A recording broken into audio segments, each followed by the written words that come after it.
so cool when OBS forgets that you have your microphone plugged in even though you've never unplugged it. It's just decided it doesn't remember that it's there anymore even though you've literally never unplugged it in its life. Since I got it, it's never been unplugged from my PC.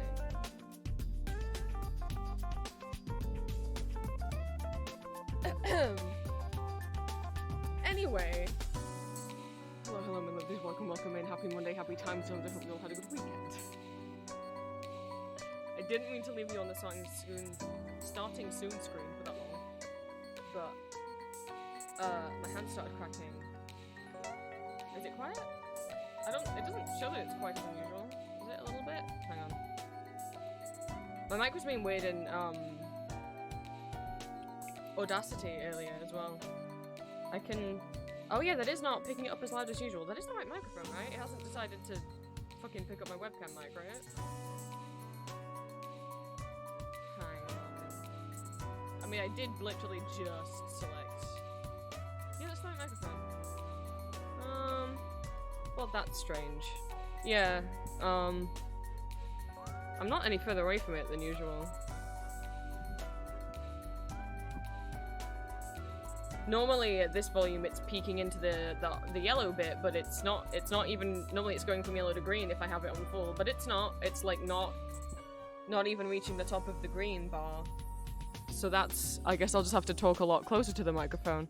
Anyway, hi. What was I saying? Right, yeah. Hi, yeah. It was on the starting soon screen longer than I meant to because I was like, oh god, my hands are going to be on camera and they're cracking. So I wanted my moisturizer, but I have to wait my turn to get into the bathroom. Anyway. Hi guys.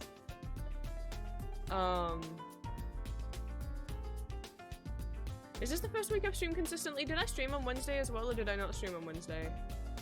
I like genuinely don't remember. I did, right?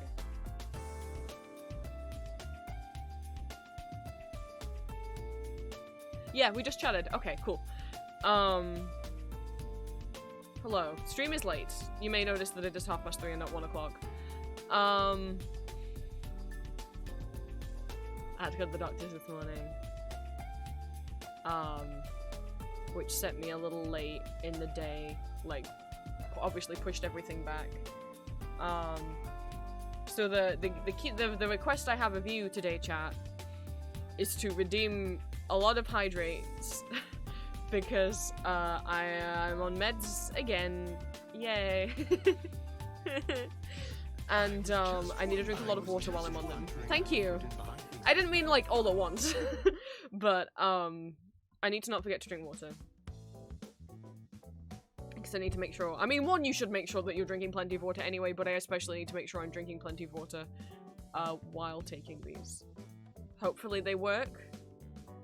I already don't feel like I'm in as much pain as I was this morning, so that's good. I've been having symptoms since like Friday, and then Saturday, like it happened on Friday, and then Saturday I was fine.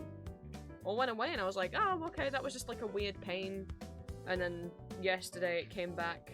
As I was drawing all of that stuff for you guys, I was in so much pain. Oh my god. I didn't sleep great. But I was just like, distract yourself. Keep drawing more boys. Don't feel as in as much pain as I was last night. So that's good. Hopefully this stuff works. If it doesn't, then I'll have to go back on Thursday or Friday, he said. And then they'll give me like a stronger antibiotic. Hopefully this stuff works, and I don't have to go back and do that. But yeah, that's where we're at right now. So that's why stream was late. Let me see who is in chat. Let me scroll back. Ellie, welcome in. Green, welcome in. Thank you so much for the resub. 16 months. Oh my goodness. Enjoy your continued ad-free viewing and emotes. Dallas, welcome in. Elixir, welcome in. Rat, welcome in. Cinnamon, welcome in. Kiwi, welcome in. Olivia, welcome in. Bonnie's, welcome in. Bionite, welcome in. Kavia, welcome in. Jammy, thank you so much for the first time chat. Welcome, welcome in. And Ashley, welcome in. Let me... And also, yes, hello to anyone who is lurking. Let me get stuff set up. I wasn't, like, fully ready.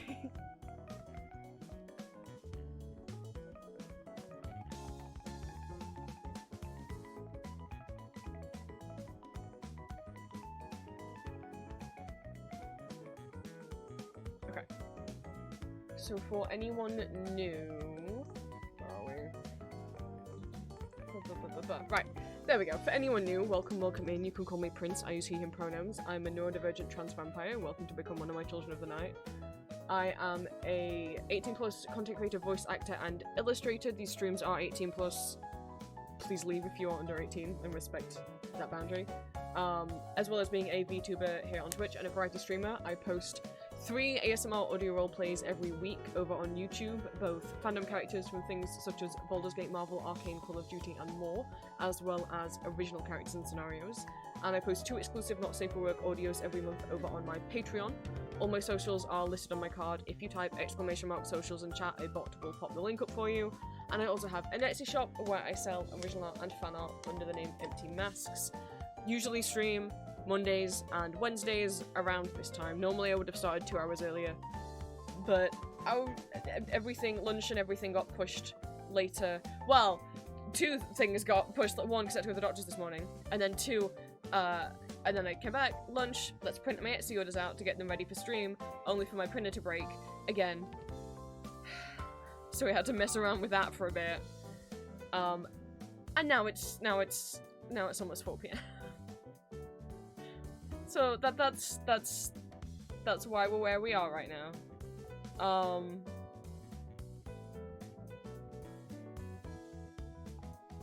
Welcome in, thank you so much for the first time chat. If you don't want to keep chatting, that's absolutely okay if you want to lurk. But if you do want to, feel free to say how you found me. I know most people come from YouTube or Discord, but some people do find me via Twitch, which is fine. You don't have to, like, watch my stuff on YouTube in order to pop along to stream over here.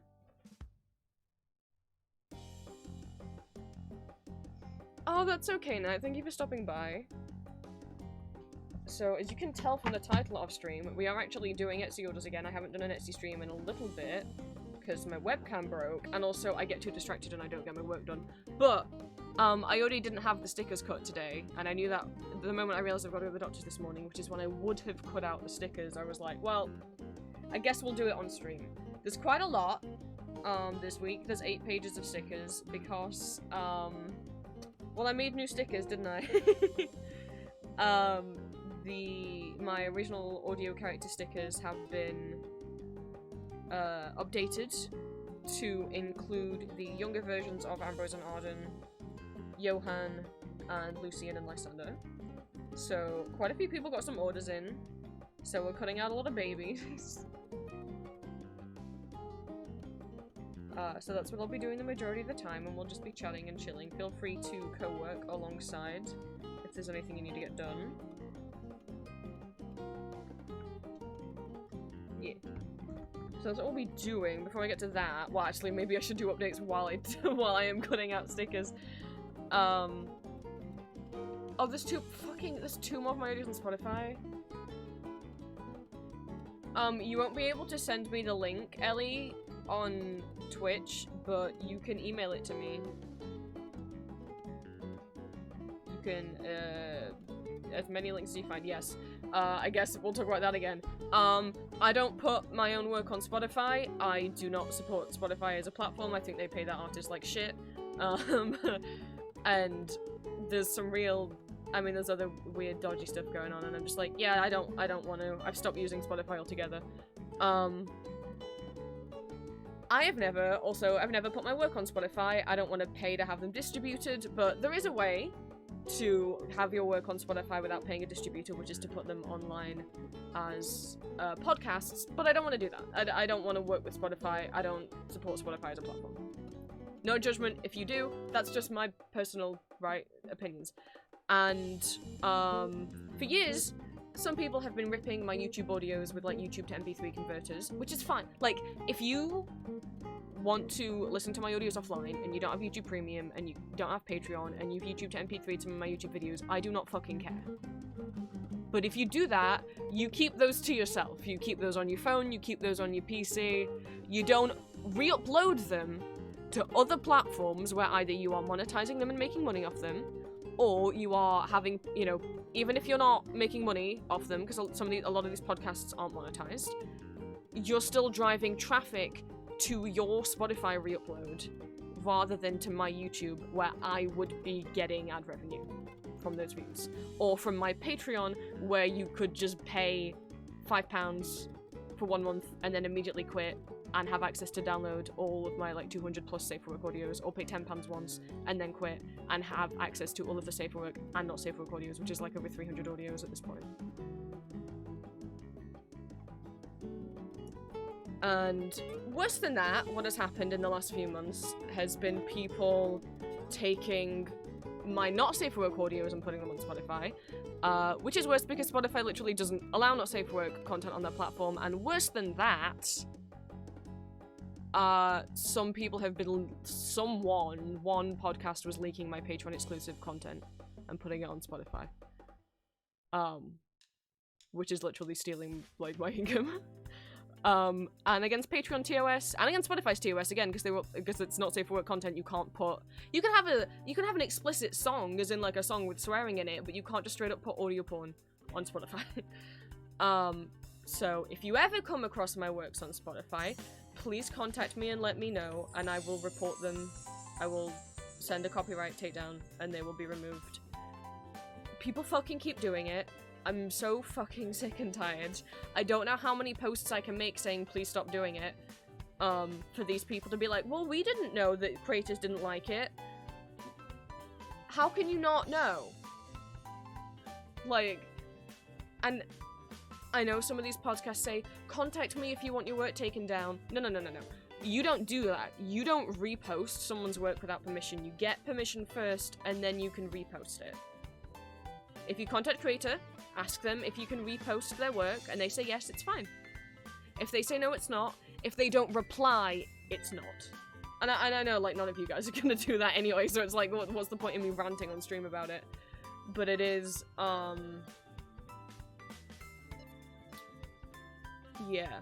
So if you ever do see any, you know, you can shoot me a DM if you have me on Discord, or you can shoot me a DM on Blue Sky or Tumblr, or my contact email. Please don't actually, like, use my contact email just to try and, like, befriend me. That's weird. It is, like, a business email. But you can use the email that's listed below on my Twitch. And I think it's on my card as well. If you have, like, fan art you want to send, or if you are, like, you want to let me know about someone re-uploading my stuff or something like that, that's fine. Fucking god, it's never gonna stop, is it? And the fact that it was 2 of the not safe for work audios as well. Like, Spotify doesn't allow that. And when I reported them last time, I got an email from one of the podcasters who was, like, so upset and was, like, fucking, frankly, guilt-tripping me. And I hate that shit. It's so, like, triggering, like, fucking flashbacks to me, like. You did a bad, like, I'm not suing them. All that happens is Spotify deletes the episodes. And maybe if they get a lot of reports, Spotify might delete their account. I don't know. In this case, this person chose to delete their account because they felt so scared. And I'm like, you did something illegal. Like, this isn't just like you did something that upset me, which is bad enough, but also, like, what you did was illegal. Like, just because it's a YouTube video doesn't mean someone doesn't own the copyright to it. But obviously, especially if it's a Patreon exclusive audio. But yeah, I mean, and in the email as well, which I suspected that most of these people are minors, including the ones uploading the audio porn. There's some accounts on Spotify that are going through, like the audio porn subreddits, like r/gonewildaudio, and just re-uploading all this stuff off people's soundgasms to Spotify, which is one, illegal, because that, again, people own the copyright for that. You don't have to register copyright, it's not a trademark, you just own copyright as soon as you make something, right? It's not like filing a patent. 2, it's not allowed on Spotify because it's porn. 3, it's almost exclusively minors that are doing this, who shouldn't even be fucking listening to the stuff in the first place. And if they were able to get onto GWA, which is an 18+ subreddit, it means they had to have made an account and lied about the fucking age. Anyway. Oh, I don't want to go on that rant again. If you see my work on Spotify, it was not uploaded by me. Please let me know and I will file a copyright takedown. Do not harass the people that do this. Again, most of them are children. Don't harass children. Don't contact them. Don't talk to if they have like a message me if you want your audio taken down. Don't. I feel like the only way they're gonna learn is by getting this stuff reported, and I wish bigger creators spoke up about it. It was Vincent VNNZ Vogel who alerted me that my stuff was on there, because I think maybe some of his stuff was as well. And this was like a year ago. We tried to tag as many people on Twitter as we could. And a few smaller creators, you know, other VAs on YouTube saw you know, our little PSA and also filed takedowns, but the big ones didn't. And I think it would be so much more like, and I get it, it's just because probably Yuri Voice gets way too many notifications to see us trying to tweet at him, right? But it's such a shame because I feel like if Yuri Voice or like Cardlin, one of these big names, you know what I mean by big name, like bigger subscriber count on YouTube, talked about this and said stop doing it, or filed content copyright takedowns, I feel like that would really help stop people doing it. I don't know. So if you do send my stuff on Spotify, yeah, let me know and I'll take it down. They might not see what harm they're doing, but it's like, because their excuse always is, because again, like one of them emailed me, is that they just really want to be able to listen to the stuff offline, and it's like, and I guess they have Spotify Premium but don't have YouTube Premium, but it's like, okay, I get that. I understand that what you've done is YouTube to MP3'd my YouTube video, which you can tell that's what they did, because sometimes the Patreon, like the thank you to my patrons outro is at the end of the audio. I get that that's what you did, but then just like keep that to yourself. You can do that and then just save it on your phone. You don't have to then upload it to Spotify. Like, you can just keep it on your phone and listen to it offline because it's a file that's on your phone.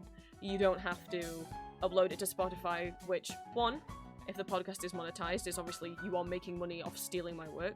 Two, even if it's not monetized, you are stealing money away from me because the views that you're getting by people listening to the podcast is views that I could have gotten on my YouTube channel, which would have made me ad revenue. Also, I don't want them on Spotify. Fuck Spotify. They're so slimy. And even if they weren't, I just don't repost people's shit. Oh my god. Especially don't repost people's porn if you're a minor. I think that should be obvious. Anyway, thank you for letting me know, Ellie. I'll check it after. I'll check my emails after stream. Welcome to Homestuck. Thank you so much for the follow. Sorry that you came in the middle of that rant. Also, Ellie and anyone else, if you ever see any, you can just email me whenever with the links to them. You don't have to like wait until I'm streaming or anything. I get it's like you probably just remembered about it, but just for future reference, because obviously I'm getting quite worked up. Which I'm not supposed to be doing. I'm supposed to be staying calm. I don't like anger or anything. I just get upset when people steal my shit, especially with the Spotify thing, because there's been over 50 now, I think. I was keeping count for a while. I know last year I took down at something like 15, and then the ones that I found back in December, there was like 30, and then a week later I found another 10, and then some people started contacting me to let me know there was more, so it's probably been at least 50 by now. Not different videos of mine, but at least, you know, sometimes different people re-upload the same thing to Spotify.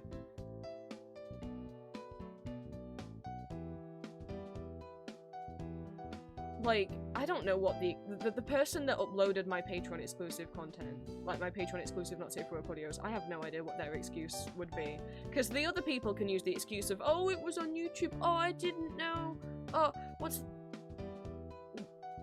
What? The person stealing from my Patreon can't have any excuse.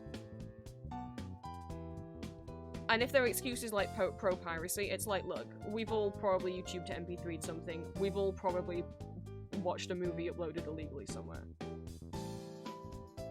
But I think also we can acknowledge that there is a difference between, like, if somebody decides to, like, Pirate Bay a Disney movie.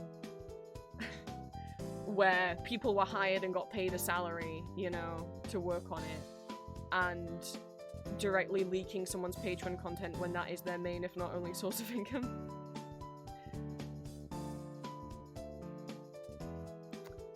Anyway. My goodness. Sorry for anyone who came in during that. What were we updates and stuff?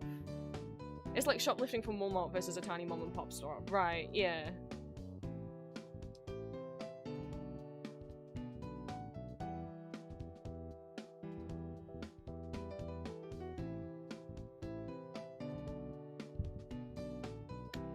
And don't get me wrong, like, I kind of feel like to say this on Twitch, that I'm not even super strongly anti-piracy. What I mean by that is, like, there's instances now, like what happened with, Final Space, which is an animated show that,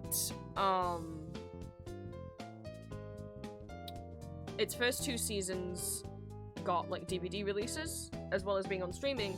The 3rd season never got a DVD release, and it got taken off streaming. I can't remember what platform, if it was Netflix or Amazon Prime or whatever, or HBO Max or something.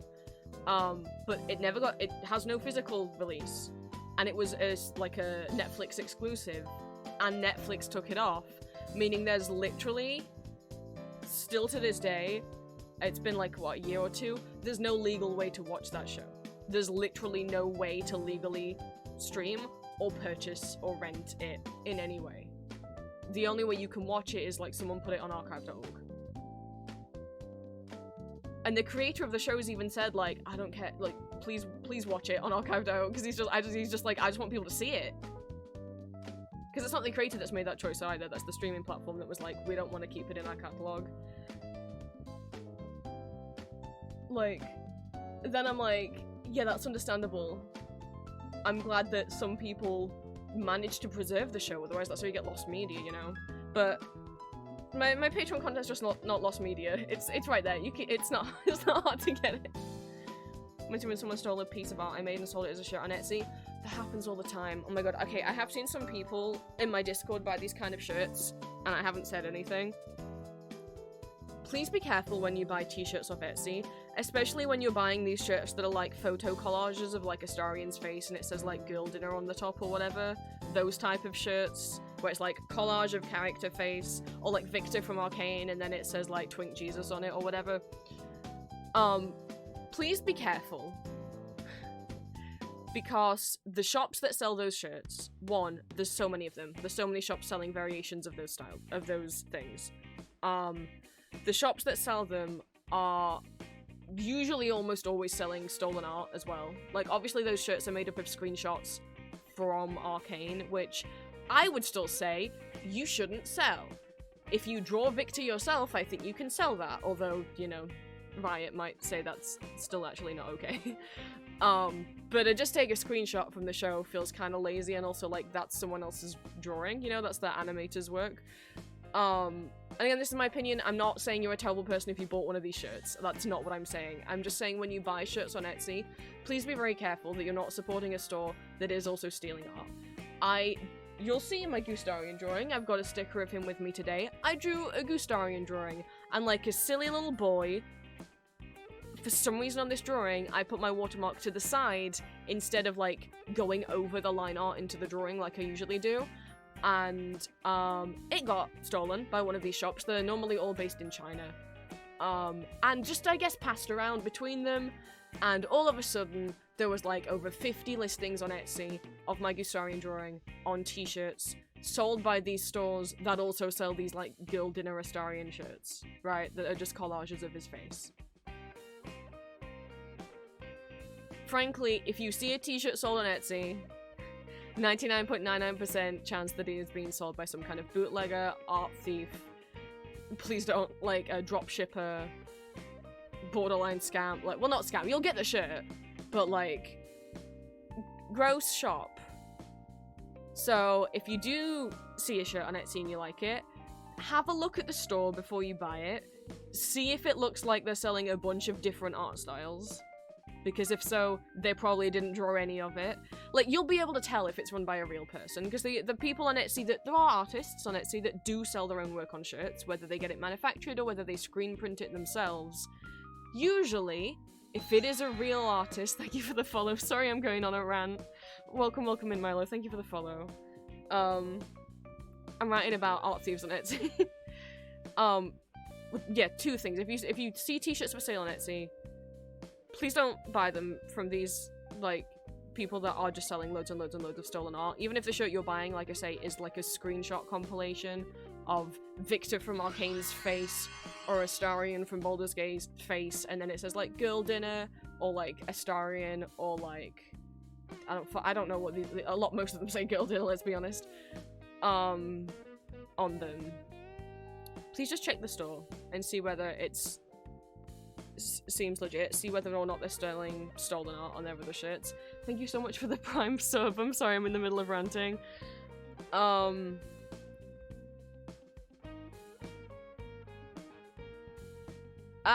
yeah, like, all the shops that had stolen my Gustarian drawing and were selling it on t-shirts also were all selling these, like, Astarion Guild Dinner, like, Astarion, like, collage shirts. Also, some of the most popular versions at the time of those collage shirts weren't just of screenshots of the game, it was like 4 screenshots of the game, and then, like, the bottom one was actually a piece of, like, the bottom left corner or whatever was actually a piece of fan art that they'd, like, cut the background out of. So, when you're buying those collage shirts, please don't buy one that has people's fan art in it, and, like, double, like, make sure that those are, like, screenshots from the show or the game and not someone's fan art. Check the store, see if it looks like a real person or one of these gross dropshipping, bootlegging stores. You can usually tell if it's a real person because they'll probably have, like, a profile picture, maybe a banner, probably some social media linked, whether it's an Instagram or a Twitter or whatever. Because there are some stores that sell their own shirts. I've bought shirts from, oh shit. Occult Trash, on Etsy, and I think they get theirs manufactured, they don't screen print them themselves. But, like, it's, you can tell. Just please check a store before you buy one of these, like, Victor or Astarion or whatever character collage shirts with the word Girl Dinner at the top, because most of the stores that are selling them are just also selling so much stolen art. I almost want to say just don't buy t-shirts on Etsy, but by now you raise another point, which is there's quite a bit of AI art on Etsy. More and more, I don't want to, like, call the shop out, and I don't want to say for sure that they're using AI, but also, like, they're using AI. I wonder if I could find them. They pop up pretty quick when you search for arcane stickers on Etsy, and it saddens me how many reviews they keep getting.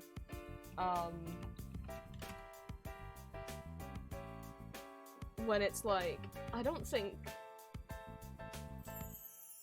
that's real. I don't think you do that.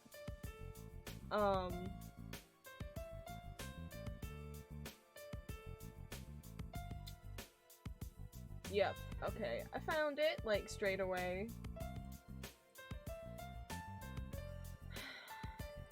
Let me get this up in a tab.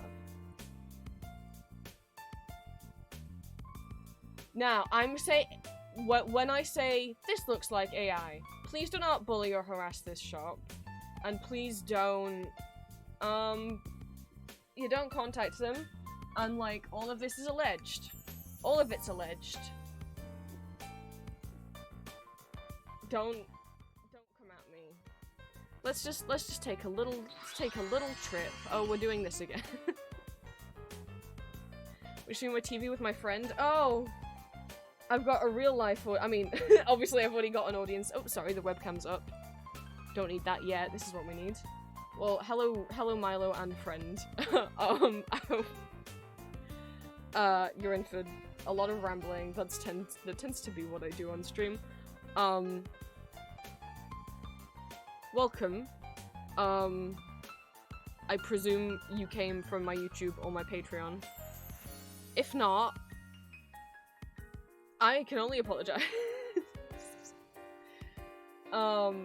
Yeah, I was looking for a specific shot when I put Vi sticker, and I found it straight away. And the thing is, oh, this is giving me a different order of results than the last one. Hang on. There it is. There it is. We'll do this, like, I'm not accusing this store of using AI. Okay? I'm saying I think that they are, but I do not know. It saddens me how many people are buying their work. Especially this, like, Heimerdinger thick booty mug. That's, yeah, they sell a lot of those. But, I have doubts. And I'll show you why. Oh, they've got to Viego too now.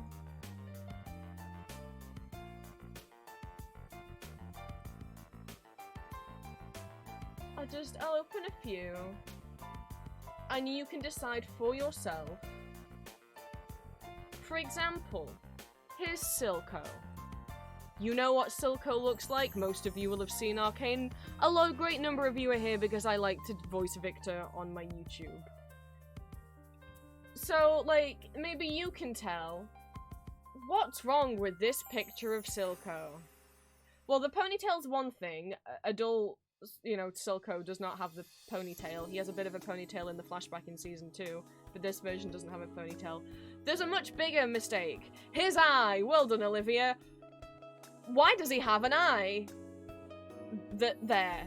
If you haven't seen Arcane, Silco's left eye is entirely black. He cannot see very well through it.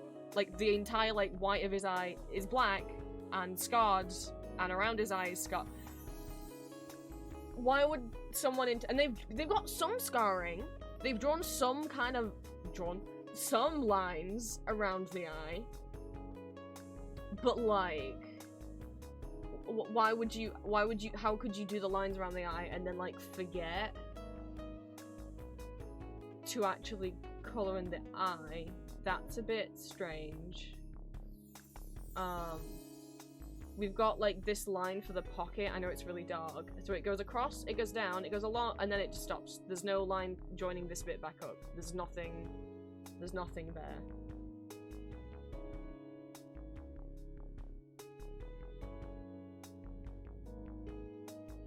So that's, you know, that's a bit strange.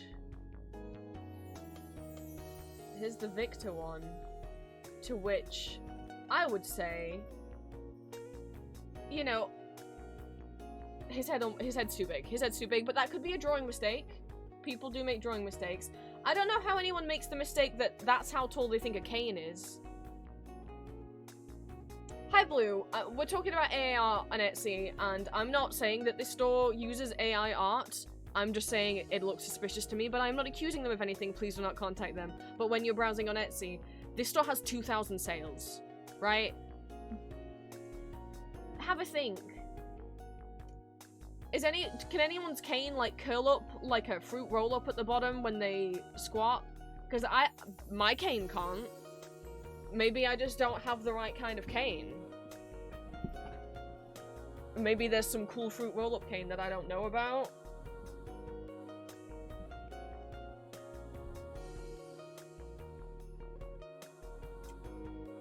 They didn't include Victor's moles, which, you know, could be an honest artist mistake. Also, his waistcoat is incorrect. That is not what any of his waistcoats look like. It's not hard to find. Like, there should be, like, his waistcoat is white, and then at the sides, like, coming out from those sleeves, there should be bits of grey. But, you know, that, like, it's not hard to find Arcane references. The head being too big is, like, that could be a drawing mistake. Maybe and the head angle, again, it could be a drawing mistake of, like, this artist isn't that experienced. What's the cane though? This art of Viego from League of Legends. Not immediately like a massive red flag, but when you look at the other one they have, why are these entirely two different art styles? Now people can have multiple art styles, but this is a lot of different art styles. that we've got this like very blended shaded art, and then this like cell shading, and then this more like anime.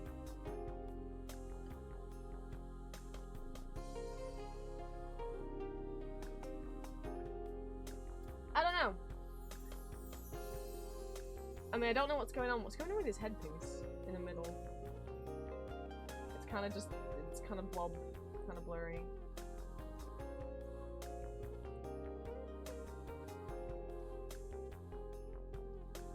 I don't know enough about videos design to know whether or not his white hair should randomly become this black streak. Also, where's this piece of hair come from that's like popping out of his collar? That's quite strange.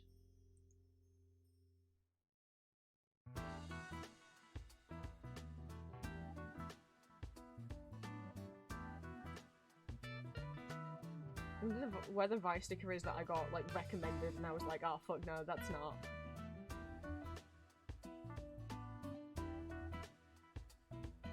That's the one I always get recommended. But like, this is a lot of different art styles. This is a lot of different art styles.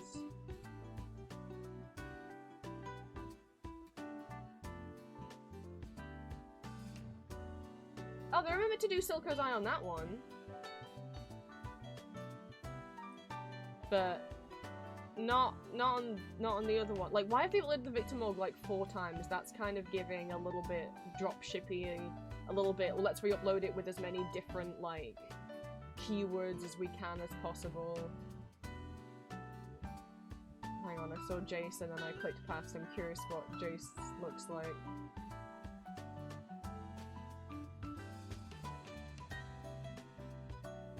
Wow, they've got way more items since the last time I looked on here.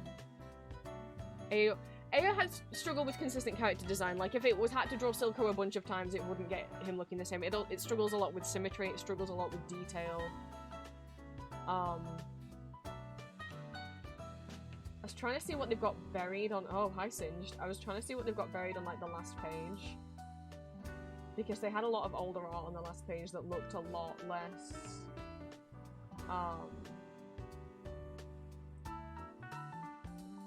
polished? A lot more obviously maybe AI. Again, alleged. I'm not accusing them of anything. Oh my god, this is so many pages. This is a lot of pages. Oh! Okay. This beat stuff.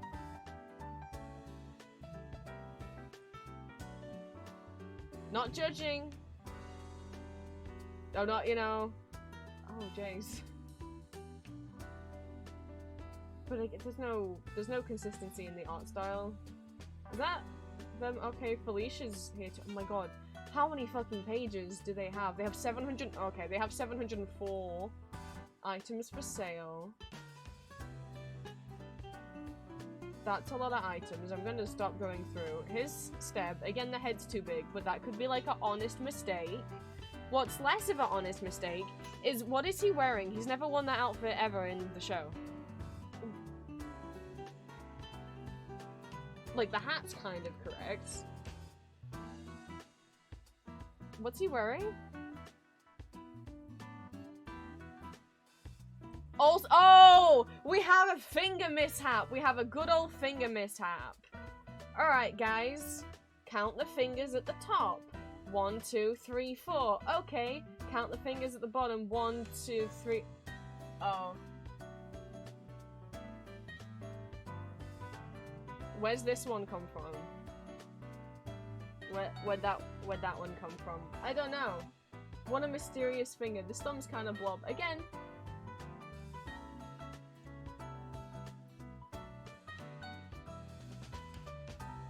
Alleged. And people can make mistakes. You know, human beings can forget how many fingers. Here's one of their Jaces. I mean, it's more likely that a human being will draw hands looking kind of wonky rather than miss out an entire finger. Yeah, I don't know when he's ever worn that outfit either. Or when he's ever worn that outfit. And again, this is a different art style. How many art styles does this person have? Also, this is not an outfit that Jace ever wears. Also, Jace does not have blue eyes. He has brown eyes. How would you ever possibly look at... If this was a drawing that a person did, how could you have, like, references and screenshots of Jace and think that he has bright blue eyes?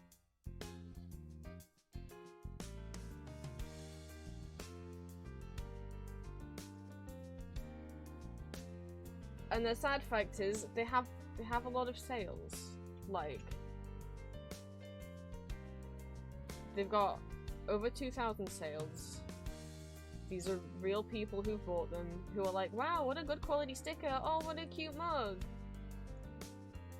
Oh, this is a nice gift I got from my friend. And the thing is with Etsy, which I would know as an Etsy seller, sadly, Etsy does allow AI content. However, you have to label it as AI generated. When you make a listing on Etsy, it asks you, like, did you make it yourself? Did you have a manufacturer? Is it AI? And if it's AI, you have to disclose that it's AI. But a lot of shops that do use AI, to me, looks like they're using AI, don't disclose this. And you're like, why? Why? Because these AI artists, air quotes, claim that there's nothing wrong with using AI art. Right? They don't think there's anything wrong with it. They think it makes them just as much of an artist, blah blah blah, whatever. So why are they all of a sudden, are they ashamed of it? Why won't they proudly say that it's AI? When a website requires them to do that.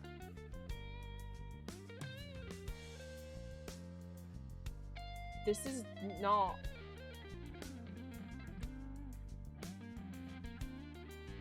marked as AI generated. And, you know, maybe it's not. But, like, if it is, by Etsy's own policy, they have to mark that it is. They have to disclose that. And why wouldn't they want to disclose it? Because I thought thought AI artists were proud of being AI artists. It's almost like maybe they know that it's wrong, or that people don't like it, or that maybe people won't want to buy it if they say it's AI, and therefore by not disclosing it, aren't you kind of scamming people? I don't know. That's crazy. Oh, here we go. Here's a review.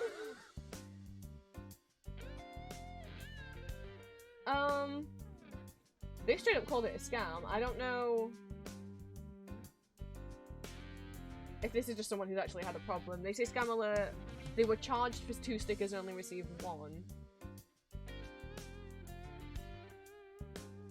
Okay, I don't want to be defending this store. This person's saying that they feel scammed because they paid $15 in shipping and they didn't want to, but like it said that it was $15 and they just didn't notice when purchasing. If something says it's $15 shipping and you don't notice because you're just spam clicking purchase, you didn't get scammed. You didn't pay attention. Now, if you ordered 2 stickers and they only sent you 1 and they wouldn't give you a refund, I still wouldn't call that a scam. I've sometimes sent people the wrong item. It hasn't happened very often, but it has happened, and I will send you the correct item out for free. That doesn't make someone a scam, but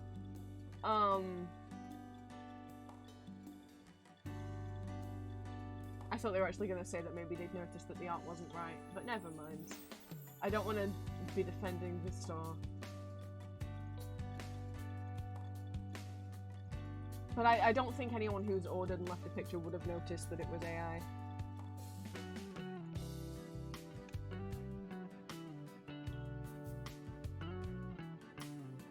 I wonder if there's still loads of stolen Gustarian stuff. I haven't checked if my drawing is still being stolen on theirs. This is my Gustarian drawing. It got stolen a lot. You can buy it as a sticker on my own store. And that's the only place where you should buy it if you want that design. If you got it from anywhere that wasn't Empty Masks on Etsy,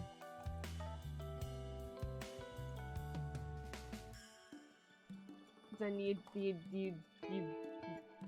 yeah. Well, this one, oh no, these are stolen. These two have been being stolen for a long time. So it is still happening. Just draw your own dang goose. How hard is it for you to draw your own dang goose?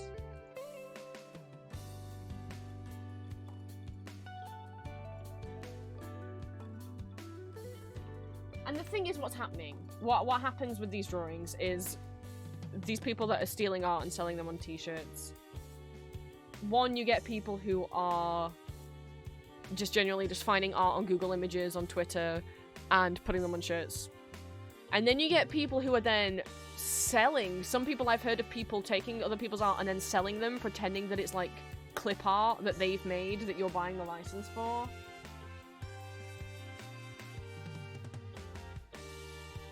Yeah, this person didn't draw these pieces of art. I don't think so, allegedly, because I've seen this sold by multiple stores. I've seen that goose sold, that Gustarian drawing sold by other stores in the past that were not under this name.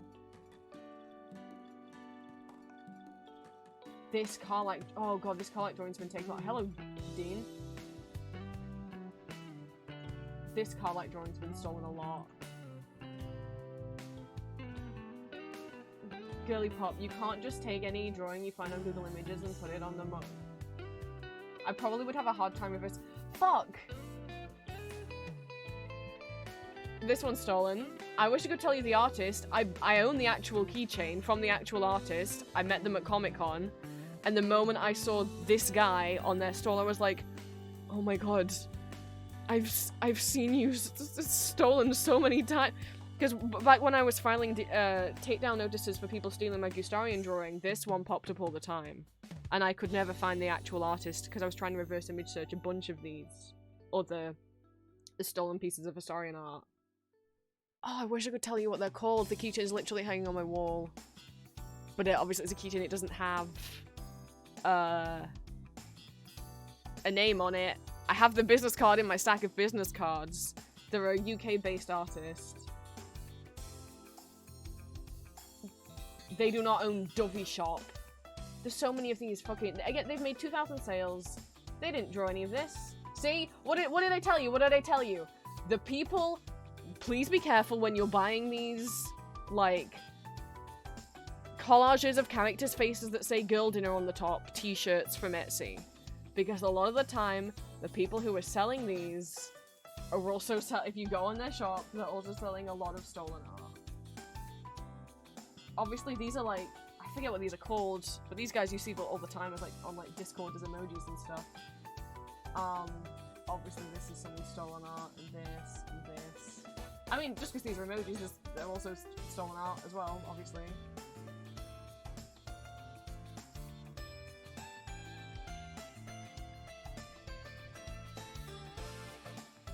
Like, they've got some stuff that's actual screenshots from shows, they've got some stuff that is just... It's just other people's art.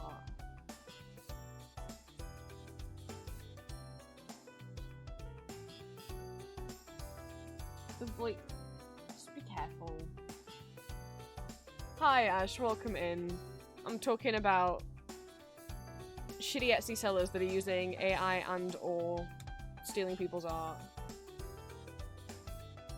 And people have bought them. There's people leaving good reviews like, oh my god, this is such a cute mug, and it's like, please stop.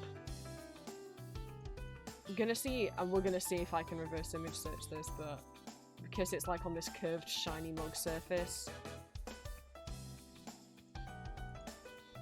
Let's have a go anyway. Yeah, immediately.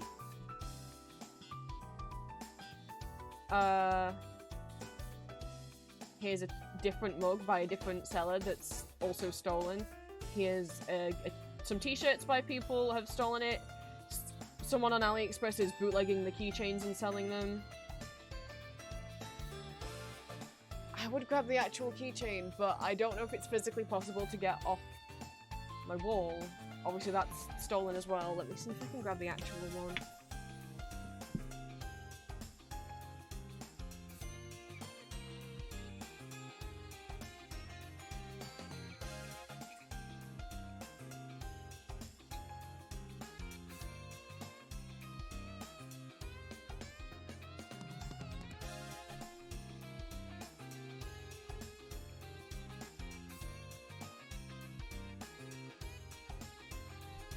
wish I could tell you who made it. But that's what the actual one looks like. It's way bigger. It's got like nice rounded edges. The bites is a separate charm. I was just wondering when you'd invite me back for a bite. And they did think about when they flipped it to make sure that it still is readable both ways around. He's just a little guy. And obviously I had to to support the artist how many times this drawing's been stolen. Just a silly little guy. I mean, there's the art on Pinterest. I don't know if this person, I don't know if on Pinterest it will have been credited to the right person. But yeah, also, if in doubt, if you're like, well, I don't know if this Etsy seller did draw their own art, you can reverse image search. And more than just dragging in the image, you can also, crop. You can, oh my goodness, Google, please, please, please. You can be like, hey, just search for this part of the image. Forget everything else. Oh, I think that's probably the actual shop. Someone's Twitter came up. The name Mono Mercy sounds familiar. I think this might be the actual artist. Oh, sorry, the fucking display capture's on. But yeah, you can like zoom in and you can drag this little square to be like, hey, just try and reverse this part of the image.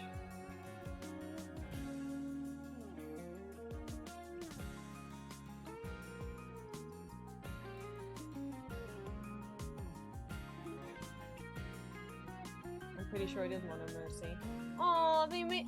Oh, there's other guys. There's a Halcyon, a Minthara, and a Karlach one as well. Let me link you to the actual shop of the actual artist.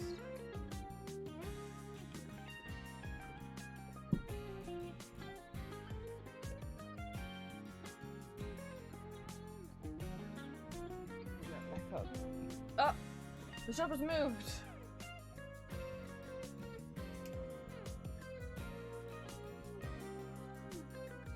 And I'll drop the link. Because they deserve the views and the sales, not the hundreds of people on AliExpress, Etsy, Redbubble, whatever the fuck design app shop is, 9 t-shirt, Daraz.com, probably Wish, probably Temu.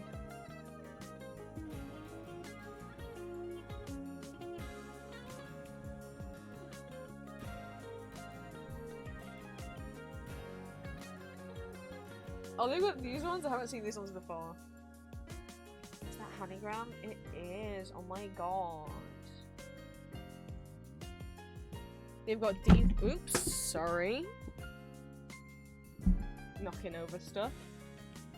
Look at these silly guys. What have we got? We've got Astarion, we got Gale. Oh, he's eating a boot. As is his one. Karlach. Lae'zel, Shadowheart, Will. Oh, Will says spooky. Perfect. Halcyon, Minthara, Jaheira. Says Hamster. We got Orin. We got Dirge, and last but not least. Yes, it's a stinky. Oh, Gortash. Oh, it's so stinky. It's so stinky for Gortash.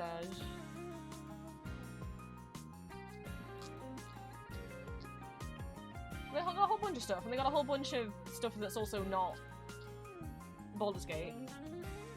This is their actual Astarion. Here's the actual boy, if you want to buy him off the actual artist. Gortash, I know. I had to show the. I was like, oh, I've got to save Gortash till for the end. What they got? Baldur's Gate, Beetlejuice, Chapel Roan, Dimension 20, Dungeon Meshi, Horror, Miku, Mouthwashing, Source, Starkid, Stranger Things, Adventure Zone, Owlbear, and Overall Owlbear. Like the species, like they have separate stuff. Is there a thing called Owlbear, or are they just talking about just the? Okay, it's just the actual Owlbear. I was gonna say, I was like, is there a show called Owlbear, or do they actually just mean an actual Owlbear? They do. Look at this chunky guy. I want to see the Miku. Oh, cool! They have like a fantasy Miku series. Like if Miku was in D&D, you can get it as a poster or you can have it as like a blind bag sticker. So there's Miku Sorcerer, Miku Cleric, Wizard, Ranger, Druid, Barbarian, Paladin, Fighter, Monk, Warlock, Bard, and Rogue. But it's all Miku.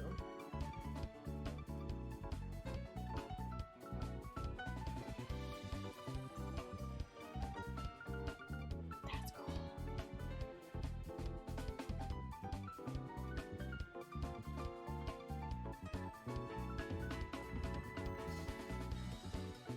Moth's not here, and I don't know if there'll be anything upsetting on the soul page, so I'm curious about...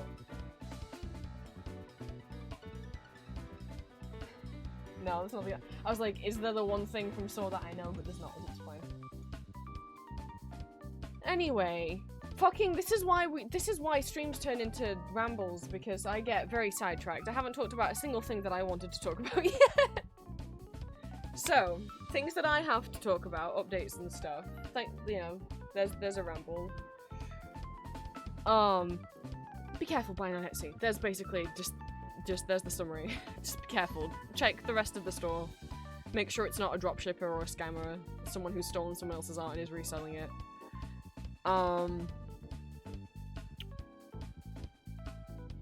Okay. Hi guys.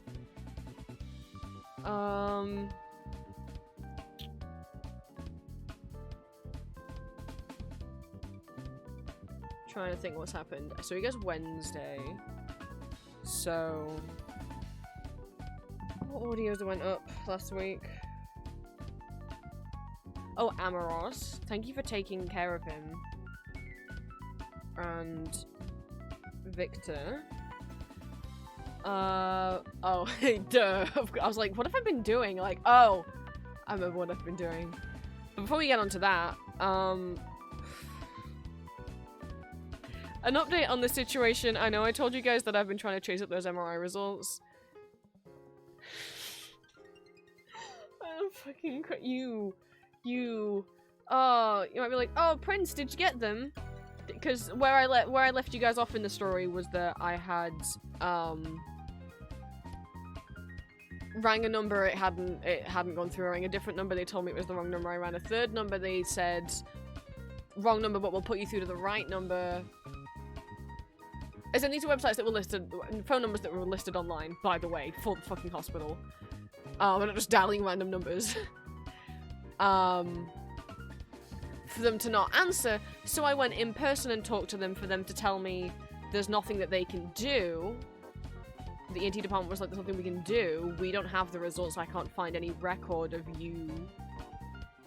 So here's 2 more numbers you can call, and that's where we left off, and I told you guys that I hadn't called them yet because I didn't fucking, I was like, I need to calm down. That was so much social interaction, and like, last minute change of plans that I'm like, I need to re-energize before calling these numbers. So I called both the numbers. The first one didn't work, it just went, there was no like, hold music or anything, it just didn't. I can't remember if it was dial tone or if it just said the person I'm trying to call is not available, but no one would pick up. So I called the second number for them to tell me who the fuck gave you— okay, that's not what they said, but they were like, we can't help you with that, this is the number to book surgeries, why did someone give you this number, why did they do that, that's so— anyway, we'll put you through to the ENT secretary. I was like, okay. Which would either just be the number that's the same as the like reception desk that I talked to before in person, or the number that I was trying to call before that didn't work. To which they said, since my GP referred me to the ENT department, and the ENT department referred me to the MRI, even though the MRI doctor said the ENT department would have the results, the ENT department finally told me, your GP will have the results, they'll have been sent to your GP. And I'm like, are you kidding? After all of this, I've been contacting the wrong place. So I contact my GP, or I tried to. Turns out the one day that I tried to, I ring them and the phone lines say, you can only contact callers on the phone about test results after 12 PM. I'm like, okay, I'll wait till 12. Oh, wait, there's the whole, like, NHS app thing, right? So I tried to get them via there, only to be told that it's down and it's unavailable right now. And I'm like, fucking okay. So I wait till 12. I gotta call them at 12. They're closed!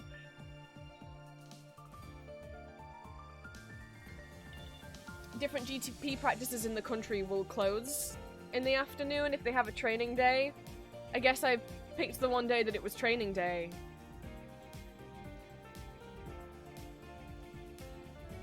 So I have to wait till Friday to call. Okay, Friday. Let's... Actually, before we call them, let's just try and use the app again. Oh, the app will work this time. Okay, I'll just send them the email message on the app. They'll get back to me. I was just wondering. I get woken up on Sunday morning from a text from them. Saying, they don't have my results, and they wouldn't have my results, because the results wouldn't go to them. They would go to the ENT department. So, to recap, my GP referred me to the ENT, which is ears, nose, throat department. This is for the ringing I've been having in my ear for 2 years now. And they were like, well, it could be tinnitus, but tinnitus is normally in both ears. It's weird that it's only in one ear, so we'll send you for an MRI to make sure something more serious isn't going on. So they did an MRI on my brain. You know, nothing serious. So the GP referred me to the ENT department. The consultant at the ENT department referred me to the MRI. The MRI doctor said ENT would have my results. ENT said, GP has results. I go to GP. GP says, ENT has results. So the hospital and my local doctor's practice are both pointing fingers at each other, saying that the other one has the results. That's where we currently are at. Both of them are claiming they don't have them, and the other one has them. But neither of them have... So my doctor says that I have to contact the hospital again.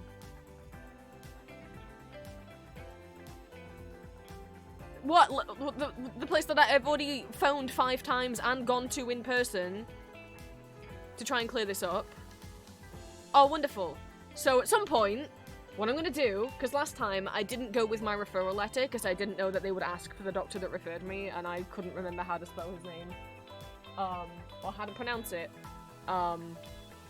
So, what I'm going to do at some point is I'm going to go up there with the referral letter and be like, here's fucking proof I had the MRI, that one of your doctors referred me. You told me that my GP would have the results. One, they should have been sent to me anyway. But the MRI doctor said if it was over a month, I need to chase them up, so I'm chasing them up. You said my GP would have the results, but my GP says that they don't, and that they wouldn't have, that you would have them. And I'm so tired. Here's the consultant's name. If you just ask him. I'm so tired.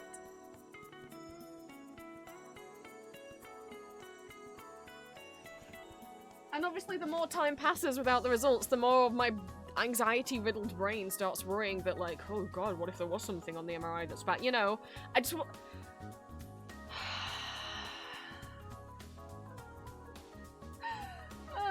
so that's where we're at with that saga right now. Bear in mind, in terms of, this is all part of the bigger saga, which is just the ear ringing in general, which started in October 2023. And I was dismissed by a doctor that I saw, who basically just, I don't know if she thought I was making it up, but she was just like, there's nothing wrong. I looked in your ear, there's nothing wrong. It'll go away. And never told me, like, how long I should leave it before it's concerning that it hasn't gone away yet. And, then I got referred to a maxillofacial, which took months and months and months just for them to do stuff, and them to be like, no, you know, well, yeah, it might be something to do with the jaw, because I do have TMD. And so it's like, blah, blah, blah, and all of that, only for it to not go away, only for me to go to the doctor, only for them to refer me to the ENT department, which took like another 6 months for that referral to go through. I've been at this over 2 years. I just want to know if I have tinnitus, mate. Like,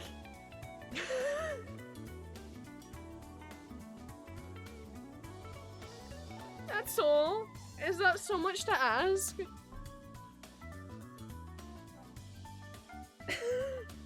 Hi Eric, welcome in. Let's go over happier stuff that has happened since I saw you guys on Wednesday's stream. What have we been up to?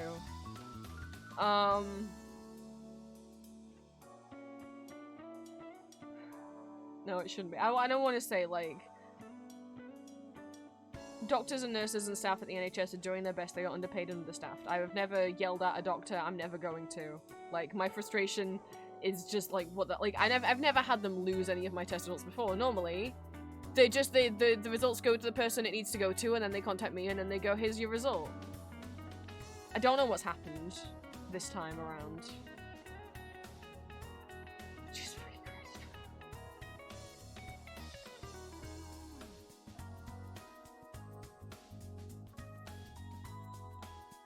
I say in one breath, like, I don't want to shit on any NHS stuff, and I don't.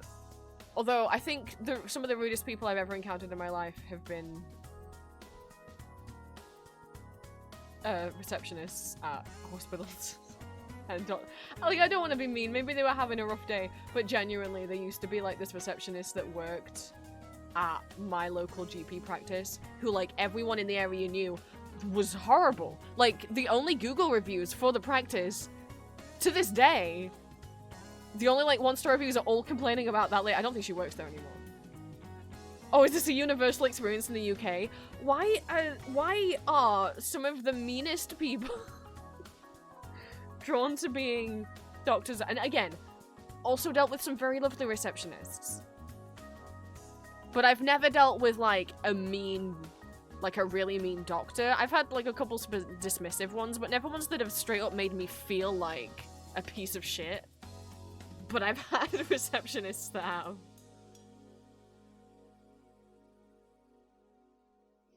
What's the deal with that? No, Barbie, not now. Not now. Complained about a receptionist once member suit description got lost and she accused the family of scamming me. Like, what? Oh my god. Yeah, no,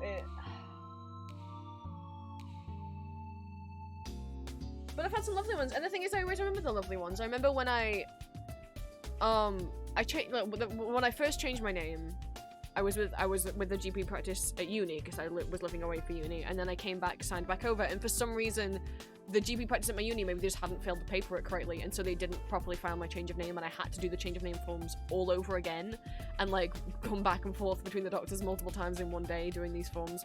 And she was so sweet to me.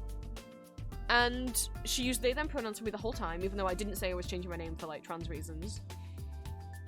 And I was like, whoa. And I also always remember one time I went to A&E, and the nurse there that saw me before I got passed on to, like, the waiting room and seeing a doctor, asked me what pronouns I prefer. And I'll always remember you, nurse, that asked me for my pronouns, and always be ashamed that I got two in back, because she went, oh, what are your pronouns? He, she, they, like, was giving examples, and I panicked, and just alarm in my brain started being like, you can't say he, him. You use he, him, but you can't say he, him. She'll never see you as a he, him. If you say he, him, then no one's gonna take you seriously. And I just was like, they, them's fine. I don't use they, them pronouns. But for some reason, my brain was just like, you don't want to say she, her, because you'll feel sick.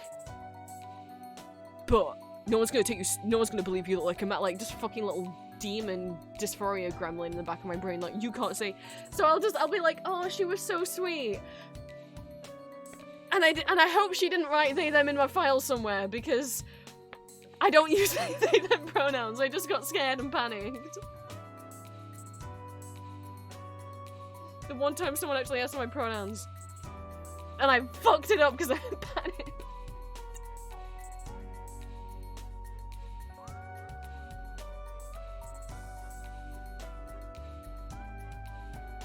One time at my local GP, I think they just misread. I have the MX title, which is like the gender neutral title in the UK. It's also being used more and more by like women who don't want to display their marital status in their title, which good for them. If guys don't have to change their title when they get married, why do women? Oh, because women used to be seen as property of their husbands? Okay. So I have MX, even though I'm not non-binary, just because I was too scared to change it to Mr. I know that I don't pass in most people's eyes, and I don't want to be a hate crime. So it's MX, for my own safety. But I don't know if she just misread it or didn't, or just saw the name and thought, that's a masculine sounding name, and so she called me through the waiting room as Mr. And I was like, oh my god. Like, on one hand, like, excited, this is the first time anyone's ever called me mister, but also, I'm gonna stand up and everyone should, but also that sinking feeling of like, oh god, I'm gonna say that's me, and then she's gonna go, oh, I'm so sorry, I thought your name was, I thought you were a boy because of your name. But that's not what happened. I stood up, and she was just like, yep, come on. And I was like, oh! She was happy to take my blood, and she was so sweet. And normally, like, I'm really bad at, like, making small talk and chatting to people, but she actively, like, chatted with me, even though I'm not scared of needles or anything.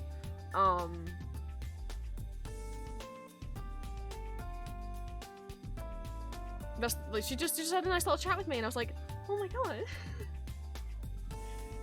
Like, and maybe in her head, she thought, oh, maybe I messed up, and it wasn't Mister. But I just appreciate that she didn't say anything. She just called me Mister, and the moment, I was just like, oh no, and then I'm gonna stand up, and everyone's gonna stare at me, and she's probably gonna apologize and call me miss. And she didn't. She just accepted, yeah, okay, that's a guy. And oh. Hi, Ninja.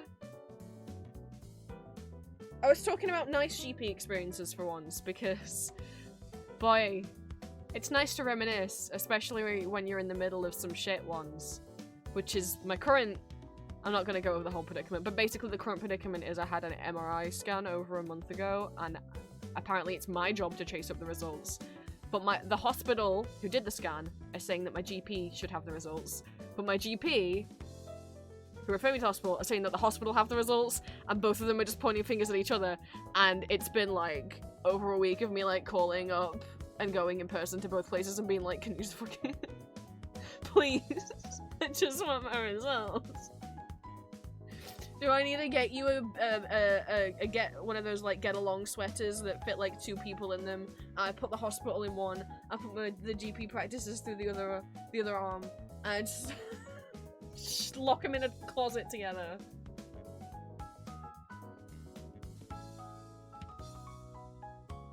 How to yeah, I think the last time I had like a scan from the hospital, the last x-ray I had to chase those up as well. But what happened then is I just called my GP and they went, yep, we've got your results, everything's fine. And I was like, cool.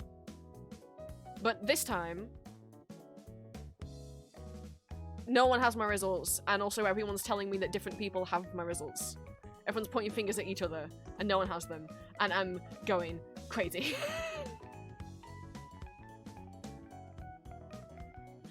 Like, I mean, surely, at this point, I'm like, well, the hospital has them, right? The MRI, the doctor who did the MRI said, I got referred, GP referred to ENT, referred to MRI. MRI says that ENT has it because that's the consultant that sent you for the scan. Makes sense. That's what my GP also says. My GP is saying they have it, but they're saying that they don't, and my GP has it, but my GP's like, no, we don't.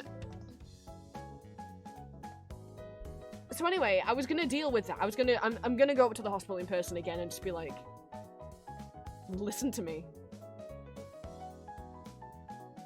The results have to be somewhere. Please try looking for them. And if you can't find them, this is the name of the consultant. Can you just ask him, please? Or can you phone the MRI department and ask them where they sent them? Or am I gonna have to go upstairs? I'll just walk upstairs and ask them myself. I don't have the confidence to talk to anyone like that. And it's not the receptionist's fault. Like, Jesus fucking Christ. I was gonna do that tomorrow, but I'll be honest, I don't know if I feel like it after having to go to the doctors this morning. Didn't know I was gonna have to go to the doctors this morning. And I really don't feel like walking to the hospital tomorrow. We'll see. Maybe I'll have the strength. I don't know.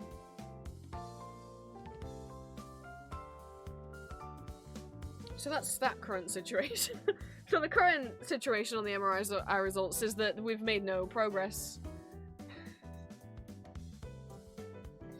Nothing's happened. I've done more things, and yet no progress has been made.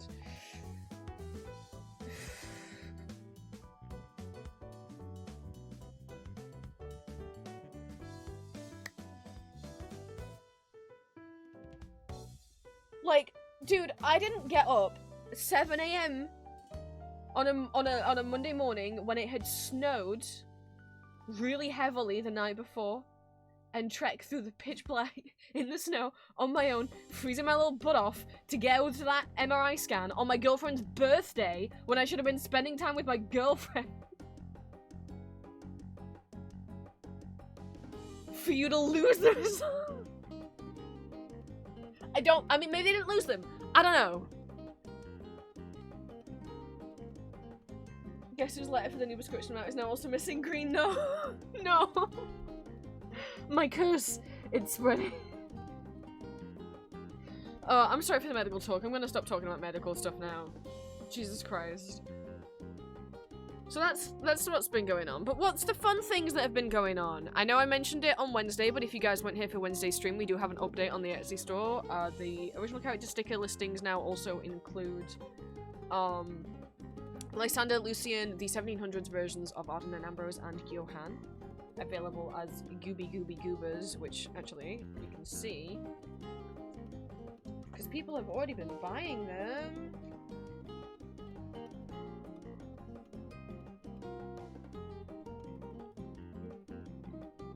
Bear with. There we go. There's Lucian, Lysander, young Ambrose, young Arden. I say young, they're not children. And Johann, and then I know the colours don't look great. This webcam's not very good. And this is one of my dad's old webcams. I have not got a new webcam yet.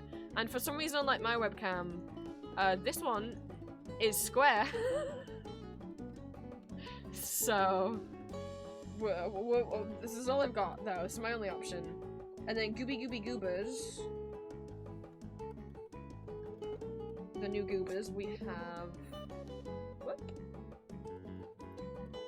1700s versions of Ambrose and Arden, Johann,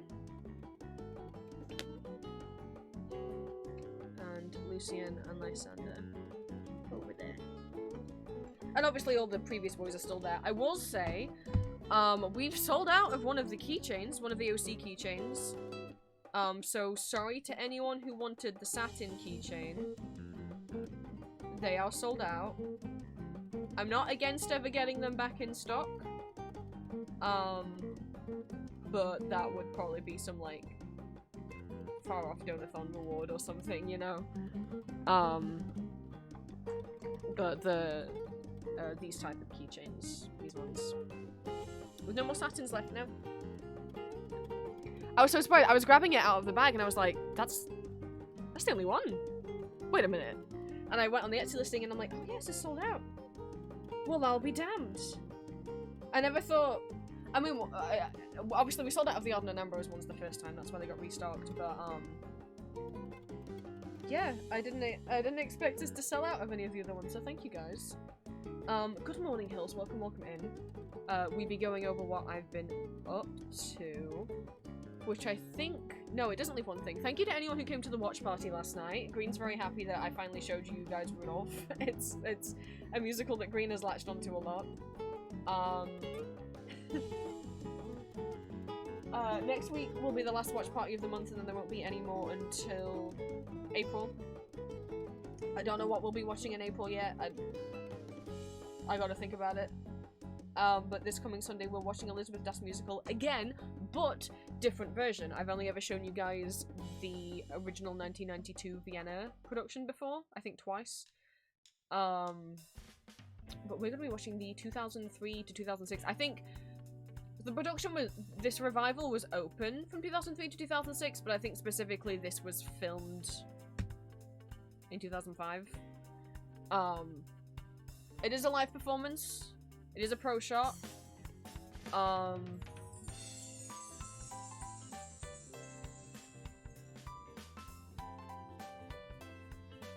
Obviously English subtitles. If you haven't watched the original 1992 production of Elizabeth, watching the revival will still make sense. The revival uses all the same costumes and sets from the original production, though de Todd has new costumes, which I think is nice. I like the idea that each actor gets their own costume, you know? Their own unique de Todd costume. So I don't mind that he has that Matika Manas as de Todd has a different costume from Uwe Kruger. I'm fine with that. Obviously it's a different characterization and interpretation of the character as well. There's some extra songs and some extra scenes, and not everyone's blue. They're not blue anymore. You can see them.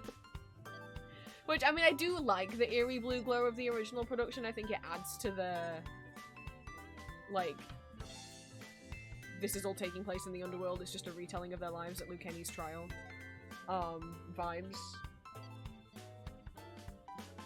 I really don't mind the blue, especially if it's blue, like, when Todd's on stage, because then it's almost as if, like, he's causing that, or it's emanating from him.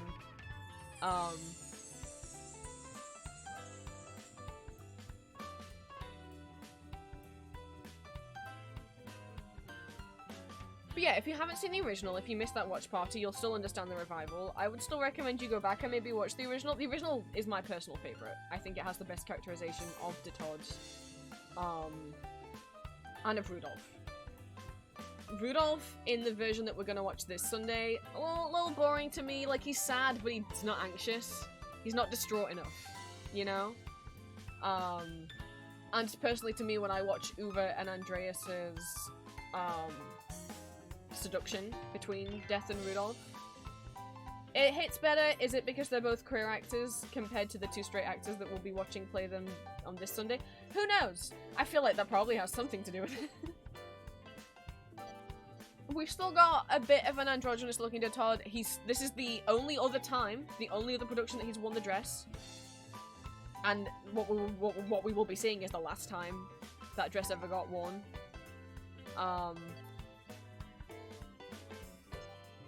We'll be seeing that this Sunday. So there's still a bit of the androgyny there, but Mate definitely plays the Todd as more aggressive.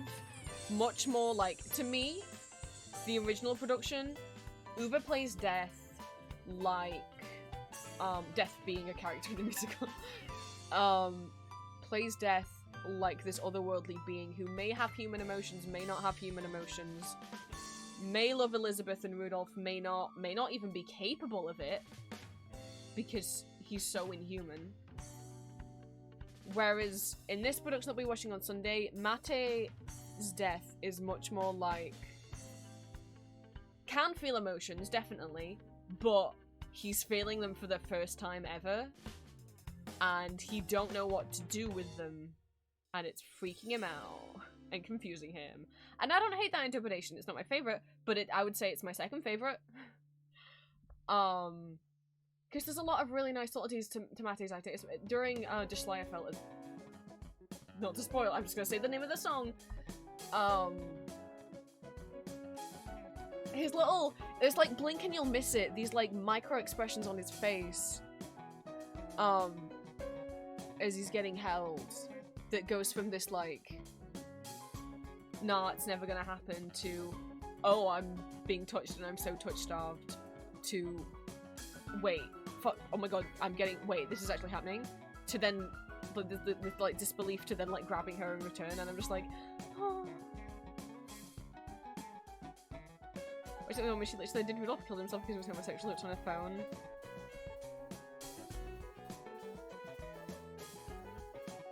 When he was talking to Elizabeth. Oh, okay. Yeah, no. To be clear, the real life figure of Rudolph, because these characters are based on real people, there's no evidence or rumors that he was ever gay in any way. You don't see a lot of Rudolph's life, obviously, in the Elizabeth musical. You can watch Rudolph a Fair Mailing if you want to see what's going on in Rudolph's life.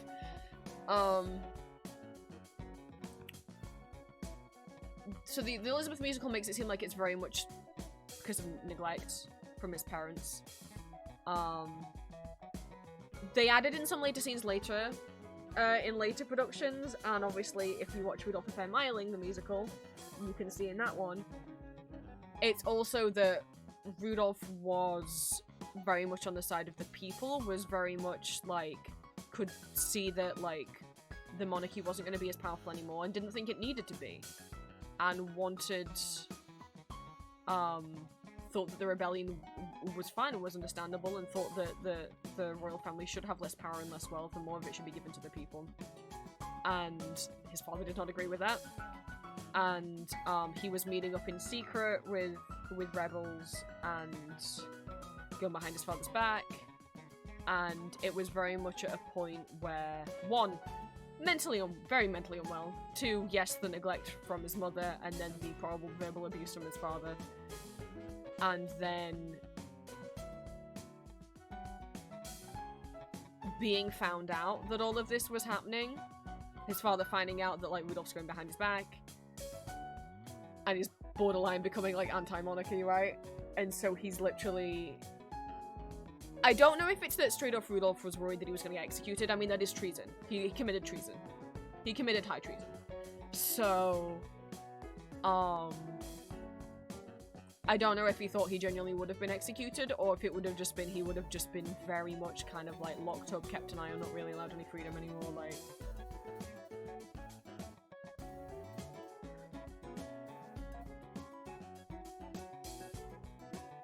So there's a lot more going on in the reasons for Rudolph's death in Rudolph FM Meiling, the musical, and also in the real life of the real man.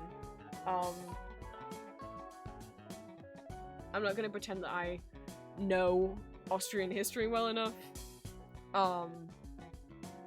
And you know, Rudolph in Elizabeth's musical, that's my little baby boy. Rudolph in Rudolph FM Meiling. Dude, no, you've got a wife. What are you doing? Rudolph, the real historical figure, I have no feelings about. That is a real man. That would be really weird if I had feelings about him. And my feelings, if I had them, are, what are you doing? You're 30, she's 17. Now, I know, different time. I'm not all about holding historical figures up to modern day standards, blah, blah, blah, blah, blah. I know. Fact is, I don't care about the real life figure. When I talk about how much I love the characters from Elizabeth's musical, I'm talking about these fictionalized versions of them that are not accurate to real life. They just aren't, right? That musical's not super historically accurate. I've seen a lot of people say that, like, in reality, like, the musical really should, like, wow, look at what Sophie did to Elizabeth, isn't she so terrible, taking all the kids away, blah, blah, blah. And the reality is, it seems more like maybe Elizabeth was okay with it, or even allowed it, or even told it, who knows. Like, that's more of a, like, it's not, that animosity there, and, like, was Sophie evil to her, is much more, like, it's not so black and white for the actual real people. But no, like, whenever I get into a musical that is based on really historical figures, same with, like, either of the Mozart musicals, I have no feelings about the actual real life man, because that's a real person, and even if it's a real person that existed hundreds of years ago, my brain just feels weird if I were to treat the real person like a fictional character. So when I talk about Rudolph, I'm purely meaning, like, the fictionalized version of him in Elizabeth Das musical that seemingly is unmarried and isn't cheating on his wife. And it's just a little guy. Matt, thank you so much for the follow. Welcome in. I like how, yeah, I haven't got to point out stickers. It's fine. We'll get there. Welcome in. Thank you so much for the follow. I don't know if you came from Patreon or Discord or YouTube, or if Twitch recommended me to you. But hello. I'm gonna be getting to cutting this stuff out. I promise. We're going over updates and stuff. I mean, I marked it as a just chatting stream for a reason. You guys caused me to ramble.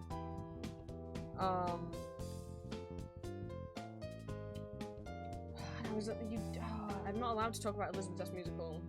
This is what happens. You can't let me talk about my special interest.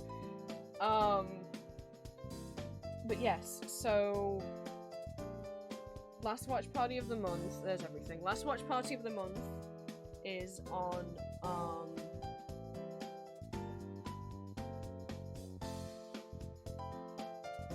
this Sunday, and then we won't be doing any more in the Discord until April. I'm realizing this whole time I could have, like, had the webcam, I could have turned it around, but normally I just by hand show things that way instead. But I could have flipped it. I could have flipped it.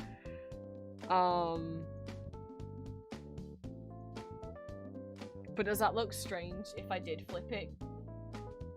Or is this nicer for people to see? There's a Transmiku. It's always I sell badges on my shop, and you can customize. You can pick pretty much any of the stickers that I sell with any plain color background, any 1, 2, or 3 pride flags, and I'll make it into a badge for you. And it goes on there. Just kind of look weird because yeah, I figured it looks like everything's like falling.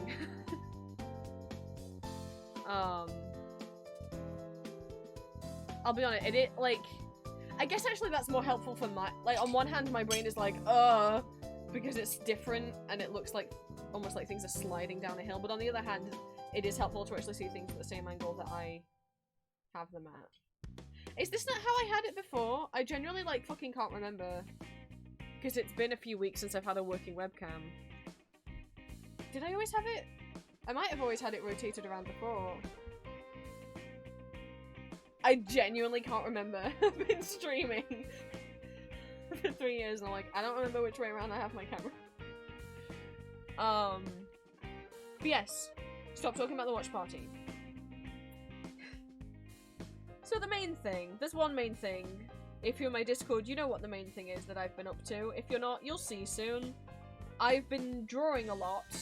I told you guys on Wednesday I finally got back into drawing not safe for work art, which has been actually really nice. I've been scared of doing it for a long time. I used to draw it back in like 2020, 21 and do a few pieces, and then I stopped, and then I got uncomfortable, and I tried to get back into it for years and just struggled. But these last few weeks, I've gotten into it again, and I've been very happy. And I've drawn a few pieces, including the Ambrose and Arden Not Safe for Work drawing that I owed you guys from the November 2023 subathon. It was a 50 sub goal reward, and we hit it, and I never drew it, and it's drawn now. So if you want to go see it, it's in my Discord, it's uncensored on my Blue Sky, and it's censored on Tumblr, because you can't post Not Safe for Work art on Tumblr since the great porn ban of 2018, so. It's on Blue Sky. Divine Pipe Prints on Blue Sky. As well as some fandom drawings that I've been working on. And obviously, if you follow me on Tumblr as well, or in my Discord, I've been writing again as well.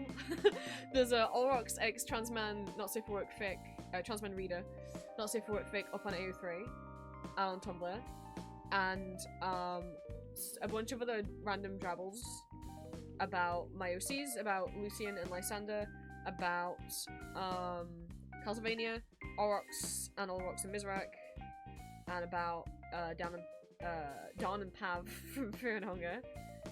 So that's all. That's all there. And because I do write a lot of Not Safe for Work. Not fics so much. I've struggled to write fics for a long time, but all of a sudden that's two actual full length. Well, not full length, but 2 actual fics. Oh my god! The rest of the stuff normally what I just write is like little drabbles that I put on Tumblr.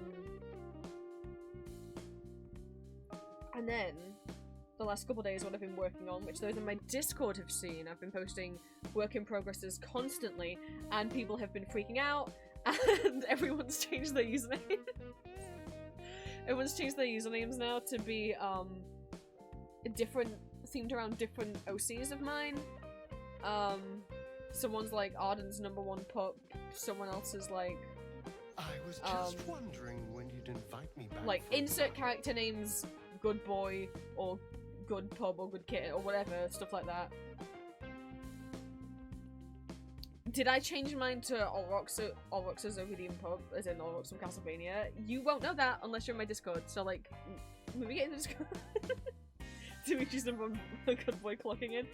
And that is because what I've been working on is a new like height chart reference sheet for all my original characters that are on my audio channel. Apart from Sorrow, I am so sorry to people who really like Sorrow. The fact is, 1, he is a Marvel OC. I do not own symbiotes. I could not do much with Sorrow without getting in legal trouble with Marvel. 2, the point of this ref sheet is that they're all naked. It is a reference sheet to actually show their body types, because I did not do a good job of drawing different body types in their thumbnail art or in their current reference sheets. They have different body types, and I just didn't show that in the art that's already out there, so that's why I'm doing this ref sheet. Partially because I want to make not safe for work art with them, and I want to draw them consistently. 2, if you guys want to make not safe for work art with them, here's a good ref. And 3, there's different body types. There's different body types, and there's different, like, each of them have, like, have transitioned in different ways. Some of them have no top, no bottom. They're all trans men, to be clear. Some of them have no top and no bottom surgery. Some of them just have bottom surgery or just top surgery. Some of them have been on testosterone. Some of them have not. Some of them have double incision scars. Some of them have T-anchor scars. Some of them have body hair. Some of them don't. Because I think the different representation is important.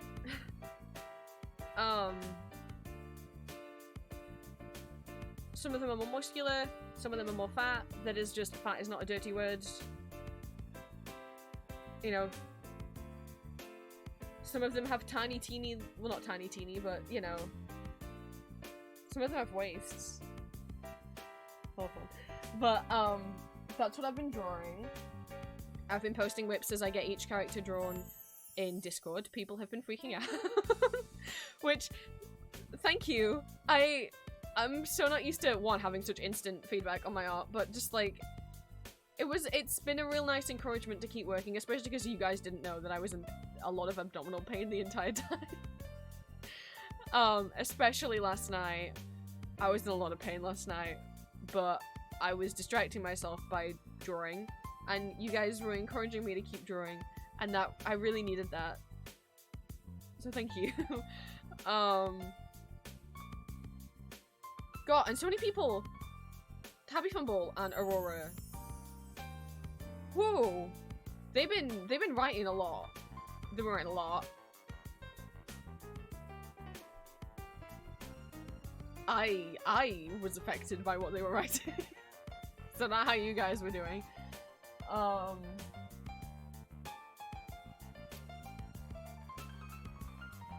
And some of you now have already been drawing not safe for work art of my OCs. Thank you. Obviously they'll be up in the fanworks guide soon, but obviously, like, it says on the fanworks guide, there may be 18+ art behind any of these, you know, on any of these pages. On my own personal art gallery, my not safe for work art is censored, because I can do that. Like, let me show you what I mean.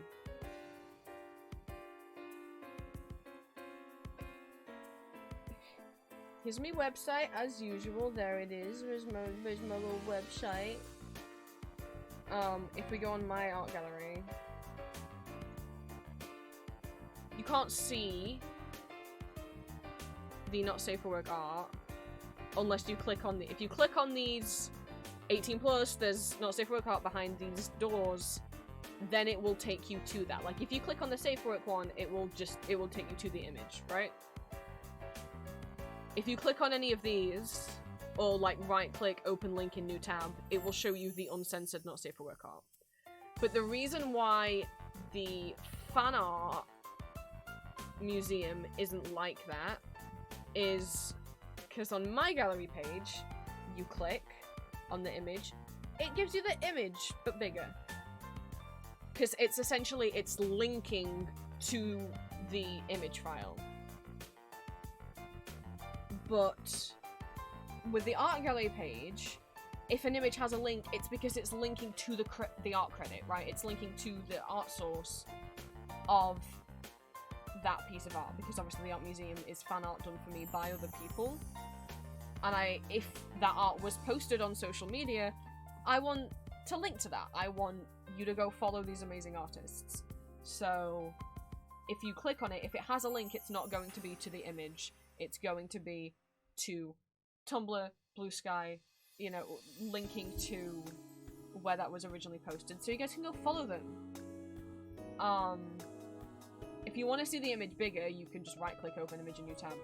But therefore I can't have the same, like, click on it and then it's uncensored. Because if you click on it, I want you to take it to the person's social media. So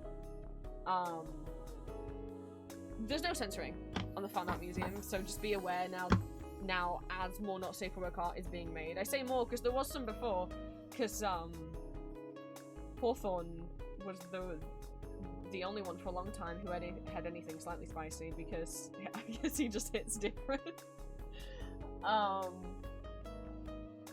But there'll be more pages that have not safe for work art, so just be aware of that. Don't open it in public, I guess.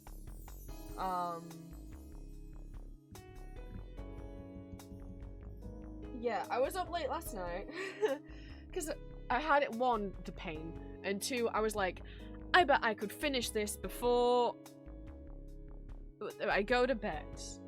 Because what you guys saw, even what I last posted was work in progress, because what I wanted to originally do is actually fully line them with my regular black line art and fully color and shade them like a crazy person. But now what I've decided is I'm gonna keep the colored line art, but like the whips that you guys saw, none of them have faces. So I'm gonna keep the colored line art, reline them a little bit, draw their faces on, and then just essentially color them all in one color. So like Saturn, for example, I'll just color the whole drawing of Saturn in like a pale purple, and then I'll just use a slightly darker purple to blush his skin in certain places to be like, here's where there's redness, right? That's it. That's what I'm doing. And I kind of forgot about that, and so I stayed up late drawing all of their faces and writing little names above their heads. Like, above each head it's gonna say their name, species, height, gender, pronouns. And I did all of that, and then it got to 4 AM and I realized, wait, you wanted to color them in a little bit too. Oh, you fool.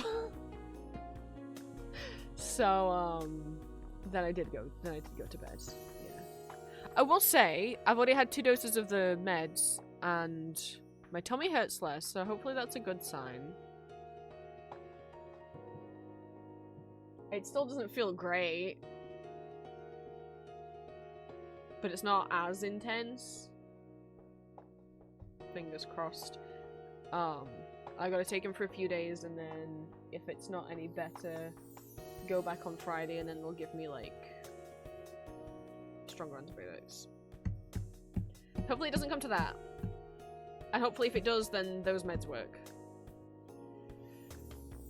Thank you for the first time chat, Milky. Welcome in. Sorry if anyone struggles typing. I know some other people struggle typing because I do have what's it called, like verification stuff on, that you have to have like a verified email and I think phone number as well to type in chat. I don't get to see that information, just so you guys know. Like, it's not because I'm asking for your phone numbers, it's because Twitch is rampant with bots.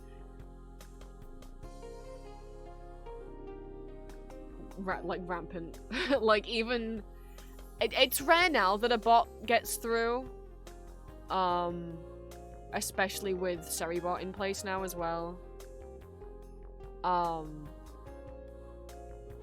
Bots, and especially when I started streaming back in 2022, it was a lot worse in terms of people making like brand new like alt accounts just to be transphobes on and go and attack trans streamers, and that was happening quite a lot, like trans streamers getting hate raided.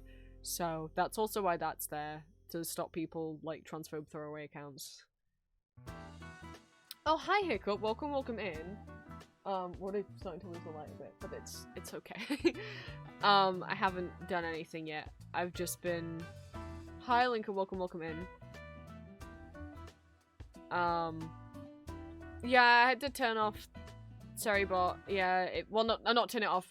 It has like extra features, which includes like if you said good bot, it would respond saying thank you.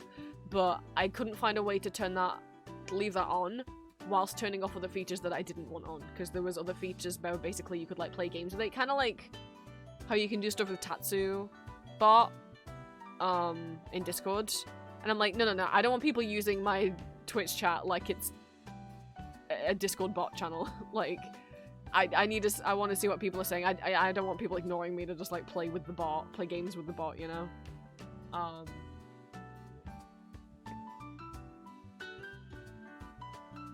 So yeah, I don't know when that drawing will be done, but I will keep working on it.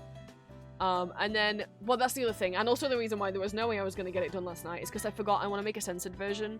Because I do want to be able to replace the height chart on Tumblr with this one. And obviously you can't put drawings of naked people on Tumblr. So I'm going to give them, do like an extra layer on the top that will give them all like booty shorts and a tank top. Or like booty shorts crop top.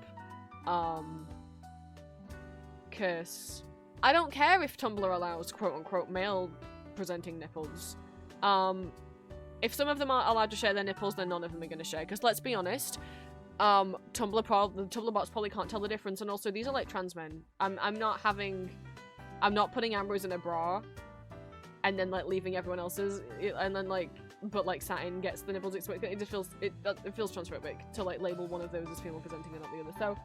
So we're just gonna get like little crop tank tops and booty shorts. And then that version can go up on the Fanworks guide on Tumblr. And the uncensored version will be on my toy house. And I'll probably pin it in Not Safe for Work Art in Discord. And post it on Blue Sky or something.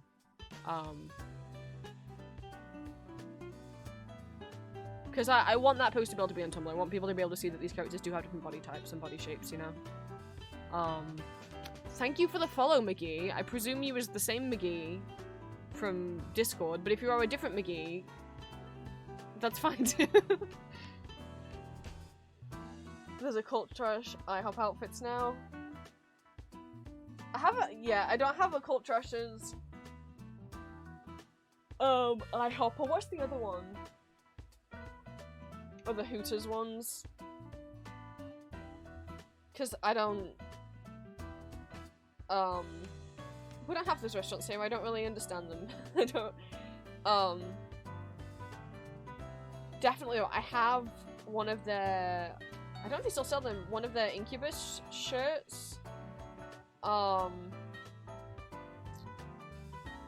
Which one is it? I think it's the one. They have ones that say Incubay and ones that say Succubay and then ones that say like Sucky Boy or Incuboy, and I can't remember which one I have. Oh, Jamie, thank you for the follow.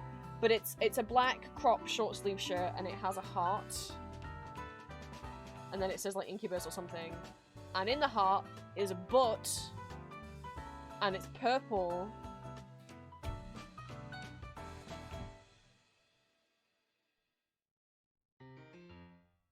Obviously, but I wouldn't want to draw Satin in it without like, I don't know if I'd have to ask.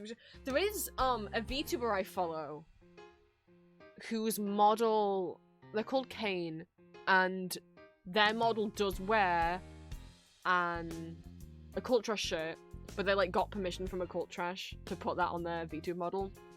I think it might be the same one. So I wouldn't want to, like, I don't know if I would draw my OC in that without permission. I mean, obviously I wouldn't, like, sell anything with him in that one. But I don't know if it's cool to just draw him in that. I mean, I guess it's fine. I guess it's fan art, but I don't know. I don't want to make anyone uncomfortable. I have that shirt. I have...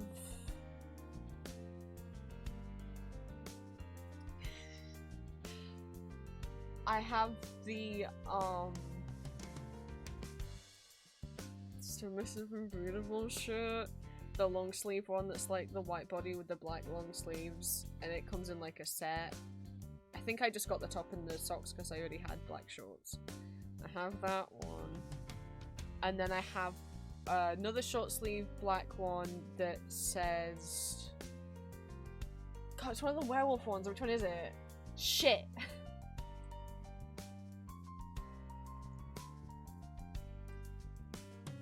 I should link a Cult Trash's shop. Feel bad. Julia got me a couple things from a Cult Trash and I'm like, I own all of these.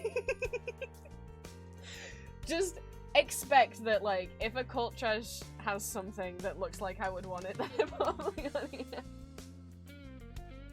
Oh, the angel wing patches are cool. That's new. I don't know if I just straight up show. That's the one. I think that's the one I have. Which, this is a shirt for Ambrose. think these would be fine to show. There's Femboy Hooters, there's Werewolf Boyfriend. Sucky Boy, that's the one I have.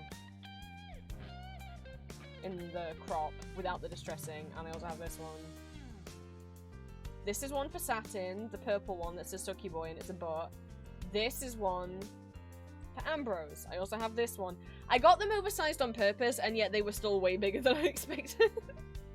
So they're good PJ shirts, apart from I can't wear them. I haven't ever been able to wear them because I live with my parents. This is one for Ambrose. It says Werewolf Tamer. It has a werewolf with a little collar and little hearts in his eyes.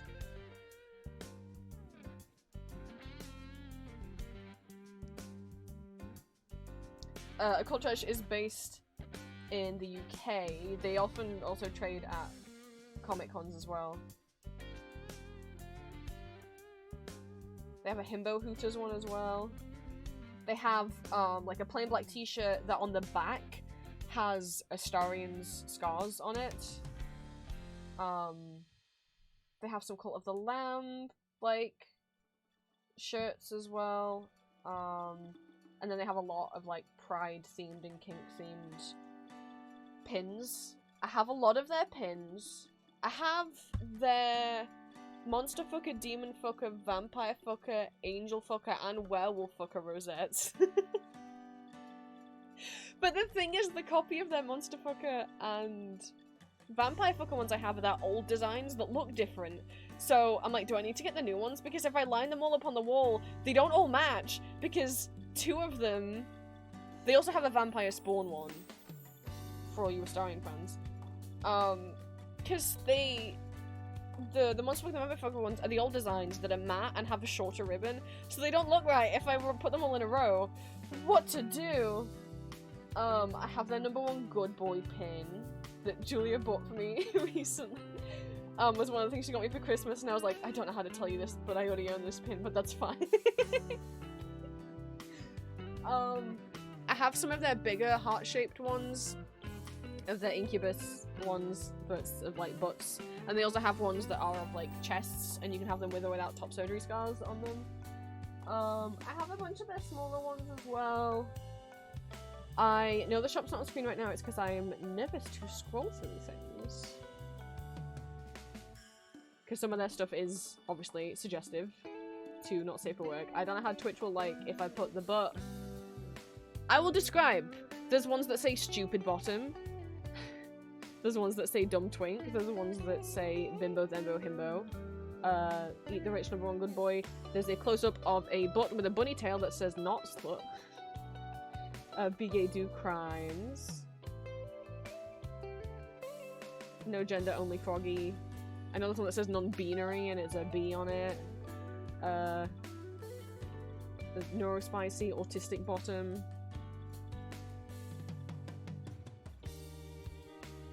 #1 little guy. The power bottom badge. What else we got? Not pocket. There's some Bee and Puppy Cat ones. There's ADHD bottom. And also ADHD top and autism top.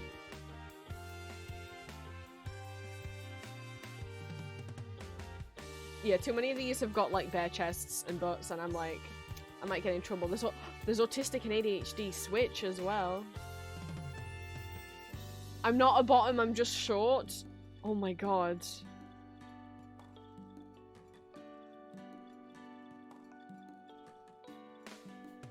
I can think of some characters that deserve that. They got a bunch of a bunch of Pokemon themed stuff as well, and a bunch of Cult of the Lamb themed stuff. But yeah, like Pride stuff, neurodivergent stuff, kink stuff, and then fandom-wise some Pokemon, some Bee and Puppy Cat, Cult of the Lamb. I have a print of. They had some. I have a couple of the like Death the Wolf and Puss in Boots stuff. I'm gonna need to step away from the computer because this is dark enough that I need to turn my light on now. So bear with me.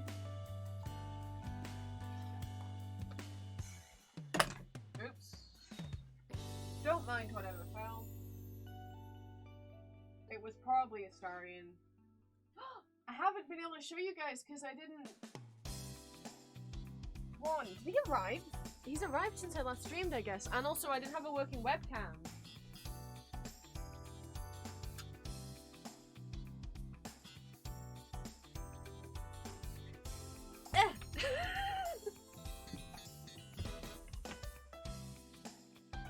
He's here.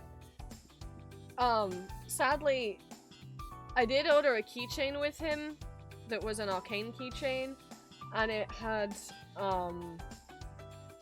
it was like in liquid. It was like one of those little keychains that was, this one was specifically made to look like a little goldfish bag, like a little plastic bag with water in it. Problem, it leaked. Luckily, it only leaked on itself and on me when I took it out of the bag, and not on anything else that was in the order.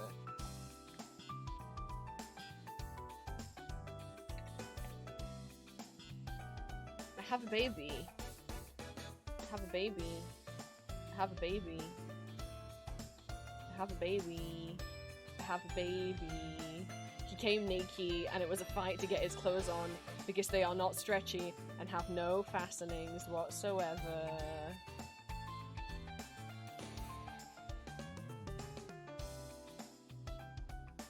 It's a baby! I mean, like... I know there is an official Astarion plush with U2s. I personally think the original Astarion U2s plush is ugly. I think the hair looks really bad. I think the hair looks so bad. But the new one that they did for Valentine's Day, they fixed the hair. They fixed the problems I had with the hair. But it was too late because I'd already ordered this baby. This little baby. And his eyes glow in the dark. And they do not glow bright enough that it would show in camera. But if you, his stitching on his, on his eyes and on his teeth are a little bit green, it's because they glow in the dark. I was just wondering when you'd invite me back for a And he bite. does have, sorry, I'm so used to having to hold things upside down. He does have his scars. He doesn't have a butt, really. I'll link the Etsy shop. I also have pre-ordered this seller's, Victor and Jace plushies. They have some arcane ones as well. And they have a bunch of other Baldur's Gate characters. But he's bigger than I thought. Let me go get the Etsy link. Because I got a few things from this store. They have a bunch of other characters. They have like the rest of the companions. I think they have Raphael as well.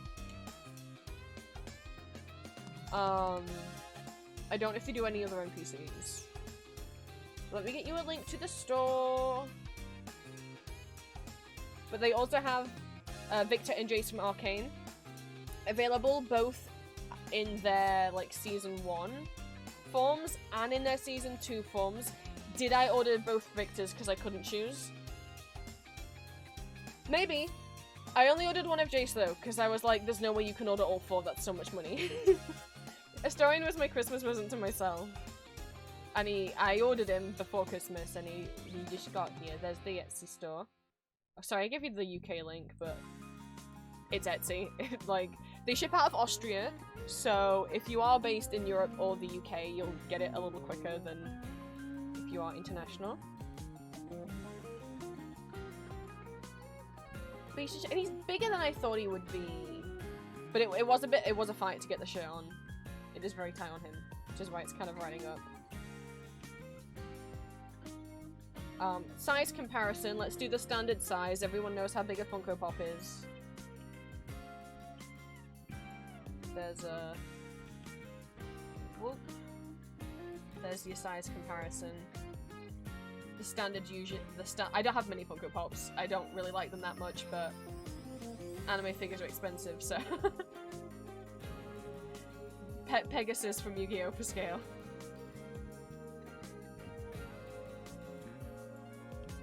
Or, what else is like a typical... Here. Disney Tsum Tsum for scale. There's a typical measurement.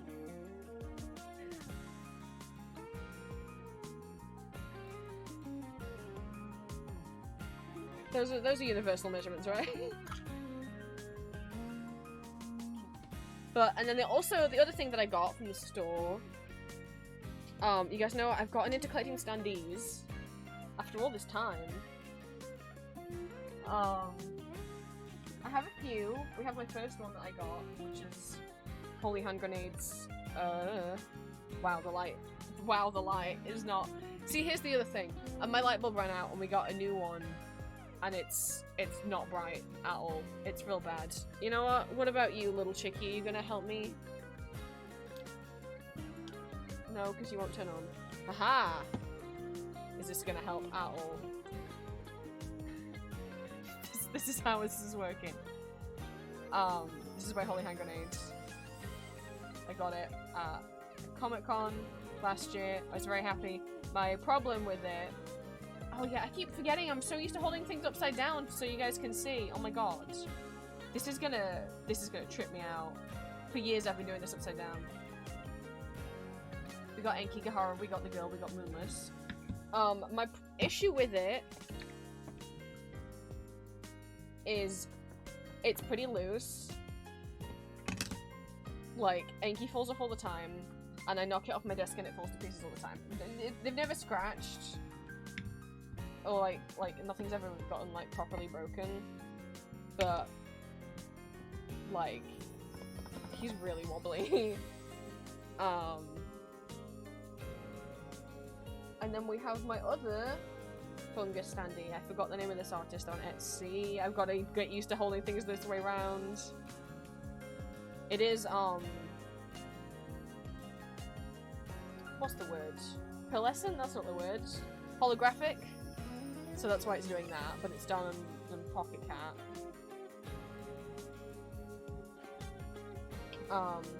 And the reason why I'm showing all of these is because, well, obviously I can't spin this one because it's too big and everyone will fall off. This one, it just doesn't spin too great. Not that a standee's point is spinning, but you'll see why I'm mentioning it in a second. Oops. Go back on. Then we have the one I made. We have my Supernatural standee. This is still for sale on my Etsy shop. It's got Sam as Lucifer on one side, and then it's got Lucifer as Lucifer. It's got Lucifer possessing Sam in the season 5, episode 4, alternate future, where Sam says yes to Lucifer, and then on the back we've got Lucifer possessing Nick. I'm not used to... This one, again, it spins, but obviously this is a lot bigger than the base. This one is the opposite of tight. This of loose. I'm sorry. This, it took a lot of elbow grease to get it in, but it is not gonna fall out. I have this silly Nanami standee. Angry Egg Merch, which is a store in the UK. What? Humongous Schlongus, thank you so much for the follow. I hope you didn't follow just so I would say your name out loud. But thank you so much for the follow. Welcome, welcome in. I do not know if you came from YouTube or Patreon or if Twitch recommended me to you, but welcome, welcome in. Showing off some stuff that I got in the mail. And then we're gonna get into actually like cutting out the work that I need to do. But it's my stream and I am allowed to ramble. So Angry Egg Merch is a store in the UK that sells mostly anime, but some video game merchandise. And they've been struggling to like not make enough sales that they might not be able to stay open. I've bought off them at Comic-Con before, but I'd never bought off them online until I saw their Instagram post saying like, if we don't make more sales, we're gonna shut down. And I was like, well, I've got to help out a small business. And they had a lot of Jujutsu Kaisen stuff, and you know that's my girlfriend's favorite anime. So I bought a lot of stuff. And I bought one anime for me, and he's ridiculous. Because, like... Let me take him off his base. There's the size of the standee, right? And, like, there's the size of Enki, right? Like, he's smaller than Enki. So he's bigger than Enki, so you would think the base would be at least as big as this one, right? Right? So stupid. so small. Why is it so small? Why is he so? When I ordered him, I have no idea. Why is he this big? He's gigantic. And like, it doesn't look that good as a standee. Like most standee designs look nice because they're made to look like they're either sitting, kneeling, or standing on the floor, right? The floor being the base of the standee. But like, his butt's all the way up here. So is he just hovering? It looks so weird. But anyway, keep him on a shelf above me, and he's like looking down. You can see his eyes behind his goggles, and he's just looking down at all times. So you know, there's just there's that, which I'm too scared to even attempt to spin. And now my newest baby, who has become a stim toy by accident. Here is the baby. There's the baby. There he is. Twitch, I know he's not wearing a shirt, but like... Are you gonna get... I think it's fine. I'll use my fingers to cover him up. Look at his stupid little face.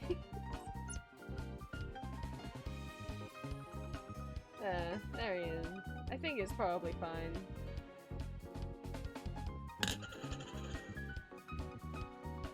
Something about the plastic that this is made out of, or how glossy it is on the bottom.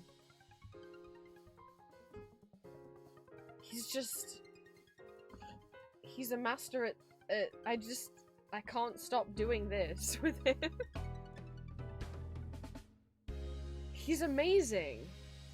He's so talented. He spins so good. Like a little ballerina.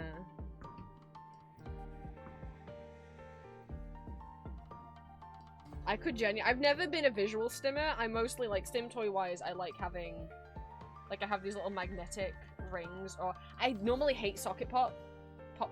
Jesus. I normally hate pop sockets, but I have this one because it has this hard plastic cover, so it actually, like, makes a sound when you pop it. So this is the only one I can stand. Like, normally I have things like physically, normally it has to be something that makes a noise that has a button that I can feel press. Normally I don't just like watching stuff. Like when people watch, like, you know, those visual stim boards with like slime and glitter, that doesn't do anything for me. But for some reason, watching this guy twirl around, he's really... Is this why people like fidget spinners? I never got into them, but there really is something hypnotizing. Putting him away now. So that's from the same store. But thank you to my little chickie light for helping give us some illumination. So yeah, this little guy's here now.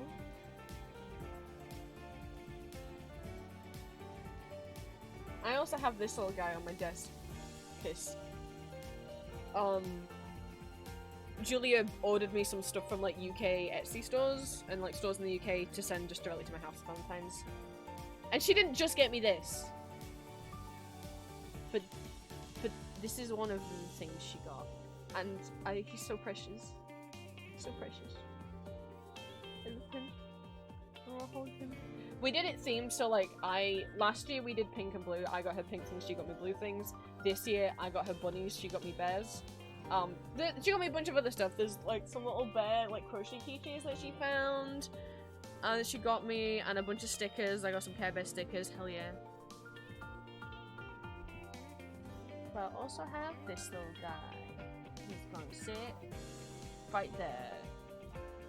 And his name's Theodore, because I said so. But yeah, Astarian's finally here. When I move out, I'm gonna have that little oh my god, Astarian, can we stop up? Darling, what are you doing?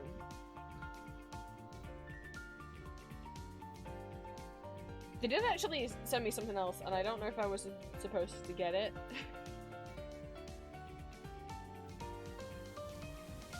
They gave me like a little, I don't know if it was a freebie or what it was, but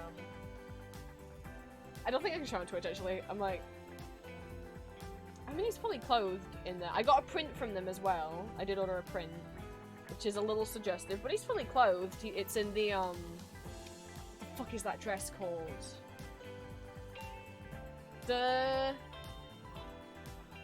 Oh, it's something Weaver, and I feel so... I can't remember what it's called. You know the one. One of you knows what it's called. Weave mother dress, thank you. Can I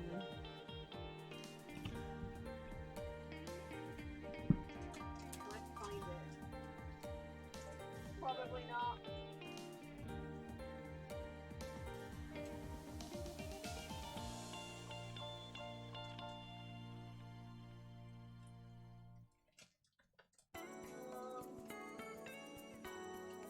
It's looking like it, no.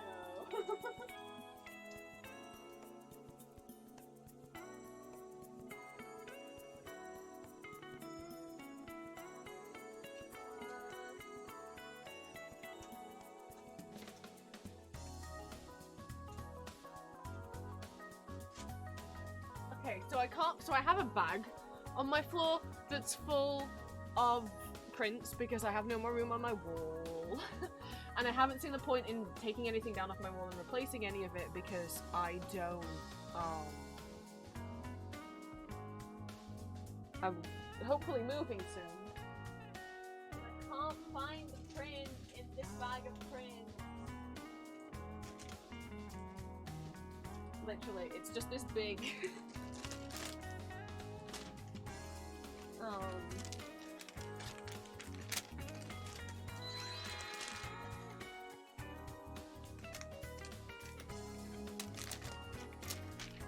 like folder full of is A3 size. Just full. And some sticky sheets. Julia got me this is Valentine's Day, this shark one and this Kirby one. But Astarion's in here somewhere, but like, I don't know where. Like, how am I meant to know that? See, I'm forgetting what's in here. Look, there's fungus. Oops, this way around. There's fungus. Hi, Pam. Hi.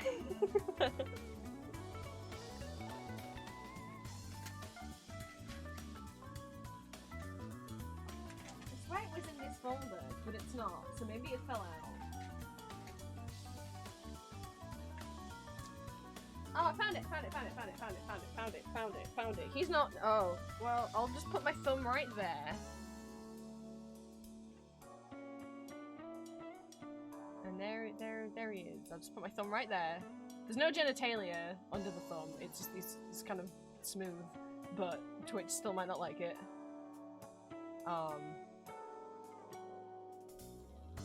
But, you know, you could get that as a set. But from the same seller.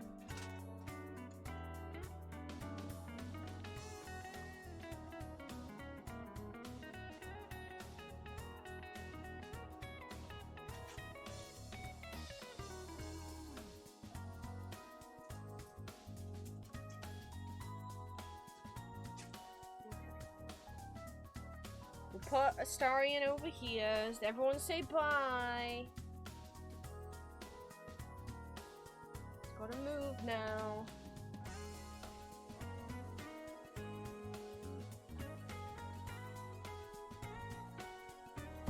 Because I have work to do, but before we do that, I'm gonna nip to the bathroom.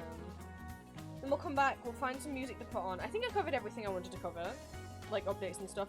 Oh my god, that's like, thank you for reminding me, actually. Art Fight, for those of you who are taking part this year, they have the poll up for you to vote on what you want the team names to be this year. The way that it's working is there's a list of the options, and instead of just ticking the one you want the most or ticking the ones you like the most, you have to drag and drop them into like 1 through 10, with 1 being your most favorite and 10 being your least favorite. If you go on Artfight's website, the link to the poll is in their most recent news announcement post. If you don't know what Artfight is, this music's a bit loud. If you know what Artfight is, Artfight is there's a poll on Tumblr. I don't know if the Tumblr poll will, I don't think the poll on Tumblr counts, Green. I think the poll on Tumblr either isn't official, or, yeah, or was just, like, for fun, or was to help them decide. I think the polls on Tumblr might have been to help them decide what was gonna... Don't vote... Like, the poll on Tumblr definitely doesn't count, because the whole point of the form is that you have to give them your email that your Artfight account is linked to. They will not let you vote in it unless you can prove that you have an Artfight account, so there's no way that the Tumblr poll would count, because that's public. Either that's not actually been made by Artfight, or... like, it's like a fan thing, or that it's just a way to show popularity, or those are older posts where people could vote on what would appear in the actual, like, form that's on the website. People who don't know what Artfight is a yearly art event that happens every July on artfight.net. Is it .net or is it .org? I shouldn't say .net if I don't actually know. It is .net, okay. Artfight.net, let me bring it up, actually, is a yearly art event. It happens every July. It is an art, quote-unquote, not really, competition slash art trading game where you make an account, it's all free, and then you upload your own OCs to Artfight. I'll go on my profile. They've been doing it since, it was on a form in 2015, but they didn't start using the website until 2016, so next year is going to be its 10th anniversary. I've been doing Artfight for, this year will be my 4th year taking part. Finally was on the winning team last year, let's go! It only took me 3 years. You don't get anything for winning other than just the knowledge that your team won. So, you make an account, you upload little profiles of your own original characters. So, like, if my page will load, you can see my OCs, you can see some of my audio boys, some of my non-audio boys are up there.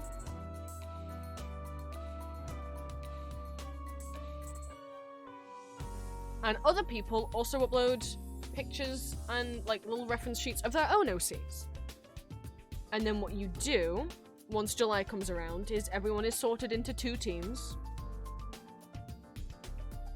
And then, once the competition starts, once the event starts, you earn points for your team by attacking members on the opposite team.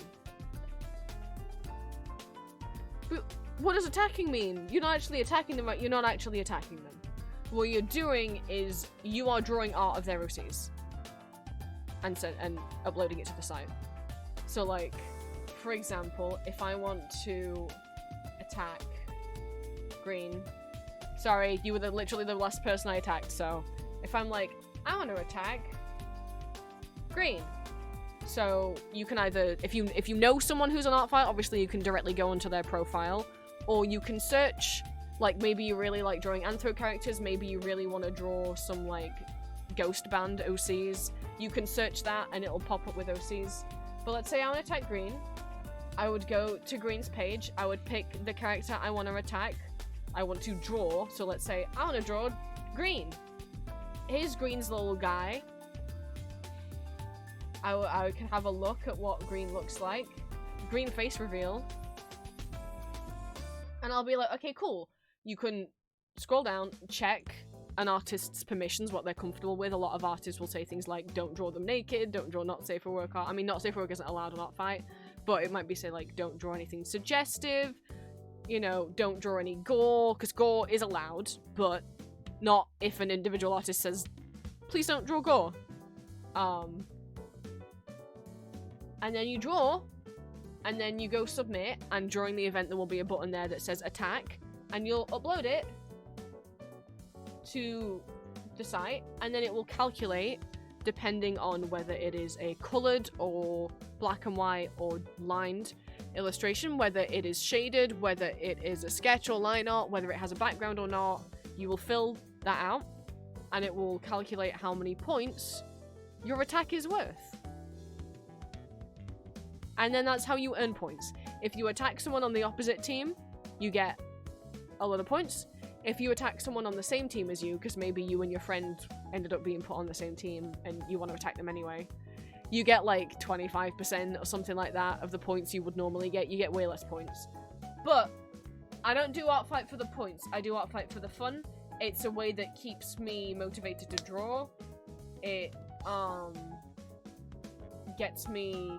Well, it keeps me motivated to draw. It's fun. It's fun. You get to draw art of other people's OCs, and they'll draw art of your OCs. Now, it's not guaranteed. It's not guaranteed that if you attack someone, they'll attack you back, but they might. I try to attack as many people as, like, people who are in my Discord first, and then I tried to move on to as many revenge attacks as I could, so getting people back who had gotten me.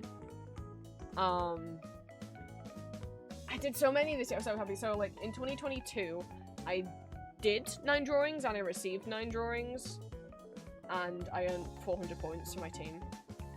In 2023, I did 9 drawings, and I received 21 drawings. I really wanted to do more both of those years, but both Julys, family emergency stuff happened. So, oh no. I earned, 1.3 thousand points. And then in 2024, the Art Friendly won. 2022 I was team with her. 2023 I was team Vampire, obviously. It was Vampires versus Werewolves that year. 2024 I was team Stardust. I set myself a goal of doing 10 attacks. Since the last 2 years I'd only done 9 each year. I managed to do 32 drawings. I received 52. And I earned 3,000 dang points.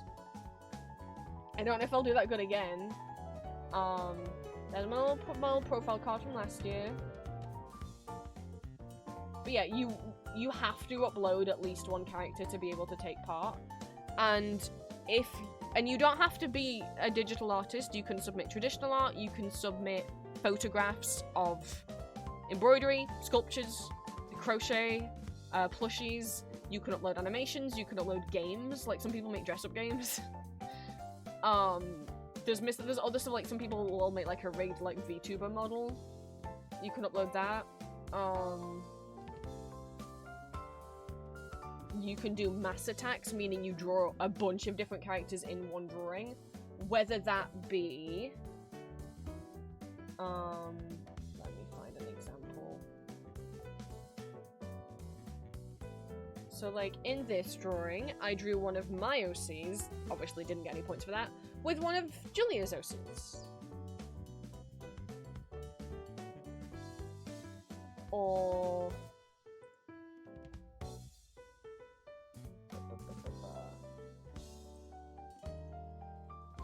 this drawing, I drew one of my OCs, one of Mac's OCs, and one of Julia's OCs. So 3 different characters there by 3 different people.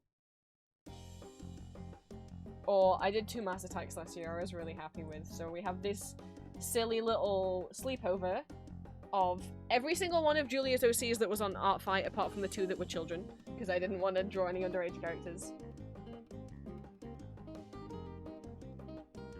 Julia and me were on opposite teams, so doing 28 full bodies, even though they're chibis, it still counts as a full body. This was over 1,000 points, this drawing. That might be the most I've ever... Look how many characters attacked. And what chain? We got up to level 5 on our chain of like attacking each other back. I normally won't do chains with anyone other than Julia, because, you know, she's my girlfriend. Julia drew one of my OCs and one of her OCs. And then before that, there's me drawing one of her OCs. And then before that, she drew one of my OCs and one of her OCs. You may recognize the OC of mine that she drew. I wonder who that could be. And then before that, I draw Bellino every year. I have to draw Bellino every year. That's just, I drew Bellino lounging around. This is one of Julia's OCs. His name is Bellino. He's my favorite of her OCs. I don't know why he has my heart, but he do. I draw him lounging about every year. And in return, Julia draws my OC Vlad every year. And then this is my other, I think this is my favorite attack I've ever done.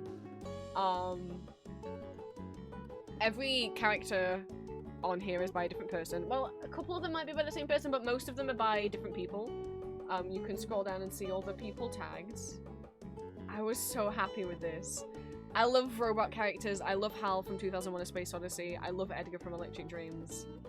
I love Transformers, but specifically like with Hal and Edgar, they're also like sentient computers, and I think that's really fun. I think computer characters are really fun, and so last year, specifically because I really wanted like a computer character and someone to romance them. Some of you will remember I made Barnaby and Oscar. I love them very much. Barnaby is a vampire, Oscar is a computer, but he's a sentient AI that's in a computer. I love them very much. I don't know, maybe I'd like to make audios with them one day. I don't know how to do, I don't know how, but I would love to. I love them very much. I don't know when, but eventually. And then I was like, well, how many other people have robot characters on Artfight that look like computers or TV screens that are these like simple shapes? And there was a bunch, and I drew them, and this is still one of my favorite things I've ever drawn in my life. I was just like, what if it, like, just how neatly I managed to make everything fit as a grid, even though there's obviously some things that are sticking out, because some of them have little hats, or little paws, or little tails, or little hands, or whatever.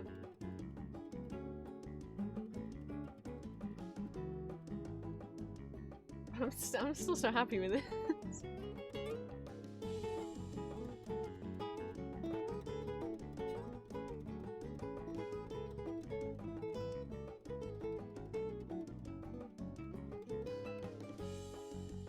And obviously, and you don't have to only attack people that you know. Obviously, those examples of me attacking Mac and Julia in green, those are people that I know. I didn't know anyone who I attacked in this drawing. I don't know any of them. You don't have to know the person to attack them. Meaning, like, you can find other artists and potentially make art friends during Artfight. There is an official Discord server as well. I'm not active in there because it's very active and very full of minors and they scare me.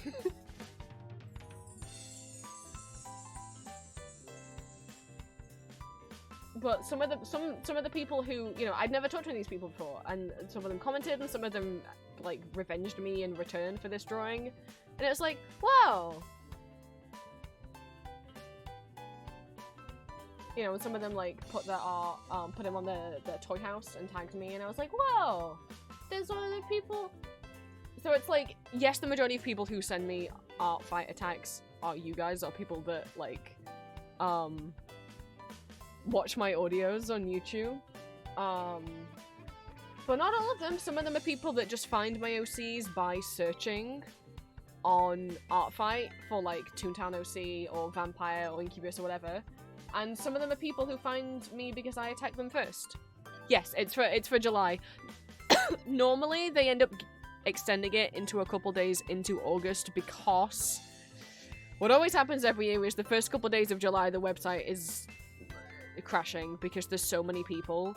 Like, this is a small team running this show, right? And it used to have like a few thousand members, a few 10,000 members, and it's gone from like in 2022, the first year I joined, I think there was maybe less than 100,000, and now there's last year there was over 200,000. So and I want to make it clear. I can't remember who had this really nice guide to Artfight, but to be clear, take part in Artfight for the fun of it. Take part in it because you want to draw and have fun. If you go into it being like, I want to attack these 10 different artists, and if they don't attack me back, I'll be upset, you know? You are not owed, just because you draw something for someone else, you're not owed a drawing in return. Don't get upset or angry at people if they don't attack you back. Don't get upset if your team doesn't win. Again, the winning team wins nothing other than just the knowledge that your team won. It is just for fun.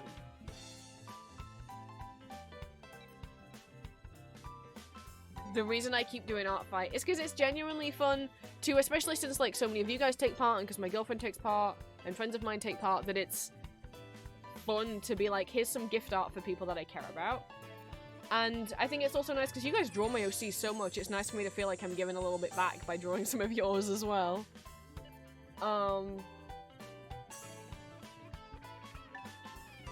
And pretty much like, if you are in my Discord and you talk in the art and you share a link to your Art Fight profile in the Art Fight channel in my Discord, I will do my best to get to you, even if you don't draw anything. Even if you don't draw anything, right? Just I want to be able to prioritize drawing stuff for people in my community, because you guys draw a fuck ton of shit for me. I don't mean shit as in it's garbage. I just mean shit as in stuff. But, you know, you might recognize a number of these art pieces. A lot of the pieces that are in the fan art showcase and in the fan art museum are pieces from Art Fight. And that's the other thing I was going to mention. If you think, I don't know that I can join because I can't draw. One, you could just upload your own characters and not draw anything and someone might attack you anyway. Two, again, it doesn't have to be, you don't have to be like an art student or a professional artist. It doesn't matter the level of your art skills, and you can draw, again, there's like simple shaped characters. I have was like, some people just upload like, here's a cell phone with eyes, here's a basketball with eyes. I have which you tag as simple shaped. Where's Q? Here's Q. You could like, this little guy's easy as shit to draw.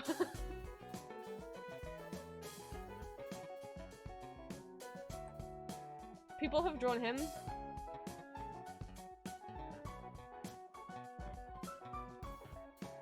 The little guy.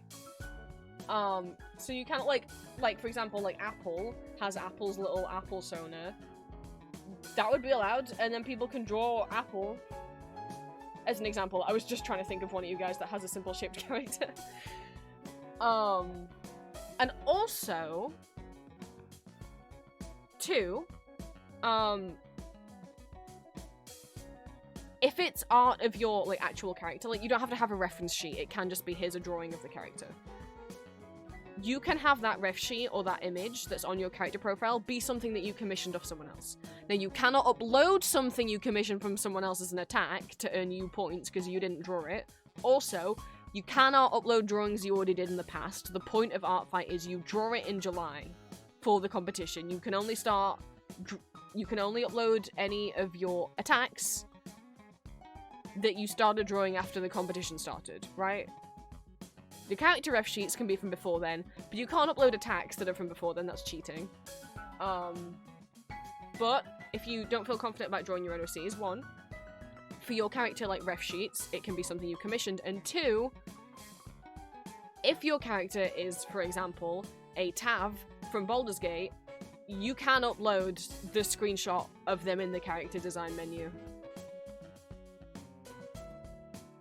If you have like an OC, you could make them in The Sims and upload the screenshot of them.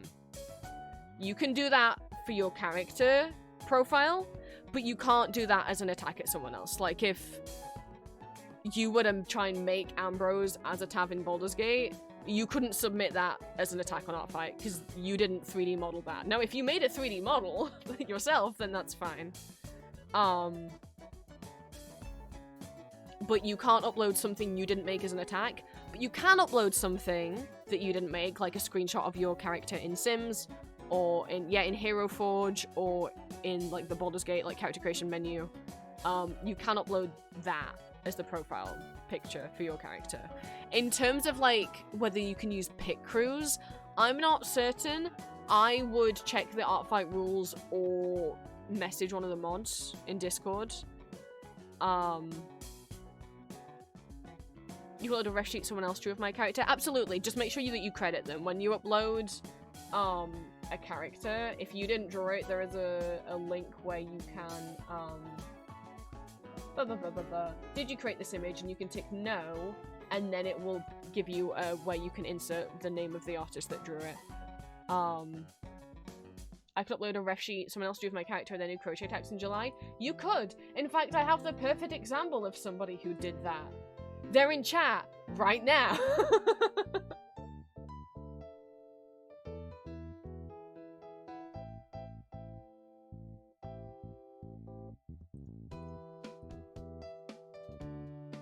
Hi. Hi, Alexa.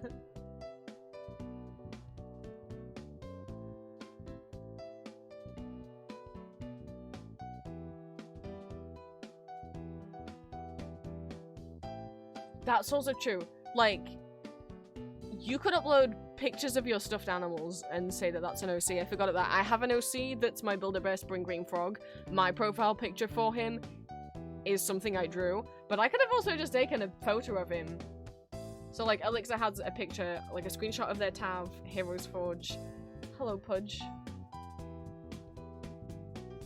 So, like, Alexa didn't draw, like, traditionally draw any of the profile pictures for their characters, but when it came to attacking, who's this little guy?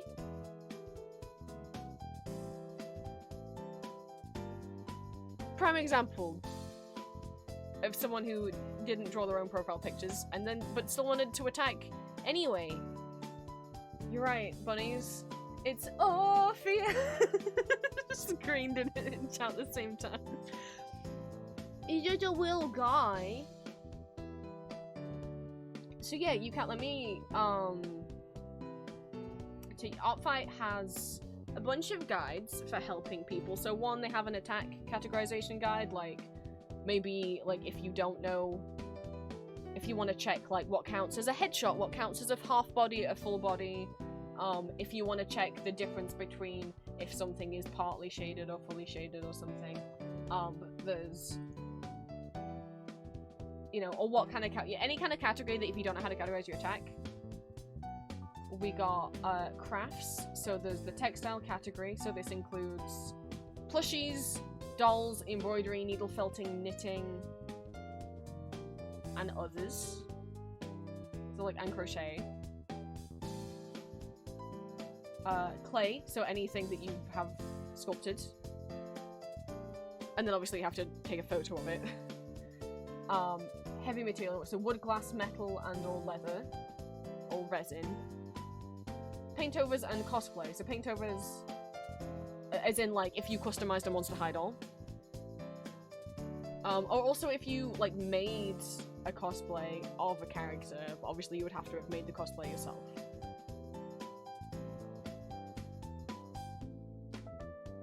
Didn't know they counted food art, but food art counts. Did you make a gingerbread cookie of Arden? Well, take a picture of that cookie and put it on Artfight. There's this cat made out of an orange. This is the sweetest little thing I've ever seen.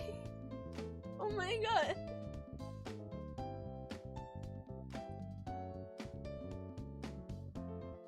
This bunny.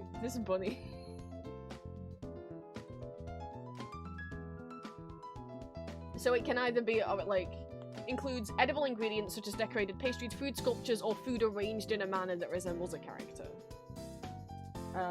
Beadwork and brick build, so art created using perler beads, or hamner beads is what the brand is, like, those kind of beads are often called here. So perler beads, hamner beads, Lego builds, Minecraft structures, anything, so like, one, you build something in Minecraft, it can count. And then any kind of perler bead, hamner beads, you know, those beads that you, like, iron and they melt together. You can use those. We got paper crafts. So whether that be pieces of paper cut out or whether that be, like, a 3D paper craft. I'm surprised. I was gonna say I'm surprised candy's not in there, and I'm like, well, I guess candy's more a 2D thing, but if you did... I think if you... I would say, bunnies, I would say... that diamond art would count. I think diamond art should count under, like, beadwork and brick builds. If not, you can ask a mod, but I don't, like, maybe it would belong in a different category. Maybe there's, like, a miscellaneous. But, like, I would think they would accept diamond art. I would double, I would say it goes under beadwork and brick builds, or you can ask them. They have a support ticket thing on their website, but honestly the better way to contact them is through the help channels in the Discord. Is the best way to get a response from them. But I don't see why it wouldn't. And candy, I get, because like you might just think bracelets, but if you made a cuff and it had like a character's face on it, I would say that would count under beadwork. Exactly, I mean you made your own pattern, so I would think diamond art would count under, probably under the beadwork and brick builds. And I would say candy would probably count under there too. There's animation, and whether it's tweening, 3D animation, animatics count as well, even though they're not fully animated. 2D VTuber rig, stop motion, frame by frame animation. 3D models, Void or 3D doll paint over, pre-made base or no base made from scratch. Whether photo, pre-made textures, self-produced textures, not rigged or rigged.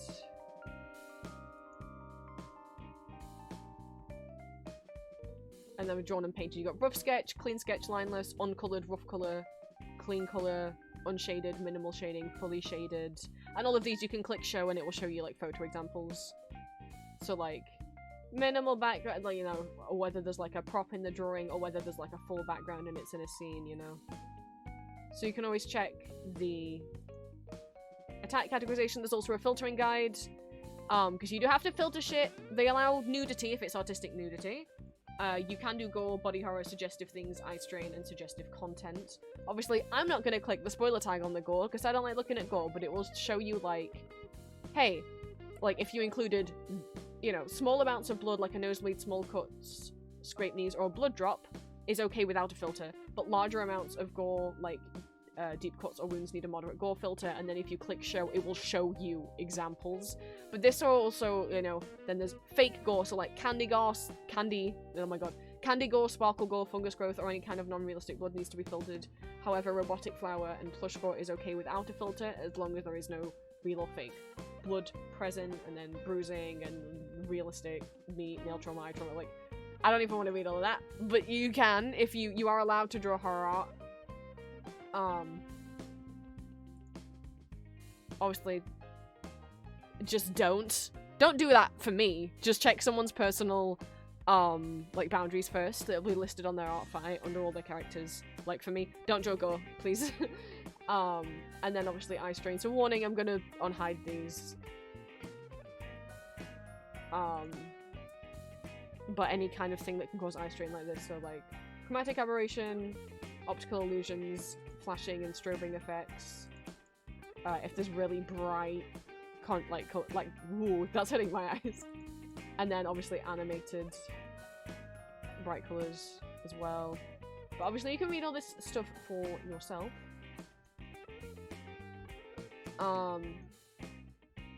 The about page will probably explain things in a way that's better for me. Here you go.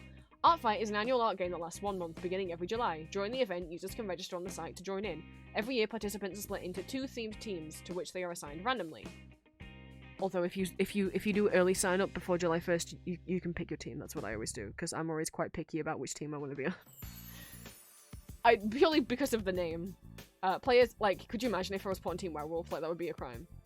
Players attack people of the opposing team by making art of original characters you choose belonging to members of the other team.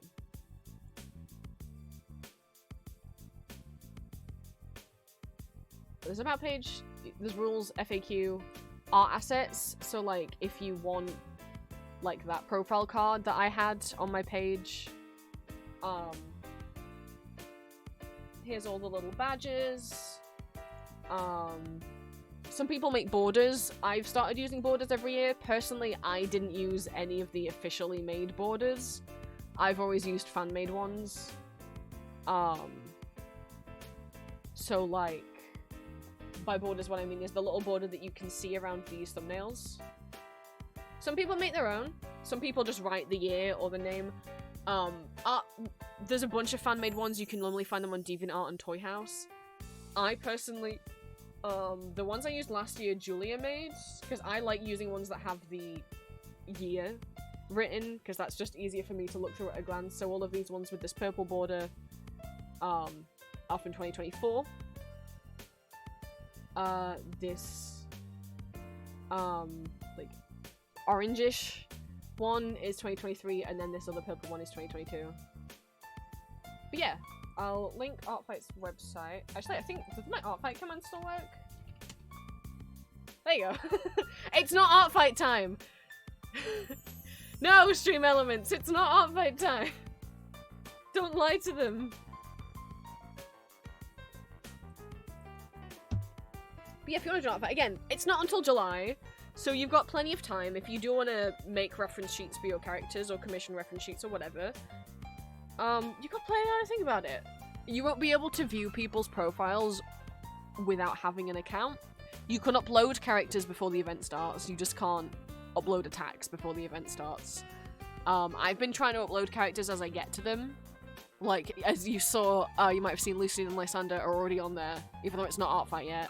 Because I just don't want to forget later on, and also, the closer it gets to July 1st, the more the website will start to lag as people start en masse last second, last minute uploading Artfight attacks. Yeah, Screen, Lucian's on Artfight this year.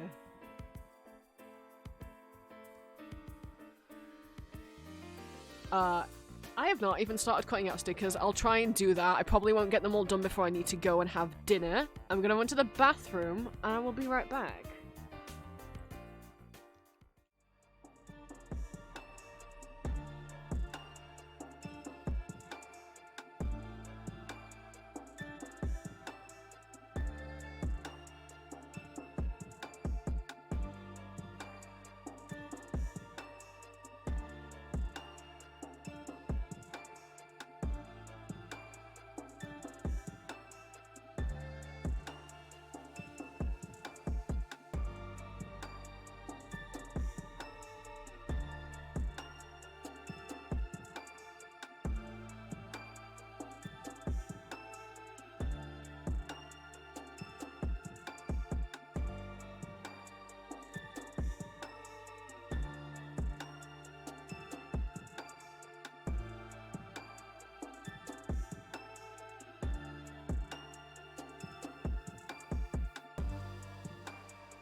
I am being called out right now, and I don't appreciate it.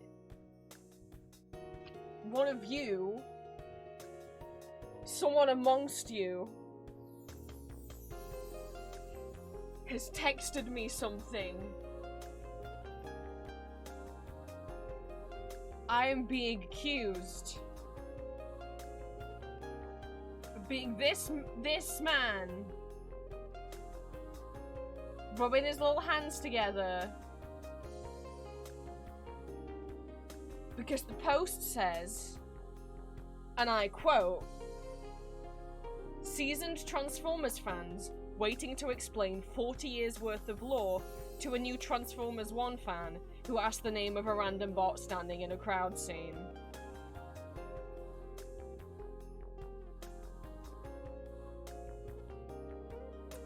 I mean, I guess.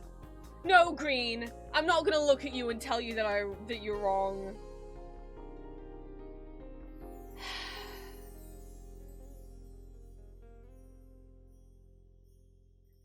I just get really excited about Transformers. I really like them. Is that a crime, Green?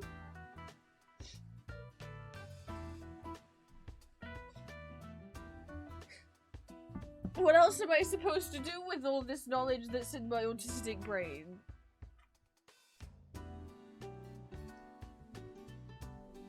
I can't believe you guys. In my own home. Oh, moving around hurt. Moving around hurt. Things hurt more than they did before.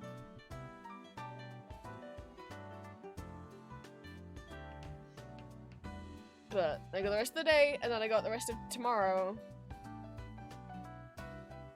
And then, what day is it, Monday? And then I'm gonna let it settle Wednesday. And then if I don't feel better on Thursday, then it's back to the doctors. Also, oh, I was about to say we forgot to send hydrates, but that's not true. There's hydrates right now, and I didn't hear a dang one of them.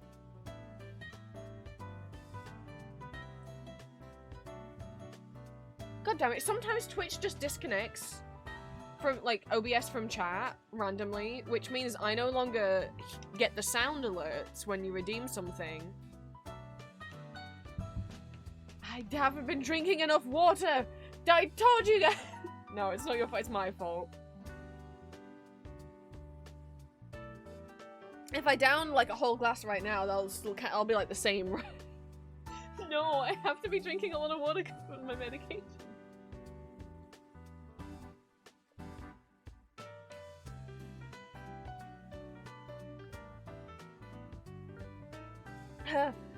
If I just drink it all down, it'll count, right? Oh no.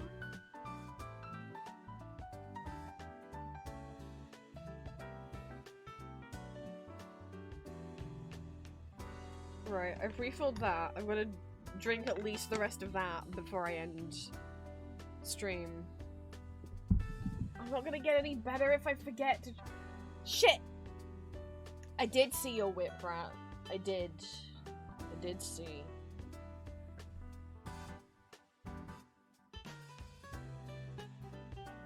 Okay, oh, my hip. Fuck. It's been twinging today. Right.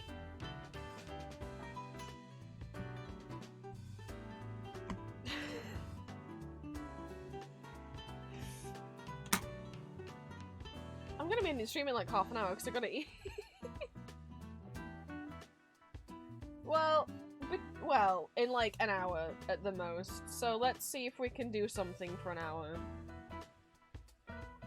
This is why I don't do— this is why we stopped doing Etsy streams. One, because my webcam broke, and two, I don't get anything done. If I hadn't been streaming, these would have all been cut out 3 hours ago.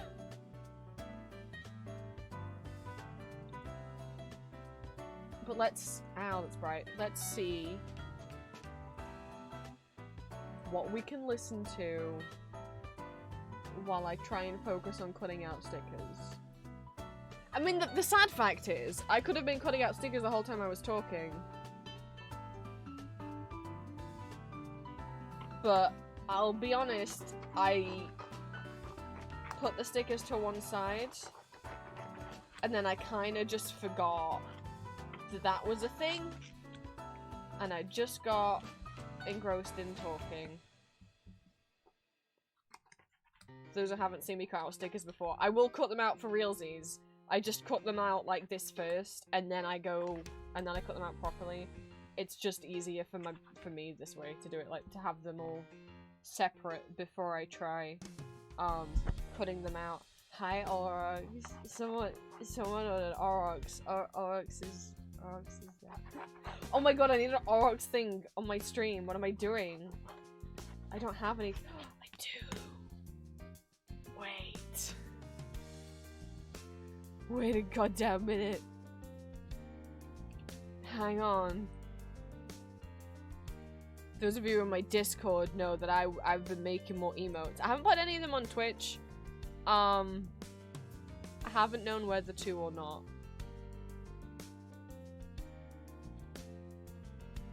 I have a bunch more emotes, like animated emotes that's free, but like so I've put the head pat animation onto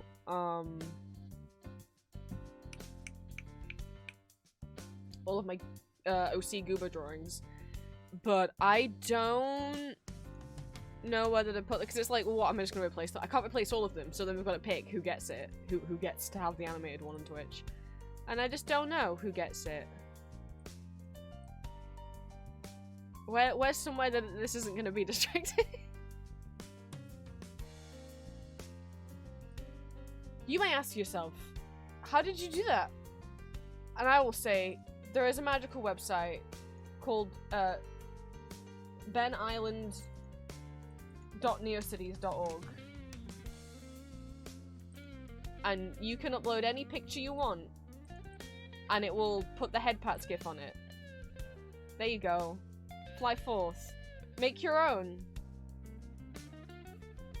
You can do anything you want. You just click choose file, which I'm hiding my screen for because I don't know what folder it's going to open on. Okay, that's fine. You pick choose file, and then let's say, oh, I want, who should get the head pats? Astarion. And then you click export, and then you have that now. You can also like change the size, the squish, and the speed. I haven't edited any of that because I don't want to allow myself to get picky. And then you just right click and you just save the image. Obviously it works better if it has a transparent background. So I did cut, no, I think I actually found a transparent thing of Aurochs. I just cropped his head down. What's in here? Oh look, we have, here we go. It doesn't really fit on Victor too well. His head's a bit too tall.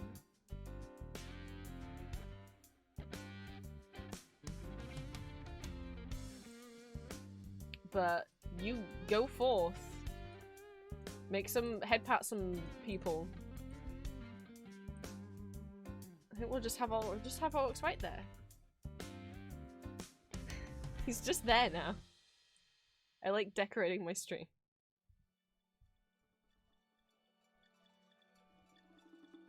Right, music, because I'm gonna fucking fall asleep if we listen to this. I had a little list. What shall we listen to? Cuphead's always an option. Vocaloid stuff we've been doing quite a bit. Booktick doesn't get me in trouble. Oh my god, my whole stream got blocked worldwide because I showed you that Rudolph trailer.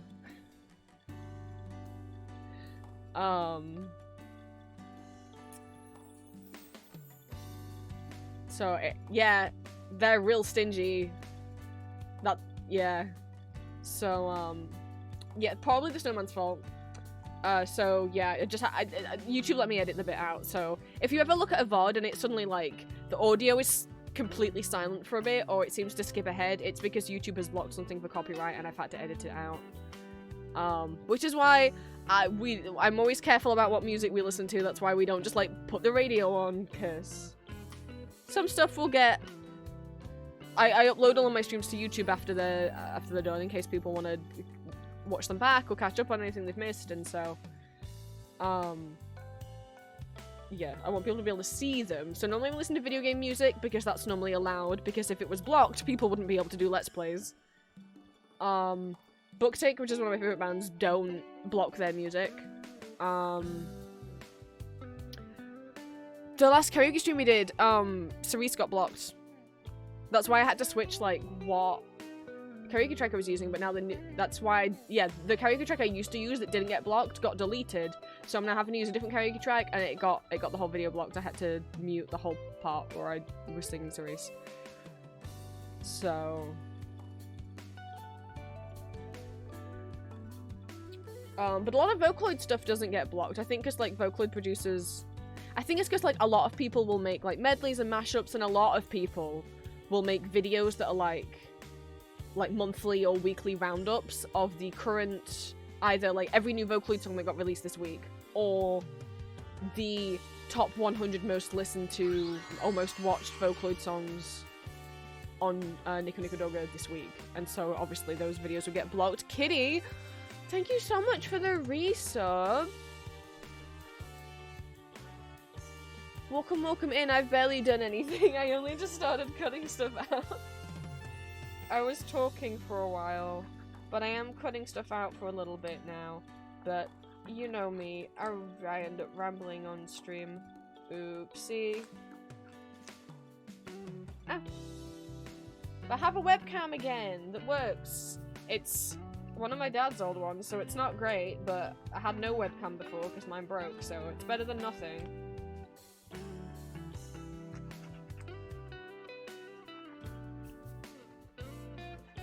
But I hope you had a good weekend. Yeah, I rambled for a long time again. But that's fine, I marked it as a just chatting stream. I do have to get these done by the end of the day though, but if it just means I have to do them after dinner, then I do them after dinner, and it means I probably won't get the OC ref sheet height chart thing finished today. I'd be able to get it finished tomorrow if I didn't go to the hospital. And which I don't have to do. I genuinely don't want to do after today. So done. Today was my, like, my outing of my stressful outing of the week.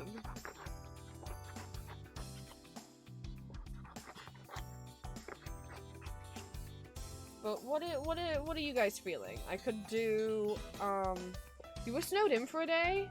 Whoa, I don't know whether to say yay or not, because I don't know if you like snow. But, I'm glad that you were not, like, snowed under. At least. Because I would be like, whoa, day off work, but then I'm like, well, I don't know if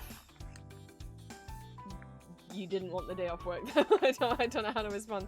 But, I'm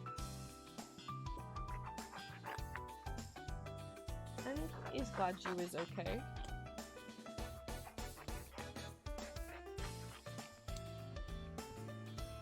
But yeah, we gotta switch up the music, because this stuff is good for me to talk over. I can easily talk over this without my brain hurting. But if I'm going to,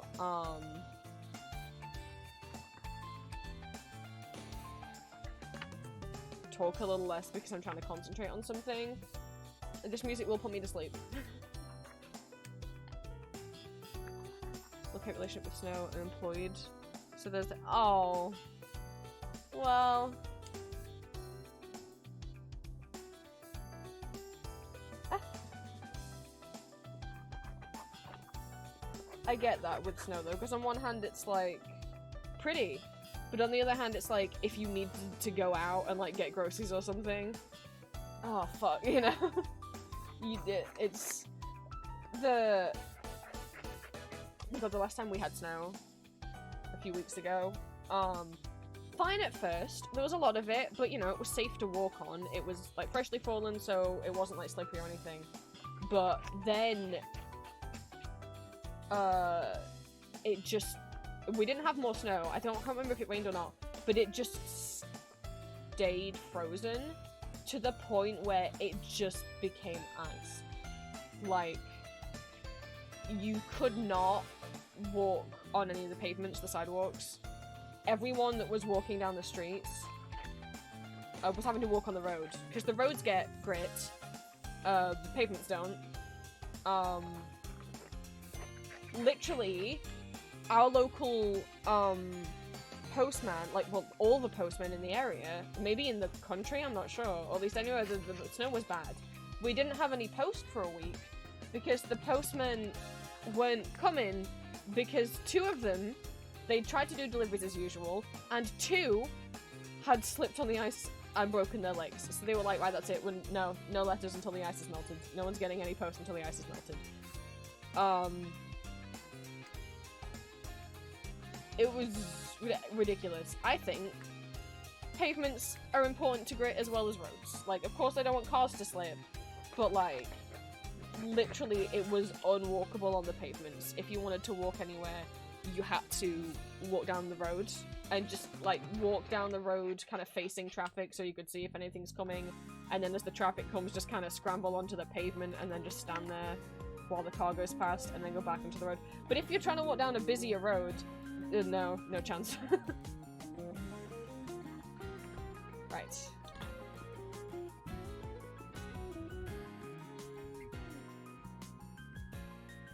Oh my god, no, when I was a kid, our head teacher at my high school, so our principal for Americans, he hated giving us snow days. He hated giving us any kind of day off. And so a lot of the time we would be the only school in the whole, like, town or county, like, open.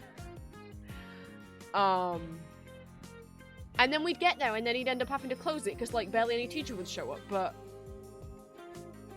the amount of times that I twisted or sprained my ankle walking to school in the snow when it should have been closed when I was a kid. A lot of times.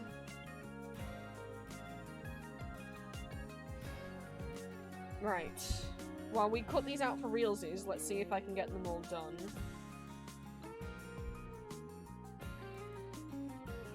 Are we feeling like listening to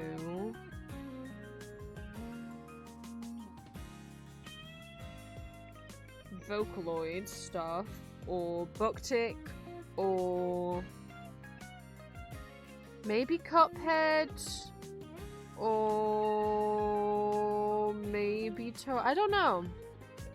What is chat feeling? This isn't a rhetorical question. I just gotta put something on this Booktick vote. Booktick, for people who don't know, are one of, if not my favorite band. They're a Japanese rock band. They've been going since 1988, but they're really interesting because they've never had a hiatus. They've never had, I was gonna say they never had a lineup change. They've never had a lineup change until their lead singer passed away last year. In November 2023, actually. They haven't replaced Atsushi. They're just going on without him. Imai and Hide are now like sharing lead vocals.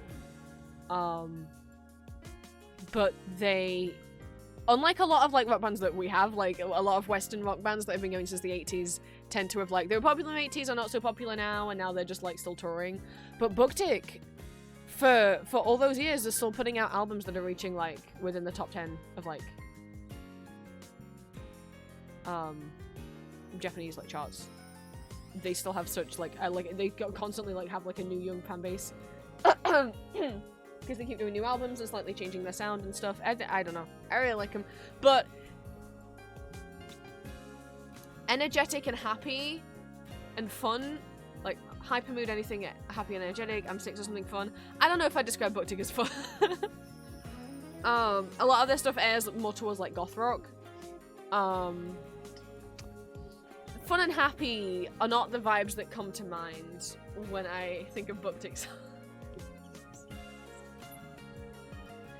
And maybe I also need something fun and happy after today.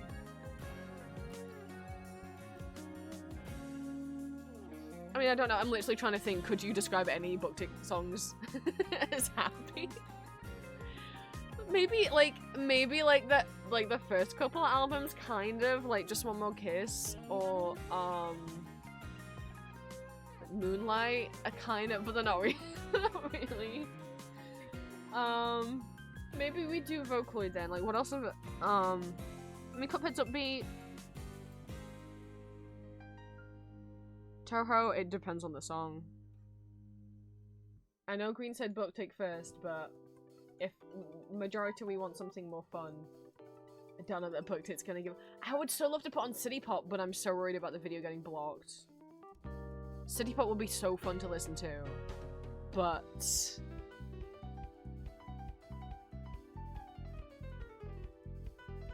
I worry that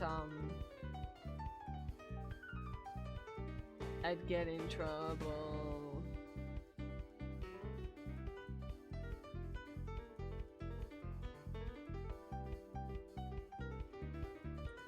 Let's see what Vocaloid stuff I've got that I haven't listened to lately. Oops, see, that is not one. It is like upbeat. Get off the list. Cuphead is upbeat too. Miku. I think I'm like, I think my brain wants to listen to something with lyrics. Or I could just put all my Vocaloid music on shuffle. Or I have medleys.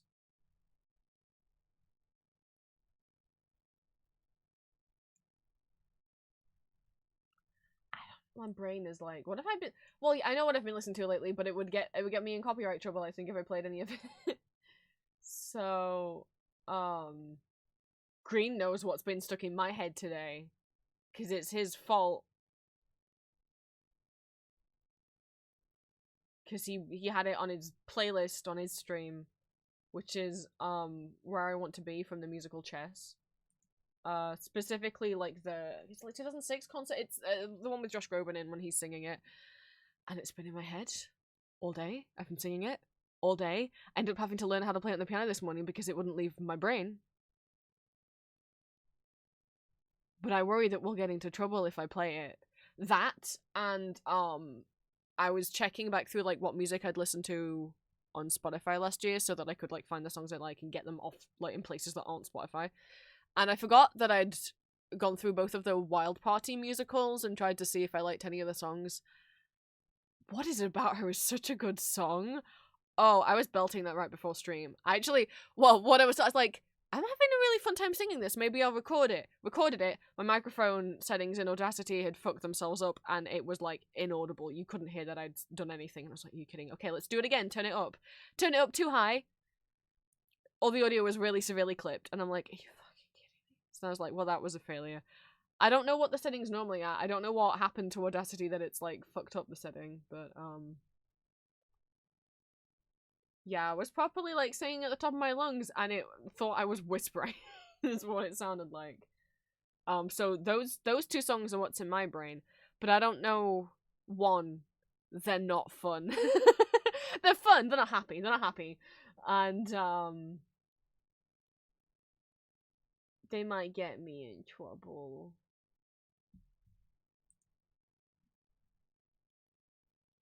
And we've done Cuphead a lot. Or do I just put like all my vocal music on shuffle? I'm trying to just drag some songs into a playlist.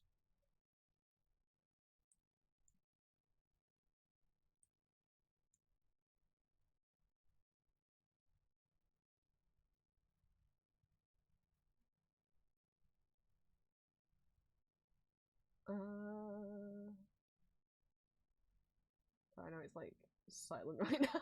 Sorry.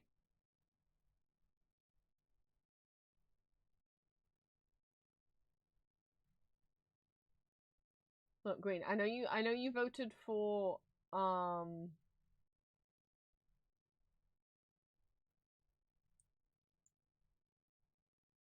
Book Take. But let's compromise with a Vocaloid song that you like to kick things off. Dear God, I scantily bent my sins. Let your blood wash me clean, for There's the compromise. I'm a rotten girl. I'll fight you. You got a song stuck in my head, I'll fight you with the song I got stuck in yours.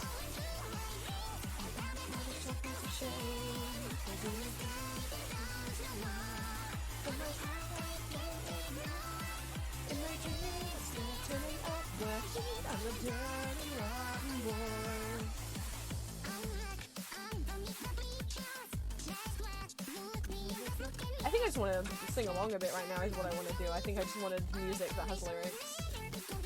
Cheer myself up.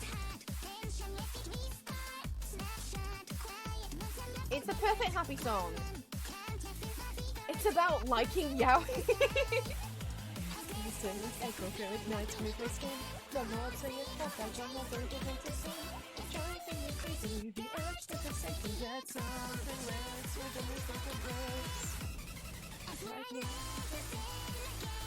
Someone asked to explain what a fujoshi was in the song about Titsure.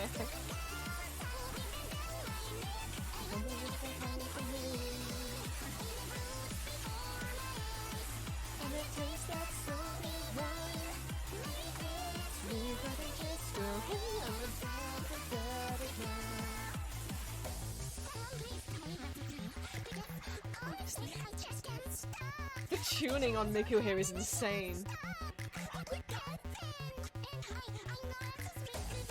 Oh, Miku told you. Miku's the biggest on my Yori sport. She told me herself. Holy shit. I have to get a piece of art that I saw the other day. Hang on. Rat reblogged it, and I was like, this is the best thing I've ever seen.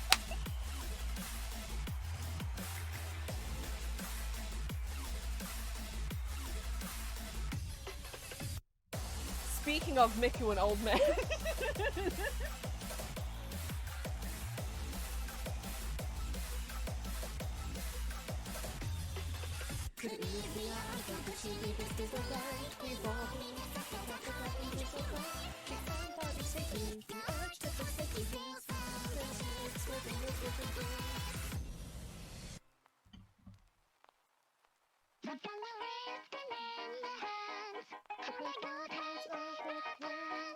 It's a vision that can lift my life as an ordinary day.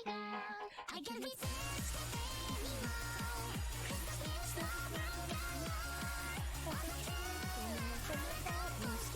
could never be together with me.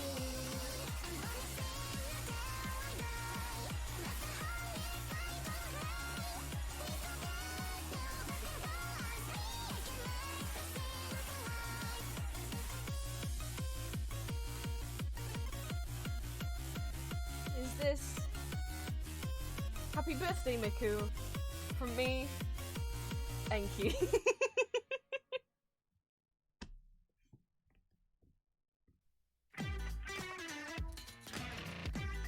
It's everyone's favorite dark priest. Green. That is Enki Ankarian from Fear and Hunger.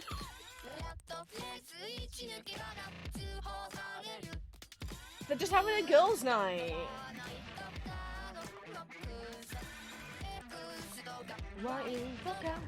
It's the Vocaloid song about being transgender. I love this song. And then I already liked it, and then I found out that it was about being trans.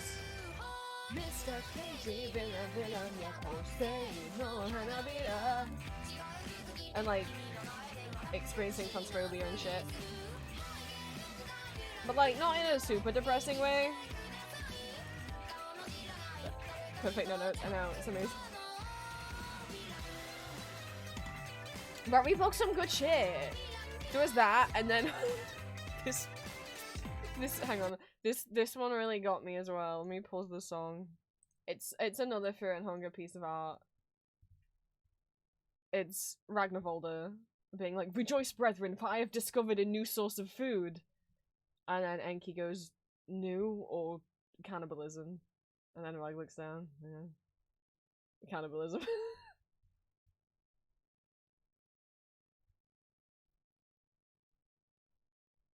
I love Fear and Hunger. I love these characters. Could I ever play it? No. You should, and you should trigger warnings before you yourself go looking at playing it, or even watching someone play it. It's extremely, there's extreme, like, horror and heavy topics in that. in both terms of like gore and in terms of like sexual violence in a little bit in the games as well. God, I love the character so much though. Sorry, I'm just looking at art of Rag and Enki kissing now.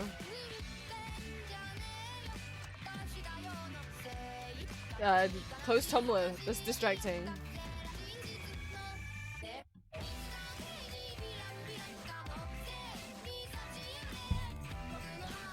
So to make that make what?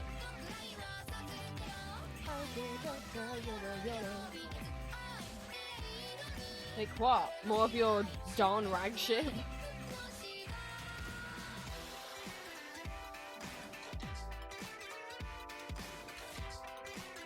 Make the Fungamen kiss? Yes. I know, I haven't drawn the OG boys enough. I don't think I've drawn the Fear and Hunger 1 characters outside of the stickers I made and the audio from those. So, like, I gotta get on that. I can't believe I've never drawn Rag and Enki kiss. They're on my first Fear and Hunger ship.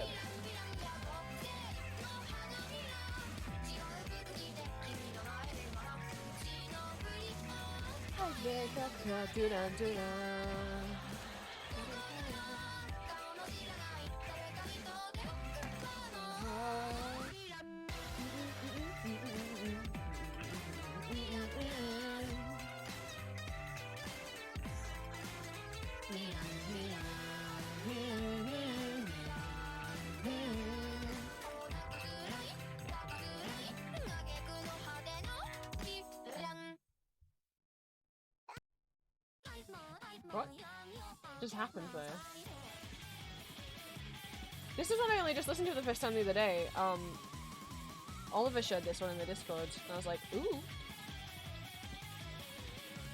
It's Luca, and it does not sound like Luca to me. I think it's because it's using one of her, like, alternate banks. You know, like, Miku Append has, like, Miku Append Soft and Miku Append Heavy or whatever. It's, like, one of those, like, alt voices. But also the vampires, but also my own boys, but also your own boys. Ah, too much. You got plenty of time, Green. It's okay.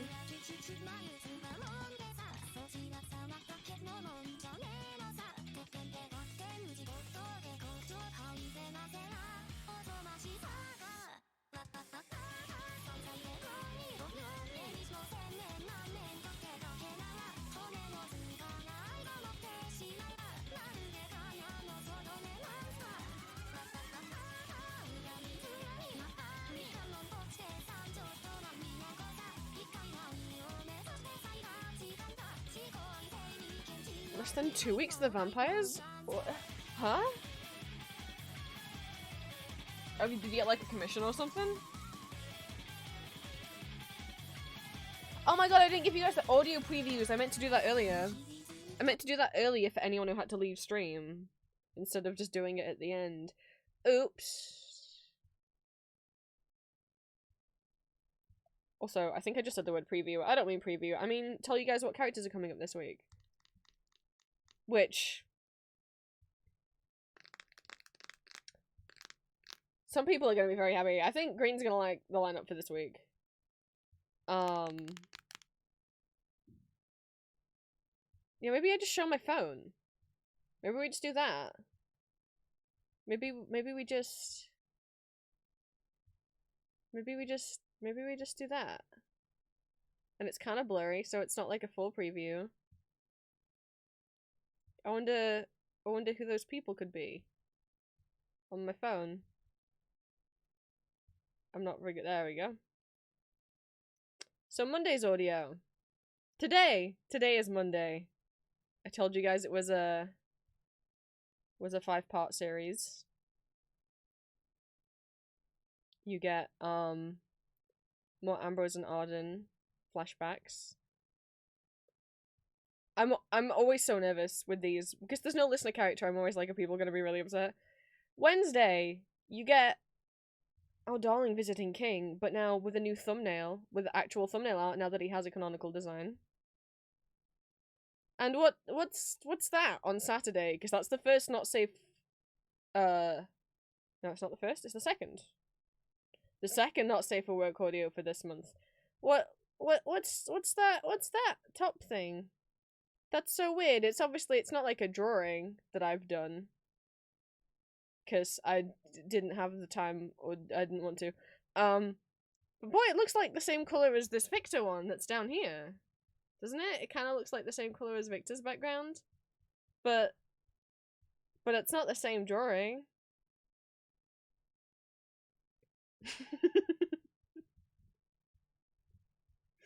I combined a few requests from Patreon. A lot of people had requests. And I've combined some that was just for the character in general, along with the request for people to finally have an Eldritch boyfriend.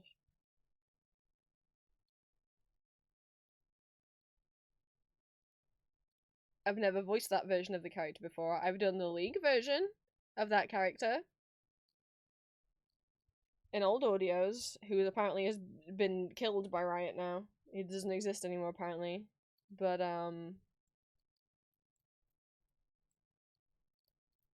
that's gonna be Saturday's audio. And I'm gonna give full disclosure straight away, because I don't want anyone to get too excited. That the way that it's working, because it is the arcane version of Machine Herald Victor, the way that it's working is it's gonna be set post season 2, right? As if you and Victor have gone off through the astral plane somewhere together. And then it's a consensual roleplay scene of a what if he had seduced you back during his Machine Herald phase and transforms himself. Because I was not comfortable doing straight up he's gonna manipulate you in the council chamber, because I'm just not comfortable doing darker audio subject matters. No shame for people who like recording that stuff, no shame for people who like reading that stuff. I can enjoy reading that stuff, but I'm not comfortable performing it. I like consent to be a big clear thing in my audios, so it is gonna be like very clearly a consent. So don't freak out when the audio starts and there's no vocal effects and it just sounds like Victor. It'll get there. He'll transform. I just really wanted it to be clear that, like, also Patreon, like, probably wouldn't let me post it even if I had done it differently. But it is gonna be, it's a roleplay scenario with him. So you have that comfort and aftercare at the end. The person who requested this specific kind of kink and scenario did not request it with Machine Herald Victor. I hope they are not upset by me being like, okay, we'll do that, but with Machine Herald Victor, because frankly, I couldn't believe when they pointed out that out of all of the pet play audios I've done with Victor, that he's always been the pet and always been the submissive, and I've never done one the other way around. In 3 years of voicing him? What do you mean? So, like, I had to rectify that mistake straight away. But also somebody else requested Machine Herald Victor. So I really hope the person who requested the pet play, and all the people who, like, commented in replies to that, because there was a lot of you that did that, saying that that's what you wanted. I hope it's not gonna be a big no-no that it's with Machine Herald Victor. And I hope that Green survives the week.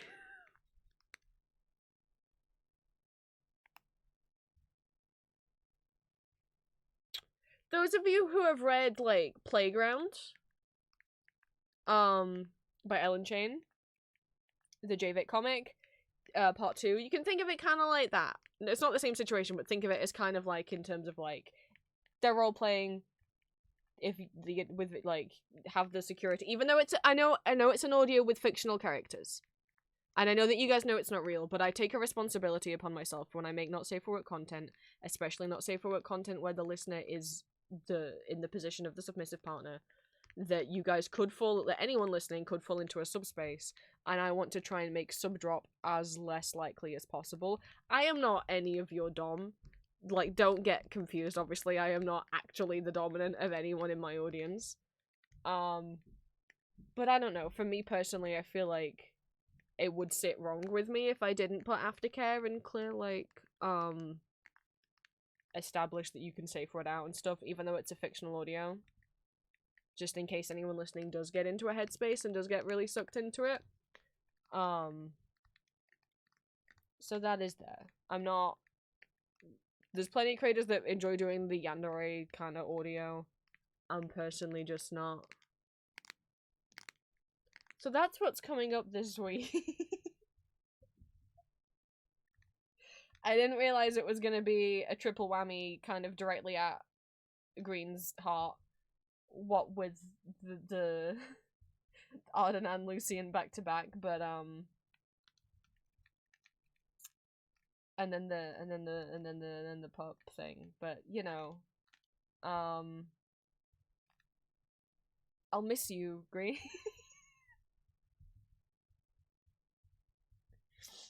We'll all miss you a lot.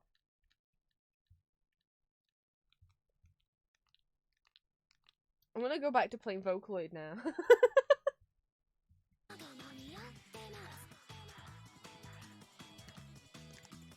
That's what's coming up this week.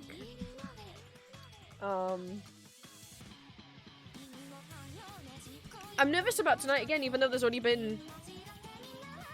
Well, no, there's only been one audio with no listener character before.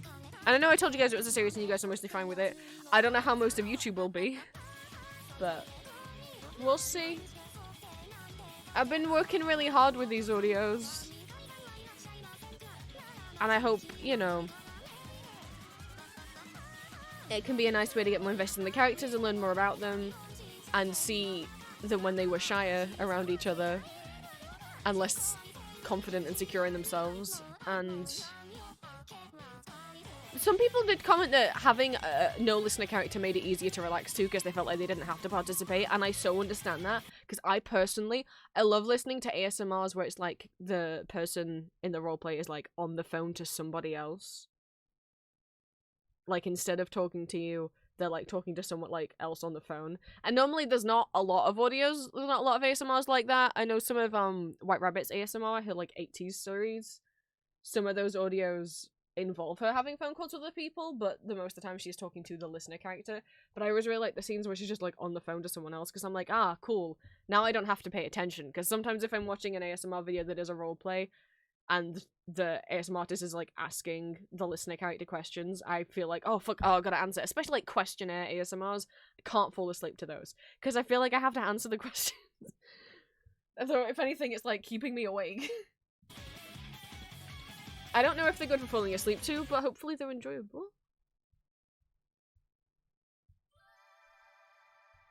God,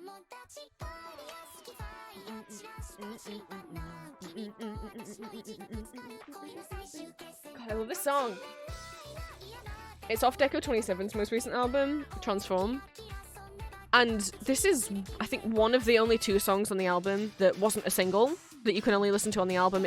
It's not got its own music video or anything. And it's like, so because it's not a single and it's not got its own music video, it's got way less listens and views than the other songs. And I'm like, this is one of the best songs on the album. Are you kidding me? It deserves more attention. This bit? Give me more of Miku rapping, please. Are you kidding?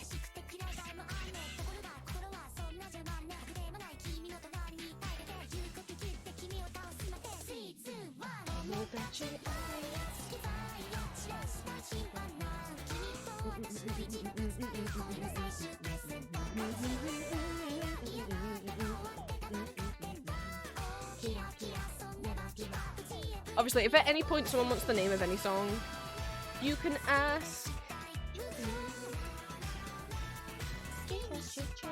Oh, you know what I can actually do right now? Normally I can't do this because normally I don't have Windows Media Player up on screen, but I could do this right now because I do have Windows Media Player up because it doesn't matter because I'm using my webcam. Because I would love to be able to like crop The point of yes, I use Windows Media Player. So I like owning my music. I don't like using streaming services. I used to use Spotify, but fuck Spotify. The using window capture and game capture, neither of them will like view Windows Media Player as an application for some reason. So I would have to do monitor capture, but obviously most of the time, I don't want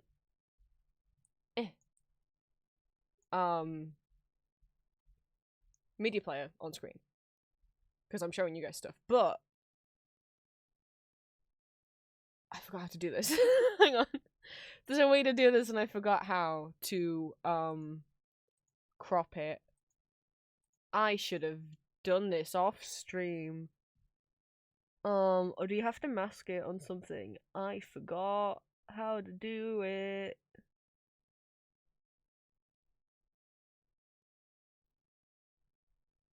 Oh no. I forgot how to do it. There's a way to crop it and I forgot how to crop.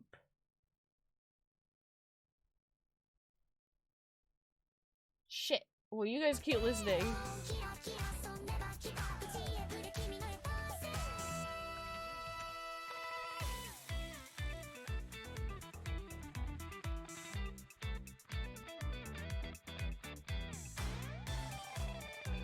I thought it was like that, but the bottom wasn't there. Is it because it's like an updated OBS?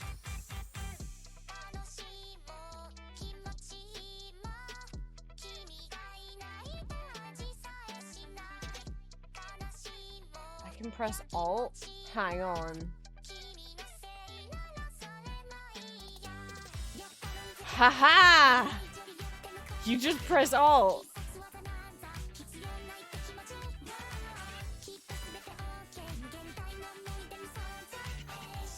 Look at me go! Actually, I should probably crop a different part. Hang on. Bring it back. Bring it. I've made a grave mistake. Because that's gonna show, like, the name of the playlist that it's in. Let's do this bit. Look at me being a tech boy. And now you guys can know what song is playing.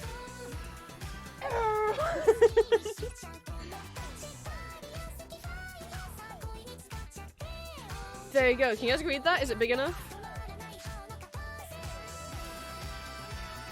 Gee, I should try. Look at me go, I did a thing!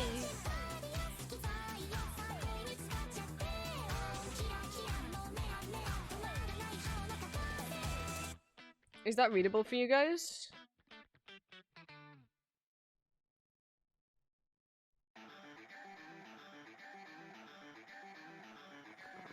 Yee? Awesome.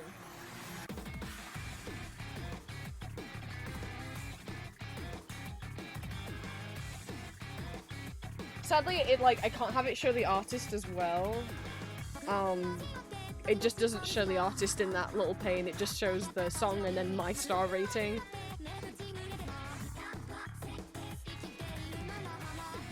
Quisiera, quisiera, quisiera.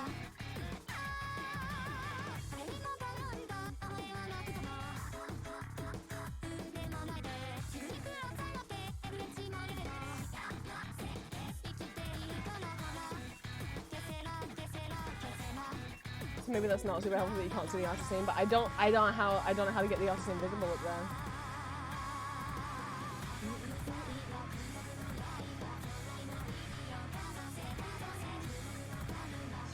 Hopefully that's somewhat helpful, and then you guys don't have to keep asking, you know, you don't have to like ask what the song is. Especially if anyone's like too shy to ask or anything. Now it's just there. Look at me learn how to do things. I realize this will only work now when Windows Media Player is open in this window at the specific size, because if I move Media Player or like full screen it, it will stop that working. But that's an option. That's an option now if I'm doing something with the webcam. We can have the song up. That's what I want to be able to have all the time, but I can't do it on display capture unless Windows Media Player is at the front. But that doesn't work if I'm like drawing in Photoshop or I'm showing you guys my website or something. But that's why window capture would be great, but it just won't sense it as an application. I don't know why.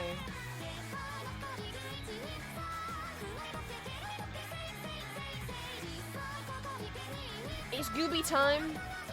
We've reached the Gooby pile. Well, the Gooby part of the pile.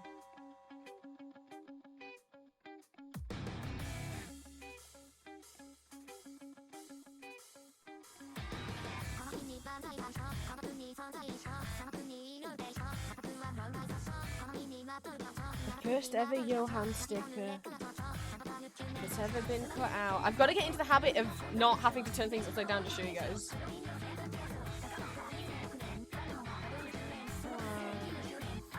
That should be the thumbnail of stream.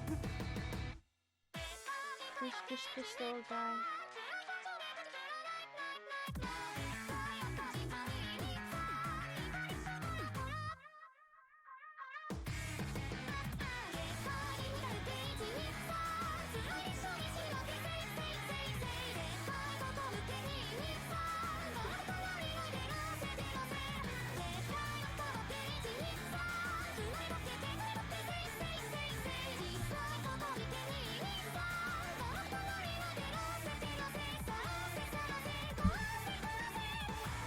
I know they haven't been added as emotes on Twitch.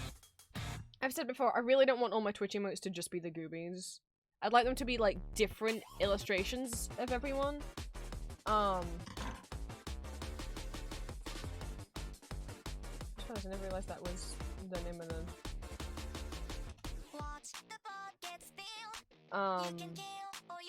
I'd rather it be like each of my OCs in different poses, like Arden with the head pats and Valentine with the head pats. And hopefully have them in different poses to replace the goobers. As silly as the goobers are, my gooby of me will remain.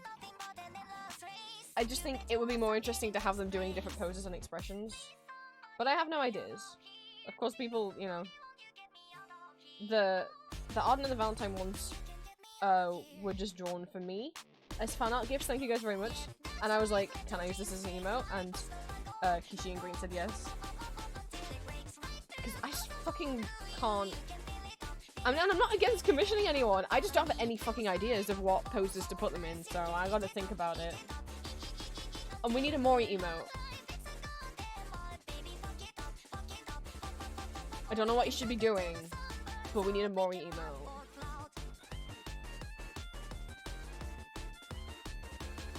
Maybe a little dancing Mori or something.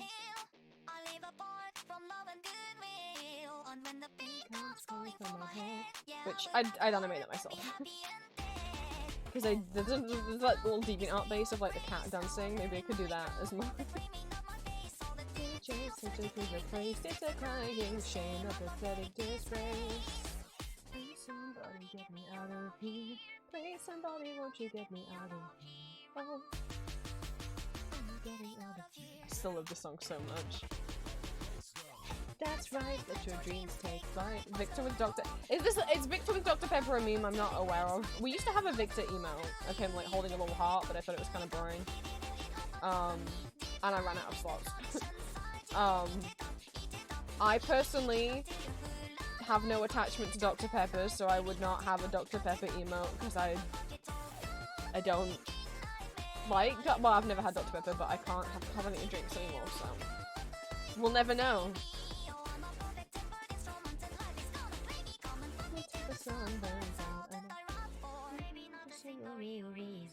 My blood's already out of season, so unwanted.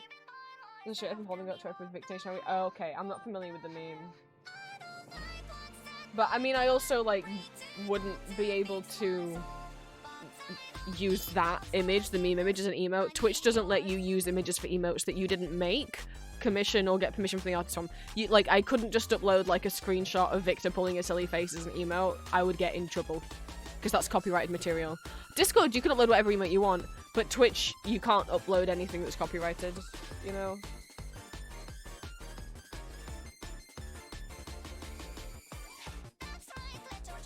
And I'm not really looking at doing like fandom emotes.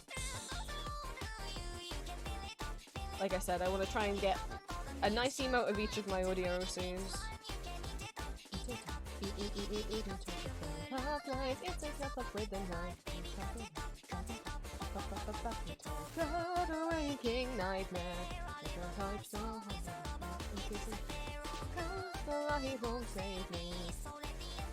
just gotta have ideas. But I could definitely do a dancing Mori. I keep forgetting to do that. Or maybe redraw some of those like silly fucking like MS Paint looking stickman reaction image things that I forgot how to folder of. People were sending them in Discord, especially as I was doing the art lately. And I was like, oh my god, don't I have a folder of these? So now I have a little hoard of them. Oh, that's what I wanted to do. As much as I hate it, you know that reaction meme that's like the two, it's just line art of like two bold little cartoon people like kissing, but like real nasty, like full on like mouths open, just like slobbering on each other's faces. I normally hate that image. Like normally I hate that image because I just think it's kind of it grosses me out to think like of two people kissing like that IRL. I can't look at it without thinking like, ew, I bet there's so much like it just like squicks me out. But you know who'd kiss like that? Johann and Matthias. I was like, no, I don't like this image. It makes me uncomfortable. Well, not uncomfortable, but I'm just like, it kind of just grosses me out a little bit, but now I'm like,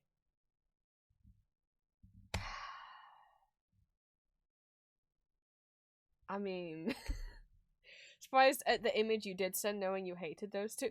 Which...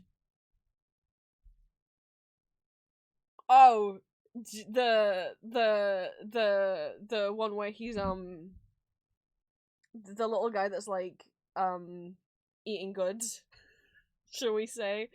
Julia was on call with me when I sent that and she started joking.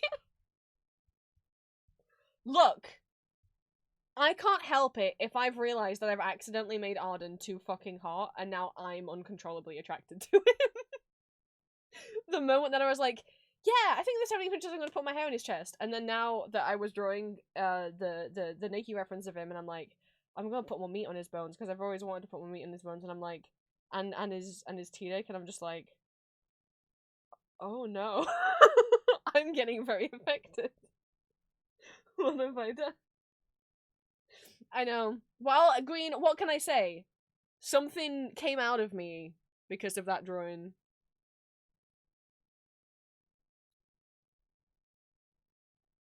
Something's awaking in me.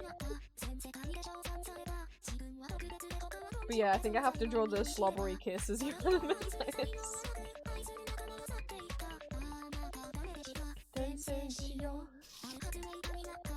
That's what has to happen.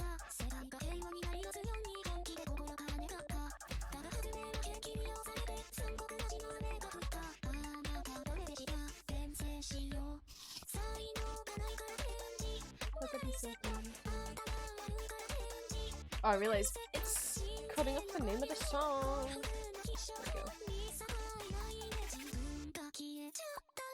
There we go.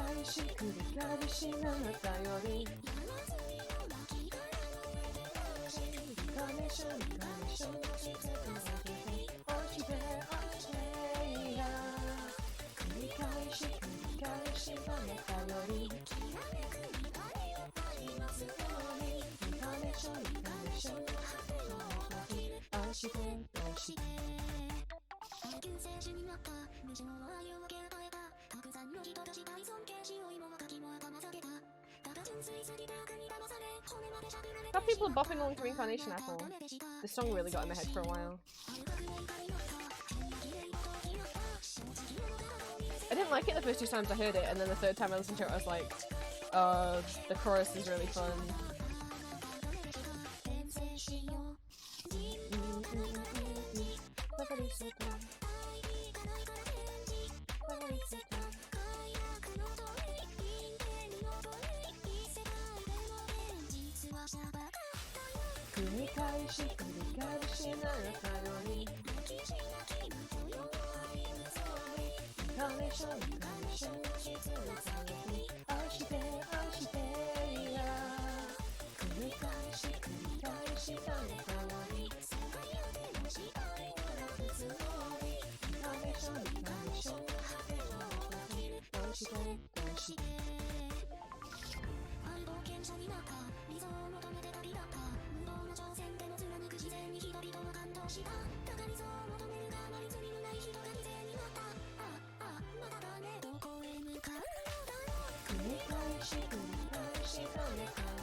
Julia, hello. Are you peeking in while you're at work? Oh, you're back home. You're back home.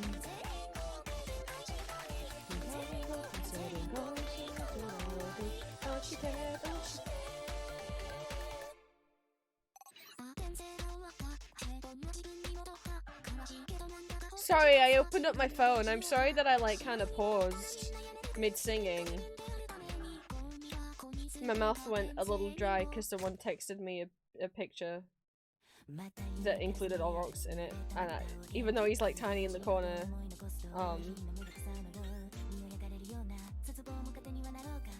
what I will say for Green's struggle of trying to work out the height differences between Castlevania characters, they can look, obviously the heights can look different depending on like how far back obviously someone is moving from each other. Olrox is taller than Mizrag. In some of the screenshots it looks like Mizrag is taller, but Olrox is taller. You can tell when like he leans in on season 1. Like, I was in love with him that bit. I wanted him to be with me forever. And Olrox is leaning down as well at that point. In terms of Adrian, yeah, I don't know. I don't know. I personally draw Adrian being a little shorter, but that's because I kin Adrian and I want to kiss Olrox, and I think it would be cute if he was taller. So like,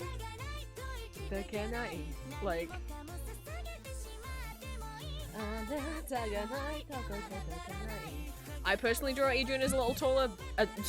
I personally draw Adrian Alucard as a little shorter than Olrox, but that might not be correct. That's just how I like to draw them. Gusto for soup? Whoa, Julia's having soup? And Green's not invited?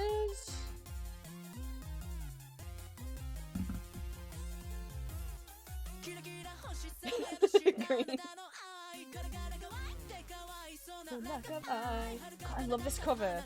This is using Poppy and Rose. Both of them are synth Vs, so not Vocaloids, because Vocaloid is specifically a specific piece of software. VSynth is a competing software. Sorry. Synth V is a competing software. I always say it the wrong around. I love Rose's voice so much. This is Rose singing right now. She's like it's got this, she's kind of like this rock scream to her voice. There's a cover of her singing Leia that's so good.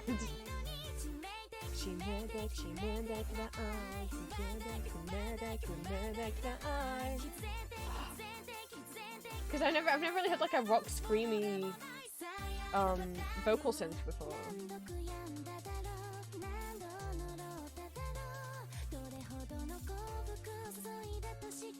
So when I heard Rose's voice the first time, I was like, oh hell yeah. And I went out of my way to be like, has anyone had to sing Leia? She needs to sing Leia right now.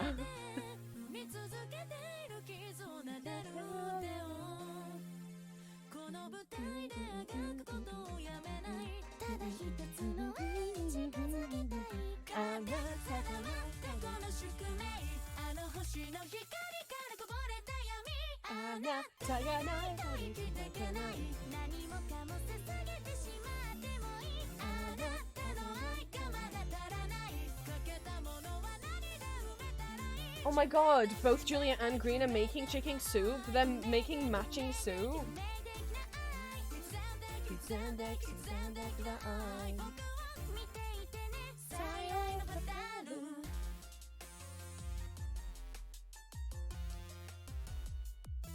You guys are connected. It's because Julia's in your walls, Green. She sensed what soup you were making.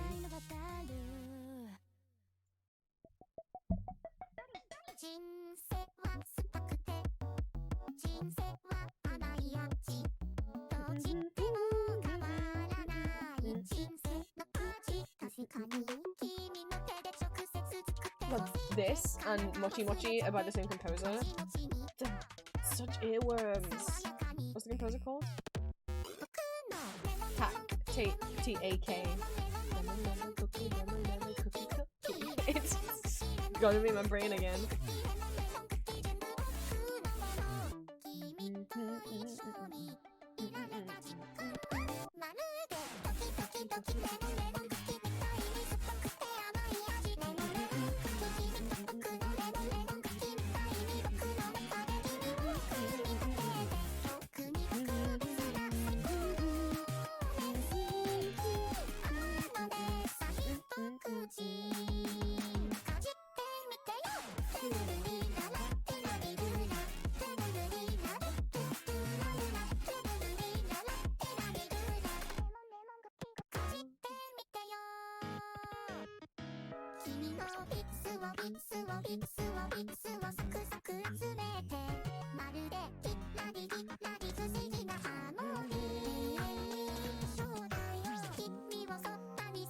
This bit, I don't know if it is the same font. So this is by the same person who made the Mochi Mochi song, and the Mochi Mochi song is the one that has the bit of Megalovania's sound font in it, as in like the same instrument sound. I don't know if that's the same instrument sound as not is it Fallen Down from Undertale? But it's giving it made me think of Undertale again. Thank you for the stretch and the hydrate. I'm sorry it didn't sound.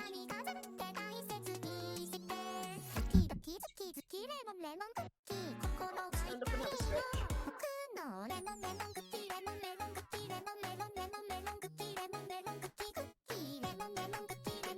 She's coming ahead again.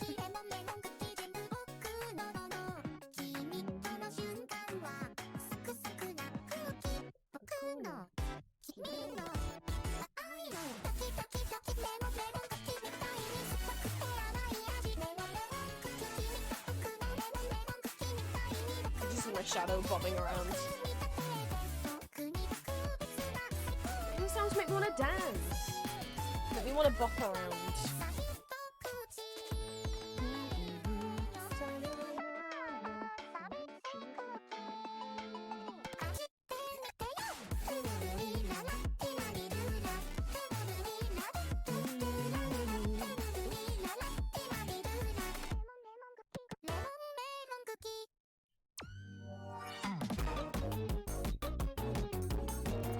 Oh god, this part of this song I've started stimming to.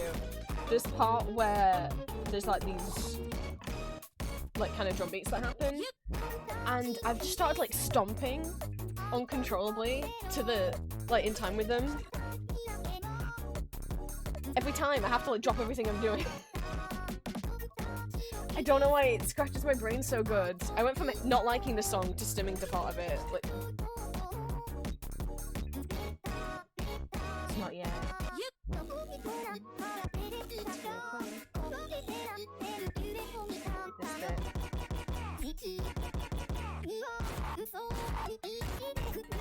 That bit, for some reason. Really getting in my brain. New chair today? Whoa, Julia! Julia's chair's been broken a while.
Oh, I said I'd go until 7:30 and then I'd have to eat, because I do have to eat.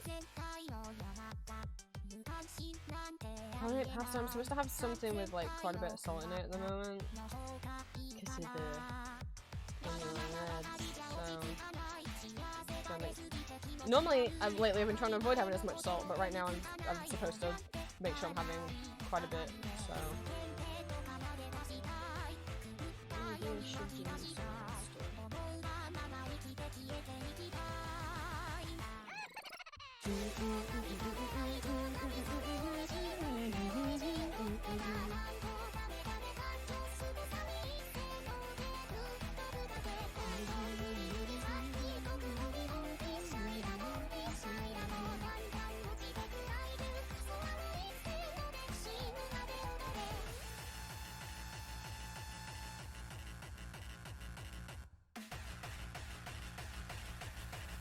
I will say that part of my brain is like, maybe now that it's the end of stream, I could play the song that I've had in my head all day, and it'll be fine if it gets the stream like blocked in all countries on YouTube, because then I'll just like trim the end off the stream. Like nothing exciting will be happening. I won't be like talking about announcements or anything over the top of it. Because maybe I need to punish everyone else with what Green's done to me. Who? Chess time. It can be chess time. Or I can also play the song, or we can start with the musical song that I'm obsessed with at the moment, and then the one that, well, not the one that you're obsessed with, but the one that you've wormed into my brain.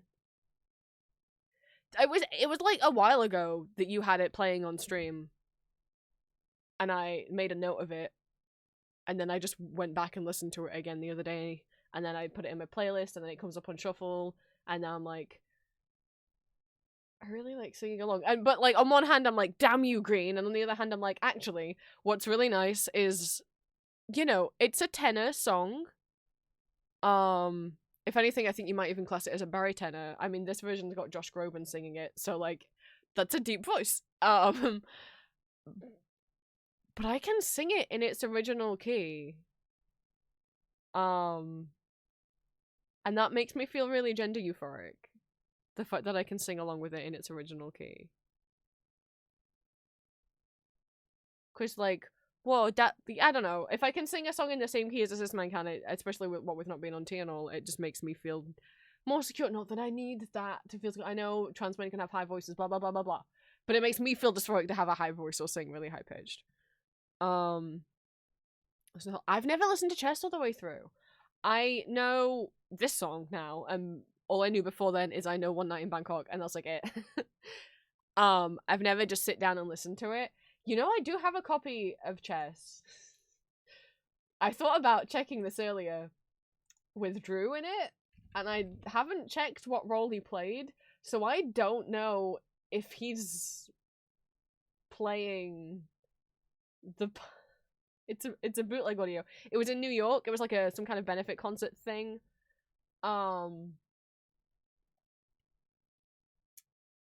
a little click through. I know that song happens pretty early on, right? I'll have a little...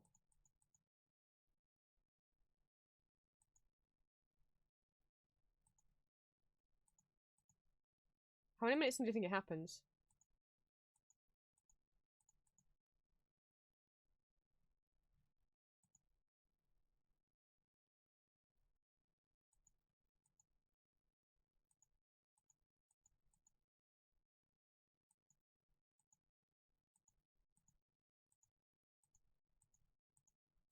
I think I've probably skipped past it. How? Where does it appear in the musical? I know you guys can't hear it right now. That's on purpose. Chess is just the concept of Chess the musical is such a wild concept to me. Because it's like, okay, it's like all I know about it is it's like about the Cold War. Or like it's set during the Cold War, I should say. With like, you know, that's right, it's set during the Cold War, and the songs are by ABBA. I should say by Benny and Bjorn of ABBA, but yes, that's so. I'm always like.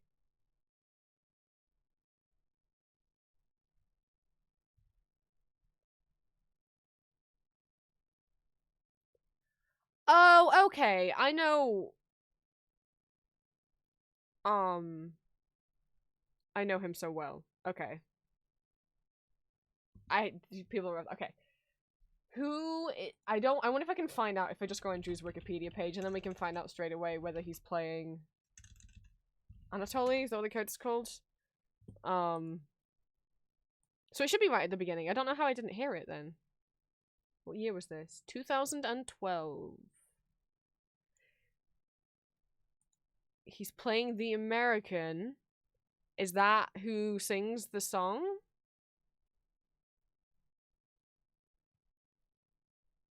No. This says it's the Russia who sings the song. I'm sorry, Green.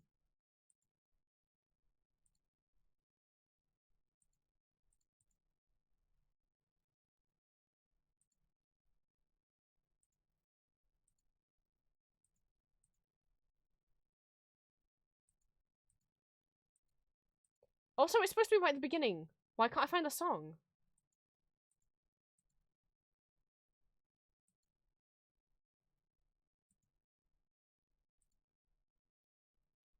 I'm going crazy because I'm like, I can hear the instrumental of it, but then it's not going into it. It should be right at the beginning.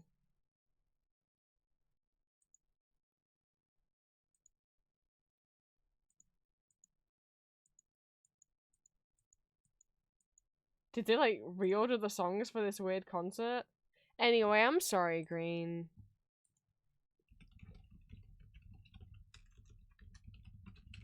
To be fair, I don't think it's suited to his voice, so it makes sense. Ooh, Ramin sung it. Ramin, I put True Search where I want to be in quotation marks just to see.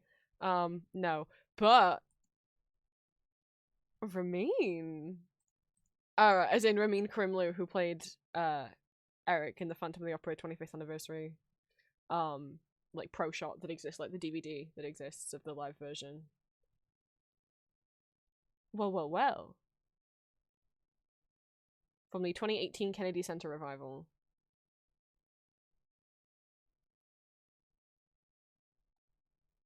I haven't listened to Ramin sing it before. And there's a new Power Hour up, and they're playing with toys, playing with little silly toys.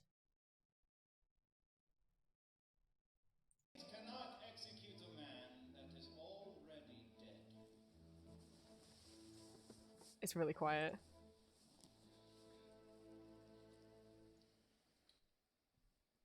Who needs a dream?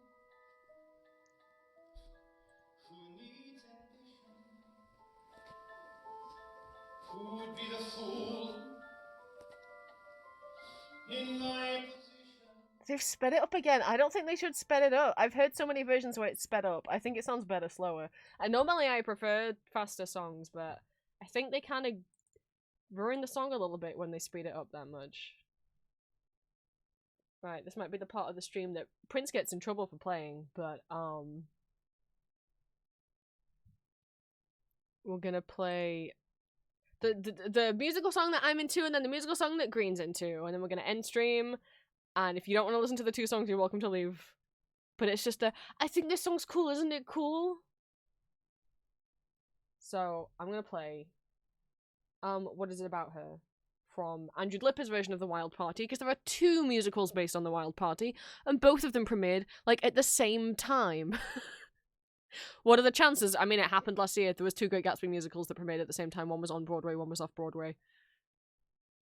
So that's at least two times that it's happened that two musicals based on the same thing end up on stage at the same time.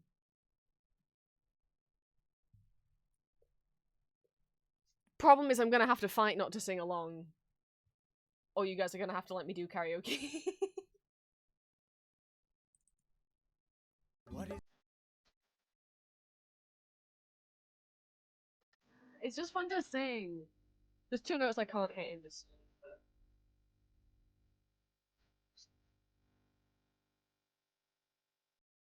Like I can't hear that now. But the rest of it I can hear. It's really fun and affirming to sing songs that are made for tenors.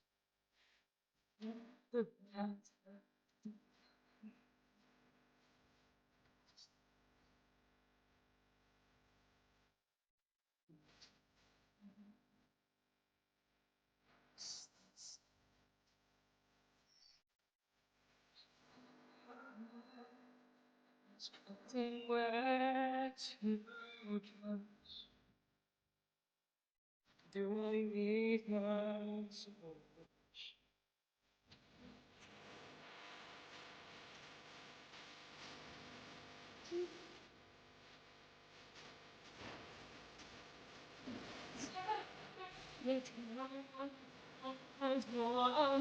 And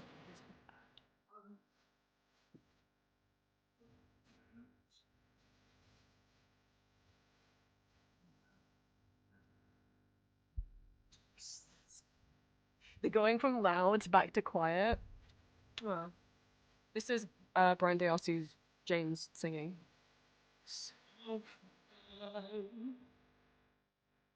She's for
thank you guys for stream. I know I didn't get everything cut out, don't worry, I'll do the rest of them after I eat dinner, and then if I have any time left after that before bed, I will work on the height chart. But I might not have any time to do that today. But tomorrow morning, I'll be packing up Etsy orders, and then I'll have the rest of the day to work on the height chart.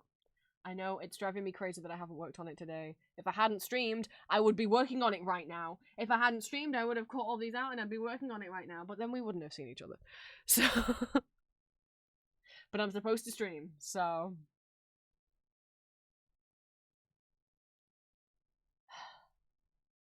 I will go eat. And... hopefully... by the end of tomorrow I feel better. My tummy ache is already like, the like abdominal pain I was having, tummy ache makes it sound so silly, was on and off, and then it has been on since like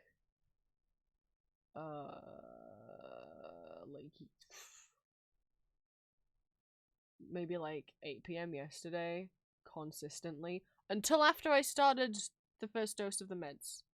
And it's still, I still feel like kind of weak, like the area feels kind of weak, if that makes sense. But like, I'm not like the pain that I was in before, like what I was in last night, was like making my legs shiver, like all the way here. Don't want that bag, so we will see. We will see. I don't know what Julia's doing. Hopefully she has some time for me. She bought a bear? I love him. If you're in Julia's Discord, you can. She has he's a devil bear. Oh my god. He's a red bear and he's got a little cape and he's got little devil horns. Whoa.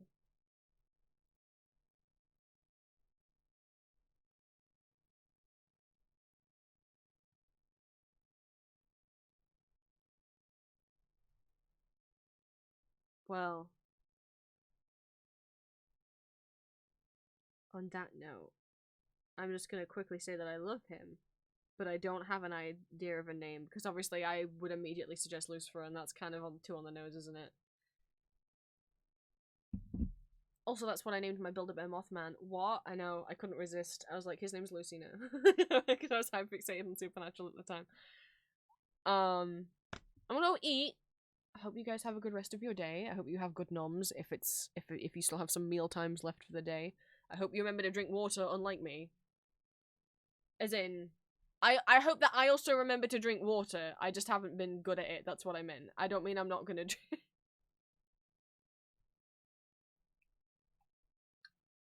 Audio tonight. I hope you guys enjoy getting to see the boys have their first like proper conversation. And maybe grow a little closer. I should see you guys on Wednesday. I don't know what I'll do for stream on Wednesday. Maybe we'll just be working on website stuff. I don't know. I don't know. I haven't done any of the test streams yet, either for the keyboard or Great God Grove, so I don't know. But I'll figure something out, and I will hopefully see you then, unless I get too scared and I'm like, I don't know what to do on stream, and then I cancel it like usual. But who knows? Maybe that won't happen. If not, I'll see you guys on the watch party or on next Monday's stream. Bye, guys.